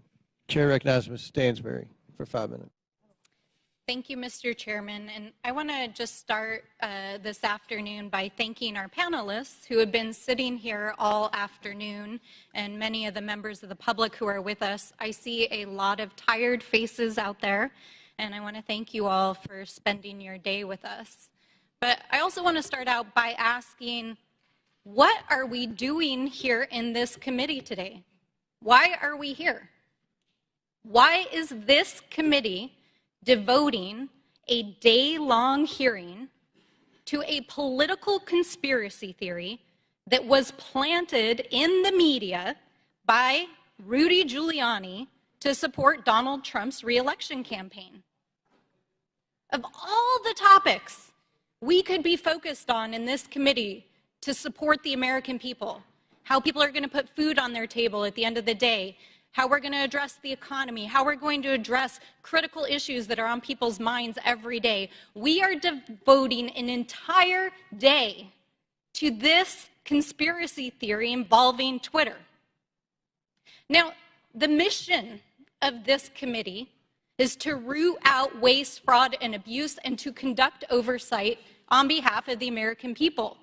And if you need any evidence of waste, fraud, and abuse, how about the use of this committee's precious time, space, and resources to commit to this hearing? You know, I don't even understand why we're here right now, but I do want to clarify some key facts about what we've heard today. So I'm going to get into it for just a few moments. Ms. Gadde, thank you for being here today. Mr. Baker, you have already stated publicly that Twitter's handling of this issue was a mistake. Is that correct? Yes or no is fine. Yes, that's correct. I don't think I have stated that publicly yet, but that is what the CEO of the company said. Yes, and at the time, only weeks before, one of the most consequential elections of our lifetime in 2020, Twitter made a decision based on policies put into place to protect the public from political disinformation and from foreign interference. Is that correct, Mr. Roth? Yes. In fact, the failure of Twitter and other social media companies to moderate political disinformation not only fueled its use in election tampering in 2018, but allowed for election denialism to run rampant in 2020, and that is exactly what led to the insurrection here on January 6th in the Capitol. So, Ms. Navaroli, I want to ask you, thank you for sitting here all day answering these questions. Do you believe that Twitter has put into place policies that would adequately protect free speech, but also protect the American people from another violent insurrection and the kind of hate speech that we are seeing run rampant right now on the platform? Thank you for that question. I cannot speak to Twitter's current policies because I have not worked there in quite some time, but I can say that my job at Twitter was to balance free expression and safety. And one of the things that I constantly pushed for was for us to include more analysis within that simple balancing act. And instead of asking just free expression versus safety, to say free expression for whom and safety for whom. So whose free expression are we protecting at the expense of whose safety? And whose safety are we willing to allow to go to the wind so that people can speak freely? Exactly, right? Because Twitter refused to sanction Donald Trump's account long before it was actually banned, when violent rhetoric and other rhetoric was already being used on the platform. And in fact, since the latest acquisition of Twitter by Elon Musk, the company's Trust and Safety Council, as represented here today, has been dissolved. And the accounts of individuals like Donald Trump who incited violence in the Capitol have been restored. And we are seeing anti-Semitism, hate speech, dangerous rhetoric, violence being put on Twitter every single day. Election tampering, disinformation, violence, the attack on our Capitol. Mr. Chairman, that is what we should be holding oversight hearings on in this committee. I have traveled to every corner of my district, and New Mexicans are depending on us to defend our democracy and to ensure that we are holding not only those who are committing waste, fraud, and abuse accountable, but ourselves. So let's not waste the precious taxpayers' time and dollars holding hearings about Four Seasons landscaping style conspiracy theories and actually get to work for the American people. Would the gentlelady yield to a question? Mr. Chairman, I yield back. All right, Chair recognizes Ms. Boebert for 5 minutes. Thank you, Mr. Chairman. Mr. Matt Taibbi, a respected reporter who published much of the Twitter files, said, quote, Twitter's contact with FBI was constant and pervasive, as if it were a subsidiary. Now, I want to better understand why he would suggest that. Mr. Roth, while at Twitter, how many meetings did you have with the FBI? I couldn't say for sure, but I would More say than 10? That's a More reasonable than 20? estimate. I couldn't say for sure. More than 50? That seems a bit high. Many meetings with the FBI. Well, we know how many FBI agents worked at Twitter while you were there? I don't believe any active FBI agents. Former FBI agents. How many worked there while you were there? I'm aware of perhaps 2. Well, we know of at least 9 because they started the BU group chat, BU for Bureau. Now, Mr. Roth, did the FBI ever ask you to share information like users' communication data without going through proper legal channels? No, they did not, and I would have refused if they had. That's correct. I see that you denied Agent Chan's request for access to Twitter's data feed. What's sick isn't that you would deny it, it's that the FBI would even ask you for the private data of American citizens without going through legal channels of the law. Now, I want to remind you, Mr. Roth, that you are under oath. Did the FBI ever ask you to do anything that was illegal or questionably legal? I'm not a lawyer, but certainly not to the best of my recollection or knowledge. Now, from the hearing that I've been a part of today, it's almost impossible to tell where the FBI ends and where Twitter begins. We have Mr. Baker here, a former FBI agent, and there seems to be a revolving door between the FBI and Twitter itself. Even Mr. Baker said that there was no collusion with the federal government and Twitter. But Mr. Baker, that's you. You are the collusion between the federal government and the FBI. And now with it, this is such a problem because we're seeing censorship all over. Mr. Roth, Ms. Gadde, did either of you approve the shadow banning of my account at Lauren Boebert? Yes or no? No, I did not. Not to the best of my recollection. Well, let me refresh your memory, because on March 12th, 2021, and Mr. Roth, I know you looked at it, because Fascist Twitter 1.0 had a public interest exceptions policy, which means for members of Congress to be shadow banned, it had to go before you, Mr. Roth. So I'll ask again, did you shadow ban my account? Yes or no? Again, not to the best of my recollection. So the answer is, Mr. Roth, yes, you did. I found out last night from Twitter staff that you suppressed my account for this tweet. It's a freaking joke about Hillary Clinton being angry that she couldn't rig her election. It's a joke, but in response, being the sinister overlords that you all are, you placed a 90-day account filter so I could not be found. And now we see here that Twitter staff said the visibility filter on my account excluded me from top searches, prevented notifications for non-followers, and much more. This is considered an aggressive visibility filter. You silenced members of Congress from communicating with their constituents. You silenced me from communicating with the American people over a freaking joke. Now, who the hell do you think that you are? Election interference? Yeah, I would say that that was taking place because of you four sitting here. The Hunter Biden laptop story was suppressed. A sitting member of Congress was suppressed. A sitting president was banned from Twitter. You know, I bet that Putin is sitting in the Kremlin wishing he had as much election interference as you four here today. We've heard about threats to democracy. Well, what about shutting down a duly elected member of Congress? This is fundamental to our nation's governance, and you all attacked that very foundation. 230 protections?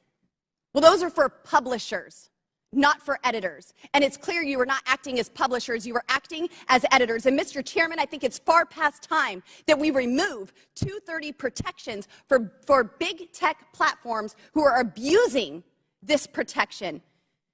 And let me just say, I'm not angry for myself. I'm not angry because I was silenced. I can reach out to Elon and to his staff, and I can see what's happened. And I can sit here today and hold you all in account.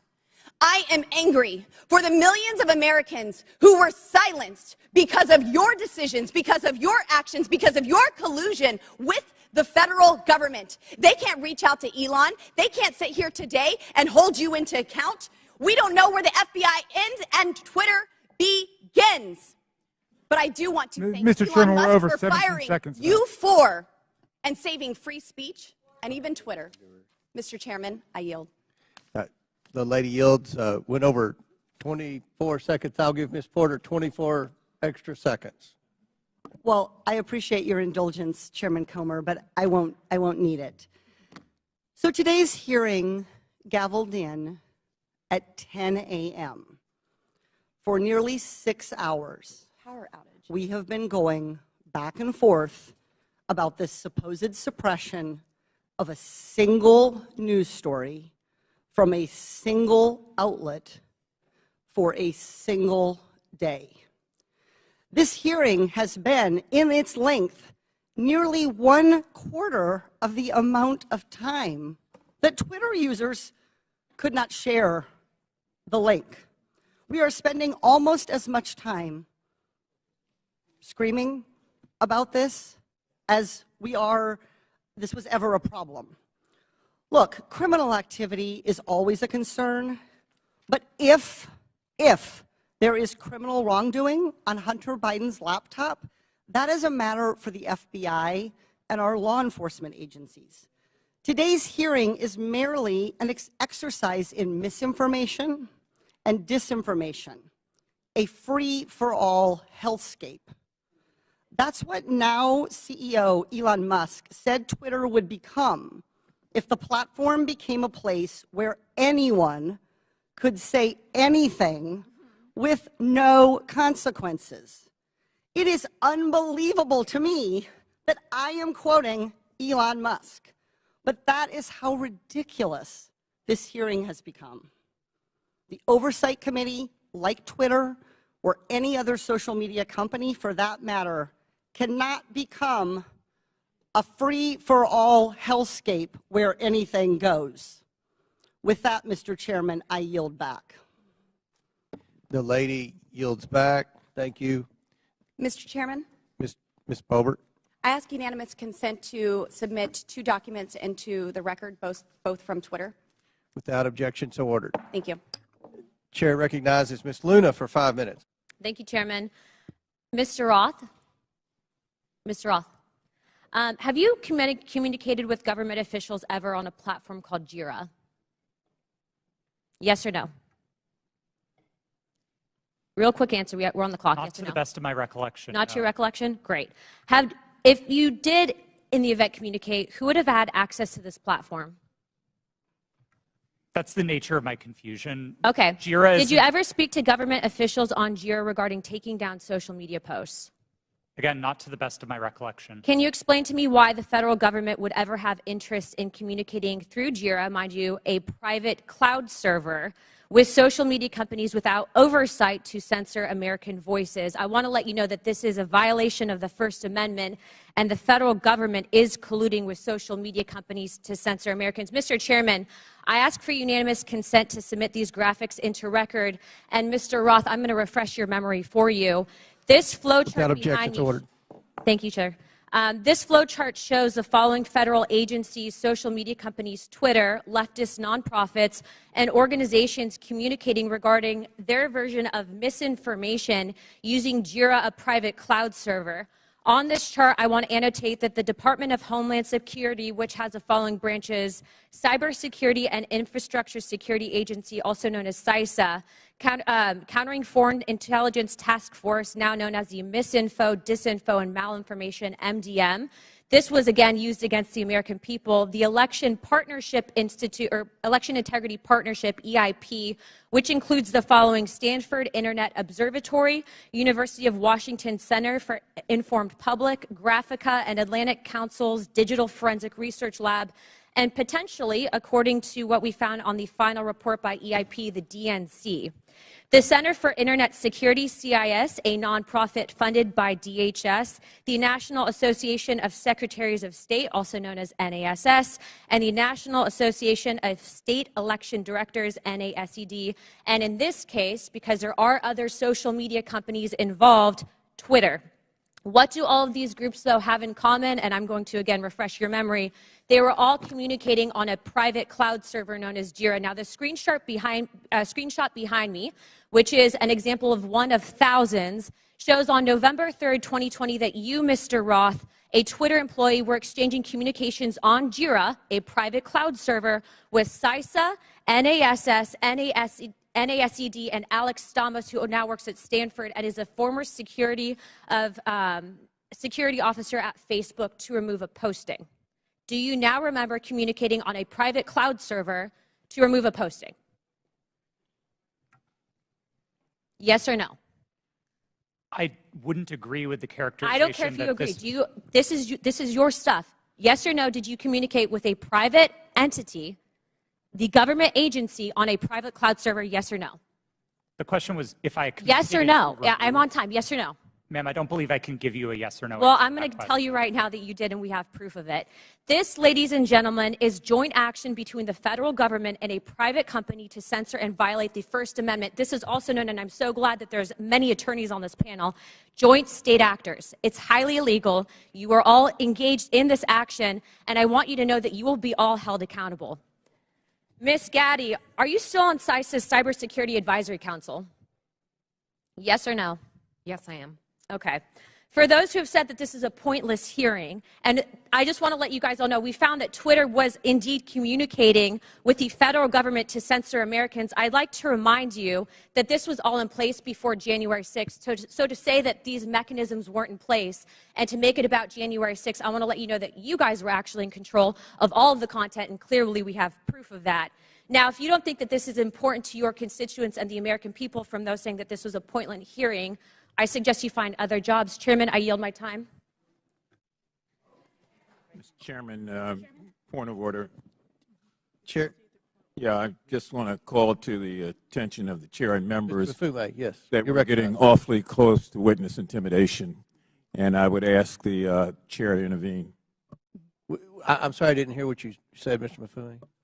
I said I would caution all members that we were getting very close to witness intimidation, right on the verge of it, and I would ask that the chair and the ranking member agree how we will proceed from this point on. It was the threats that were just made. Ms. Ocasio-Cortez. Thank you, Mr. Chair. And in follow-up to that, I am curious about the committee's rule or the committee's disposition.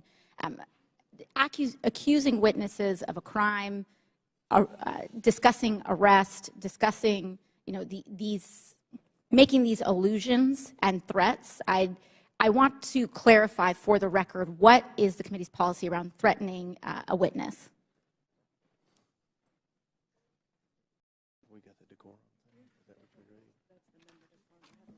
We have the member decorum. Do we have a witness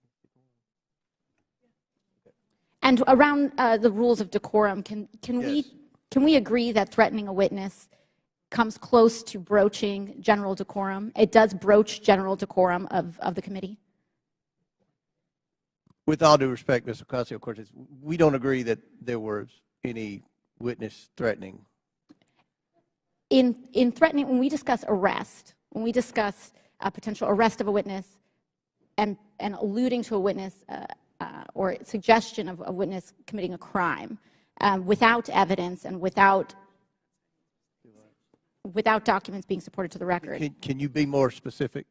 When we talk about arresting a witness, or when we talk about a witness, insinuating that a witness is lying without documentation, I fear that this constitutes threatening a witness, and that will broach the rules of decorum of this committee.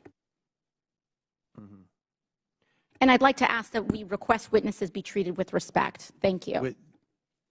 Appreciate that, and I will remind everyone of the member decorum and witness decorum to treat everyone with respect.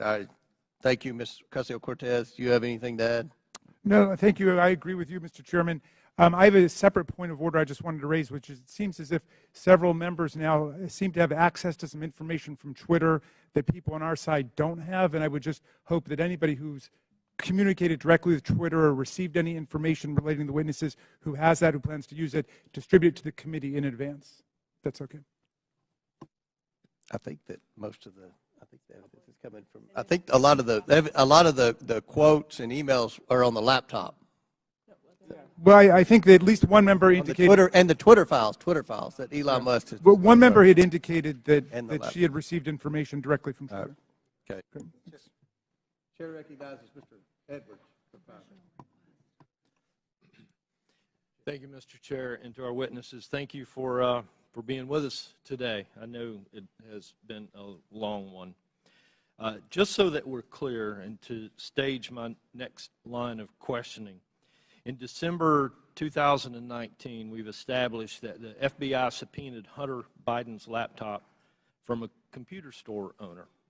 And then we've established that nearly a year later, in October 2020, the Hunter Biden laptop story is published by the New York Post. Within hours, Twitter and other social media companies began limiting the distribution of the Hunter Biden story. My question is for Mr. Roth. In September 2020, a few weeks before the New York Post published the first story on the Hunter Biden trading on his name, you participated in an exercise hosted by the Aspen Institute with other media outlets, social media companies, and national security reporters. Isn't that correct? Yes, I did.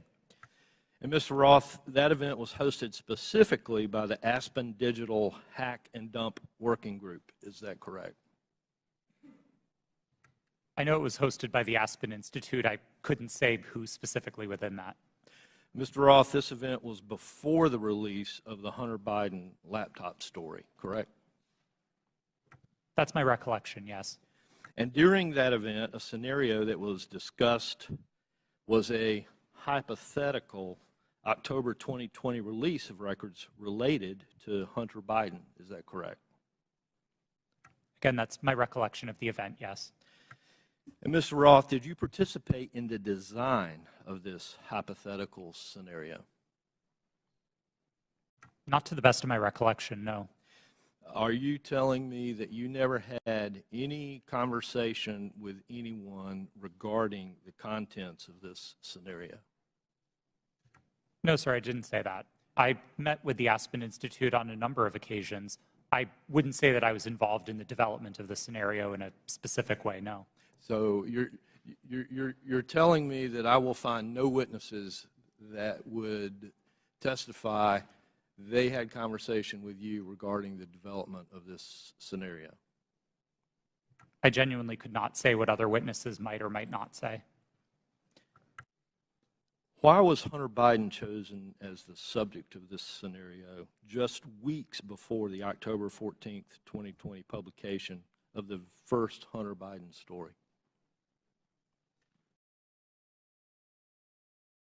I don't know. But you participated in the conversation. I was invited to and joined an event hosted by the Aspen Institute, yes. And so surely there had to be some level of conversation as to why Hunter Biden was the topic in that scenario. Not that I can specifically recall. Mr. Roth, representatives from Facebook attended this event also, correct? To the best of my recollection, yes. And Mr. Roth, the FBI had Hunter Biden's laptop nearly a year before it was uncovered by the New York Post and before the Aspen Institute event. Did members of the U.S. intelligence community participate in the September 2020 Hunter Biden hack and dump exercise? I don't recall. Mr. Roth, I'd like to point you to a sworn statement that you previously made. I believe this was to the FEC. You've given a sworn declaration stating that federal law enforcement agencies communicated that they expected hack and leak operations by state actors might occur in the period shortly before the 2020 presidential election, likely in October. Is this your statement? Yes, it was. And Mr. Roth, you said since 2018 you had been meeting with the Office of the Director of National Intelligence, the Department of Homeland Security, the FBI, and industry peers regarding election security, correct? Yes, sir. And Mr. Roth, you were told there would likely be a hack and leak operation occurring in October. Is that correct? I believe the FBI has objected to the word likely or expected, but we certainly discussed that possibility with them. All right. Thank you. Mr. Chair, I yield back. Gentleman yields back. Chair recognizes Ms. Bush for 5 minutes. St. Louis and I are here today to talk about the crisis posed by the power of private companies that operate social media platforms. Republicans are holding this hearing because of their ridiculous, politically motivated obsession with Hunter Biden. This is a distraction from their inability, again, to govern, and it hides the shared concerns raised by Republicans and Democrats alike about the vast power, impunity, and lack of accountability of social media platforms. There are so many examples of these companies responding inadequately or inappropriately in crisis that we have come to understand misconduct as the norm for social media giants and not an aberration. Social media played a key role in fanning the flames of violence on January 6th, on that attack on our U.S. Capitol. The impact has spread all over the world. Last fall, after Reuters reported that disinformation about Chile's proposed constitutional referendum was traveling 3 times faster on social media platforms than facts, several members of this committee wrote to Meta, Twitter, and TikTok demanding further action to reduce the dissemination, reduce the lies, reduce the hate. They did nothing. Ms. Gadde, you were at Twitter on January 6th and asked repeatedly for a retrospective meeting to discuss what happened in the lead up to that day. Management told you, quote, it wasn't a priority for the company. Why was it not a priority for Twitter to learn lessons from January 6th? I don't believe you're referring to me. Apologies. I'm the chief legal officer. I did not make that statement.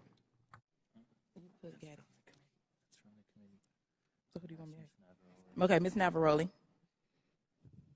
Would you mind repeating the question? Sure. On January 6th, you were at Twitter and asked repeatedly for a retrospective meeting to discuss what happened in the lead up to that day. Management told you, quote, it wasn't a priority for that company. Why was it not a priority for Twitter to learn the lessons from January 6th?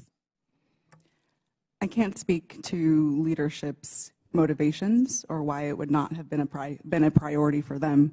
What I can say is myself and individual members of my team repeatedly asked that we do a retrospective to understand not just what happened on January 6th, but leading into January 8th and the permanent suspension of the president. What can you say is Twitter's top priority? I can't speak to Twitter's top priority at this moment. I can say that, again, my team's responsibility was to balance free expression and safety and to ensure the safety and lack of harm for people on the ground. Thank you. Twitter's top priority seems to be to maximize its profit.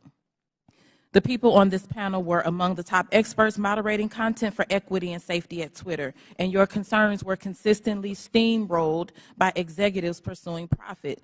We know this situation must change, but I would argue that the structure of these corporations ensures this malpractice will continue. These social media companies have shown themselves unfit to maintain a digital public square with almost universal usage and vast power. Their purpose is not to facilitate healthy, fact-based discourse. It is to aggressively pursue profit for their billionaire executives and shareholders. Even when they make a good decision about removing a post or a user, it is only to make a profit. This existential problem will not be solved by asking these for-profit corporations to tweak their approach around the edges. We need to re-envision what the internet can be. Digital platforms, including social media, are here to stay, but we need to make sure that they operate for the public good and not the private interests. We need to invest in better alternatives to big tech, and we need to establish public ownership and control to ensure these platforms serve everyone fairly. Thank you, and I yield back. Chair recognizes Mr. Perry for 5 minutes. Thank the chairman, and I thank the witnesses. It's been a long day. Mr. Roth, going back to your statement Mr. Edwards talked about, I want to just kind of revisit that a little bit, where it was communicated to you, at least per your statement, by the FBI that there was expected hack and dump or hack and leak operations, and that they would occur before the election, and that these, at the bottom here, the meetings that were rumored, and those meetings were rumored that the hack and leak operation would involve Hunter Biden. Subsequent to that, well, first of all, who told you that? Was that, did you get that? Can you tell us where you got that information, if you know? The subject of a possible hack and leak was raised by a number of representatives of the FBI. Was one of them Mr. Chan? Elvis Chan? Yes, Mr. Chan was a part of it. So are you familiar with the fact that in his testimony in November of 2022 that he says we did not see any similar competing intrusions to what happened in 2016? And of course, you have been talking to intelligence agencies and law enforcement agencies for some time, and they were referring to the 2016 hack and dump operation. Are you familiar that he said that subsequent to you saying this? They didn't have any evidence? I was not aware of Okay, Mr. that's Chan's fair. deposition. That's fair. No. Did they ever give you any evidence of the hack and dump operation that happened in 2016? And what I think I'm referring to is the allegation that the Clinton campaign, the DNC server was hacked, and that information was spread about through WikiLeaks or other information channels. Did they ever give you any evidence of that occurrence during these discussions? That information was made public by the intelligence community in the Mueller report and by the Senate Intelligence. Yeah, evidence. Did they ever give you evidence? Because as far as we know, CrowdStrike looked at the servers. Did the FBI ever look at the servers from the DNC, to your knowledge? I think that would be a question better directed at the Fair FBI. enough, but the point is you never saw any evidence, right? You're just taking it on, and I'm not blaming you, because a lot of people want to believe the FBI. I've always wanted to believe the FBI. The question is, did they ever give you any evidence to believe that? Because they're making the case. They're making the case that there's a hack and leak operation coming, and it's going to be about Hunter Biden right before the election. Did they ever give you any evidence? It didn't come up. Okay, yeah, I didn't figure it did. And then you all set up a secret channel between Twitter and the FBI. Who did that from the FBI? Was that Roth? Or, you're Roth. Was that Elvis? I'm sorry. Mr. Chan was a part of that work, yes. Yes, he was part of that. And so you set up, and you actually set up a war room as well, right? I believe the FBI operated a war room. Okay, fair enough. I didn't. And you participated in that? No, sir, I did not. You did not. Did Twitter participate in it? I believe Twitter may have sent a representative. Okay, fair enough. And then you did this table talk exercise about Hunter Biden and about a leak about Hunter Biden that would come out right before the election, essentially 10 days, and that happened in September, right before the election. And you participated in that, right? Yes, I did. Who facilitated that exercise? I know the Aspen Institute, but who facilitated the exercise proper? Was anybody from a government agency facilitating any part of that? Were they involved in the discussions during the exercise? No, I don't believe so, no. So they were just spectators? I wasn't aware that they were spectators either, but I don't recall exactly who was there. I know you don't recall who was there. Then who facilitated it? Do you recall that?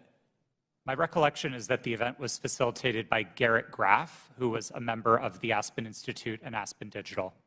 All right. Do you find it odd now, after the fact, and I know you've already testified here, that you don't see, to Mr. Sessions, that you didn't see that you were misled or potentially duped? It sure seems highly coincidental. Would you agree? It at least seems highly coincidental. Knowing that the FBI had the laptop, that the FBI set up the war room and the channel and told you, per your statement, that this was going to happen, do you find it highly coincidental that it actually happened and it was Hunter Biden at all? I want to be clear that my statement to the FEC does not suggest that the FBI told me it would involve Hunter Biden. That's a popular reading of that declaration, but it was not my intent. I think there is a coincidence there, and I really can't speak as to how that came about. Yeah, it's really coincidental. One last question. Did the CIA or the other governmental agency ever ask Twitter to look at something that violated Twitter's policy? I don't recall specific outreach by the CIA specifically. Other government agency is what it was called in the Twitter files. Yes, Twitter regularly received reports from government requesting review under our rules. So the other government agency, that one, did they ever request information regarding violations of Twitter's policies? The CIA.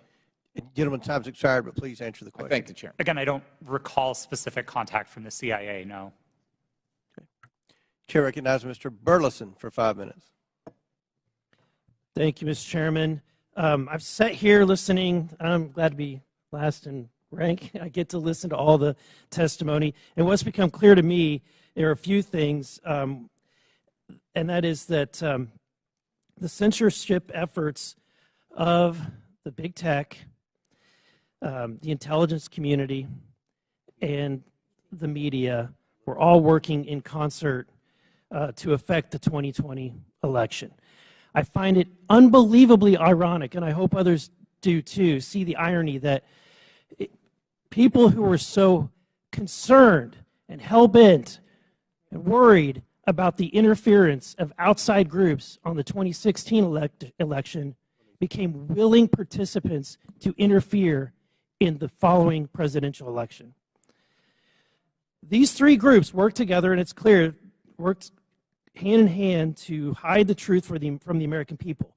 The fact that the FBI had the Hunter Biden laptop, heck, it was in their possession for a year before the election, is appalling.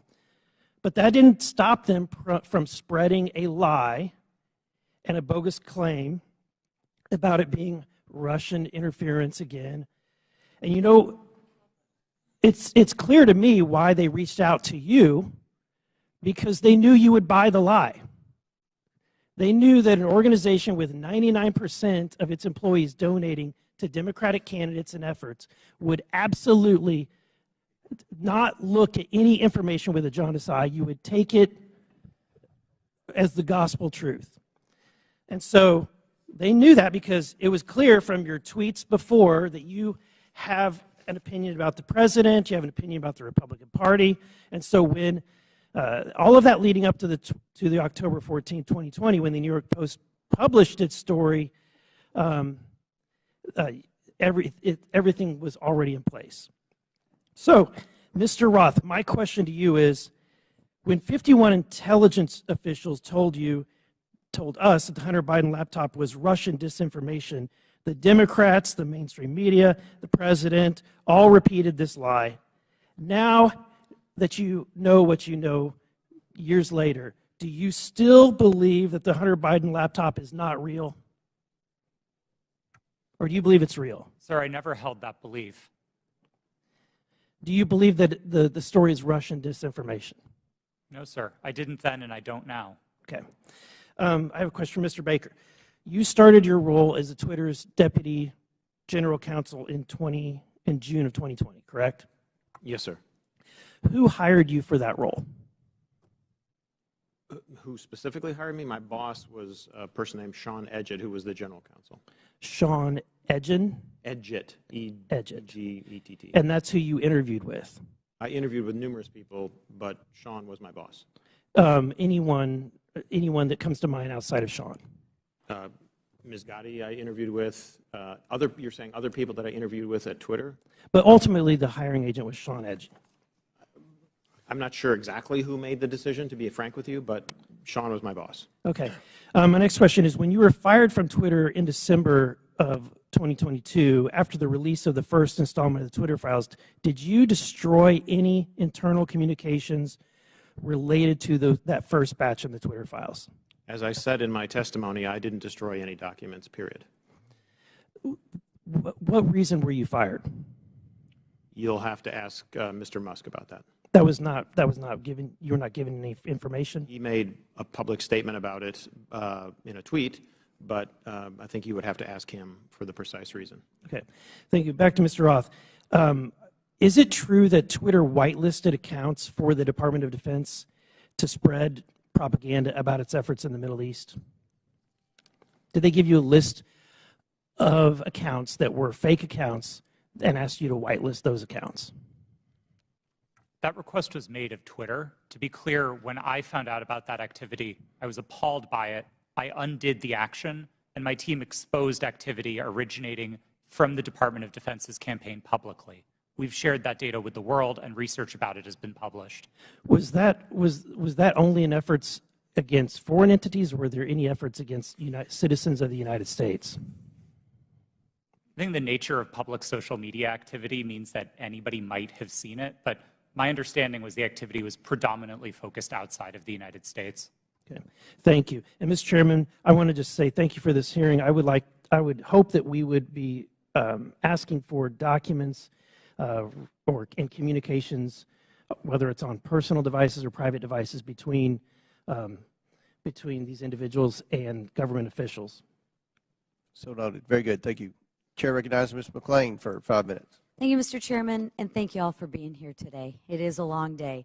I'm going to try and make this quick and easy. Mr. Roth, part of your job at Twitter dealt with assessing dis and misinformation, correct? Yes. Here today. It is a long day. I'm going to try and make this quick and easy. Mr. Roth, part of your job at Twitter dealt with assessing dis and misinformation, correct? Yes. Wonderful. How did you determine what disinformation and misinformation was? What's your criteria for making that decision?